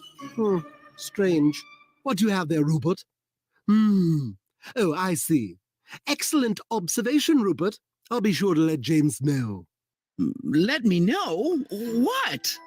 Well, Rupert has brought it to my attention that prior to the evolution of the CBGM, it appears modern text critics employed a different theory of relating manuscript text together to understand the origin and history of the text. Apparently, for the last 2 centuries, New Testament scholars used a concept known as text types, which categorize the text into Alexandrian, Western, Byzantine, or Caesarean type. If one reads Bruce Metzger's well-known textual commentary that accompanies the UBS, the notion of text types is absolutely essential to his explanation of the history of the New Testament text, and with it, to the practice of textual criticism itself. I wonder how this jives with the CBGM. Let me ask Dr. Gurry. Dr. Gurry, how would the CBGM discern a type text if the text was Alexandrian or Western? First, text types are particular to certain parts of the New Testament, but for Acts and the Catholic letters, the CBGM does not offer strong support for an Alexandrian or Western text type as traditionally conceived. The reason is that the boundaries for these supposed text types turn out to be too porous in light of the complete collations used in the CBGM. It is one of the most significant conclusions drawn from use of the CBGM that text types are an unhelpful category for describing the history of the text, and therefore are unhelpful for making textual decisions. Unhelpful for making textual decision, James? Right. Yes. Well, that sort of changes everything, especially since modern text critics' understanding of text types was central to reclassifying the Greek, Latin, and Aramaic ecclesiastical text as secondary in origin. Yet you're still holding on to the conclusion, James, as if it was spoken ex cathedra by the Pope. This is rich. In other words, text types has been a phony bologna sandwich from the start, James, and modern text critics have been chewing on this sandwich for the last 200 years. I think, oh, goodness. Not you too, James. Oh, put down the phony bologna sandwich. No, don't drink the Kool-Aid too. Now, come on, James. I know all your textual theories are crumbling before you, but let's get a closer look at that machine. It's kind of fascinating, James. I wonder what they feed this big guy. We feed it the oldest and best manuscripts. I wouldn't mind having a closer look at these so-called oldest and best manuscripts. Right this way, my friends. Where do these texts come from? Who knows? There seems to be a problem with the provenance, but they taste so good. Well, that explains all the lacuna in the manuscripts. Sinaiticus and Vaticanus! My precious! Snap out of it, James. These texts are fool's gold. But, Stewie, these texts were used by the churches. Excuse me, James, but there is a problem with the provenance of these texts. The origins of both Sinaiticus and Vaticanus remain elusive, despite generations of scholarly debate seeking to clarify and resolve the problem. Don't you see, James? While Sinaiticus and Vaticanus may well be 4th century Greek texts, we don't know where they come from according to Dr. Wasserman.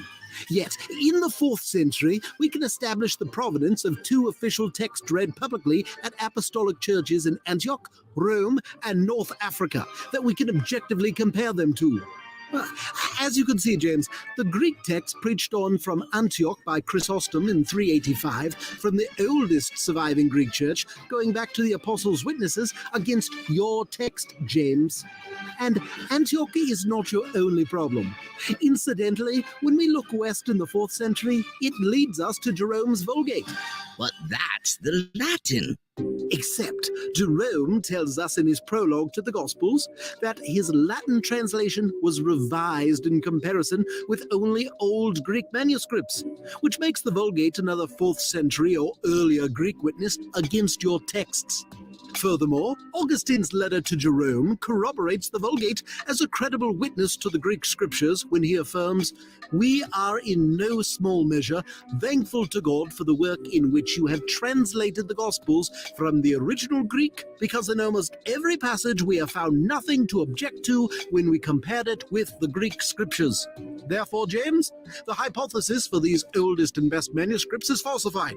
Yet the CBGM machine is being fooled primarily by these texts of unknown provenance as the basis for its editions. So why would the Nestle Aland and the UBS continue to maintain their conclusions on the ecclesiastical texts, even though all its premises have been falsified? Is it because when you move off these mixed texts and have to resolve the differences between the Vulgate, the Byzantium, and Peshitta, it leads us back to the TR? That is heresy, Stewie. Oh, but there's more, James. Given that the TR is in the public domain, it means it couldn't be copyrighted. And without the mixed texts, there's no need for new modern translations, which would cripple the Nestle Aland and UBS Bible publishing industry. Jobs would be lost, and you wouldn't be considered experts any longer. No! I don't want to hear this! But worst of all, James, you wouldn't be able to dress up in a new version of the original inerrant text every year for Halloween.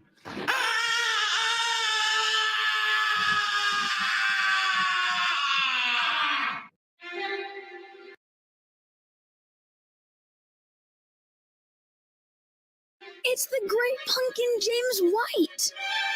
He's rising up out of the pumpkin patch!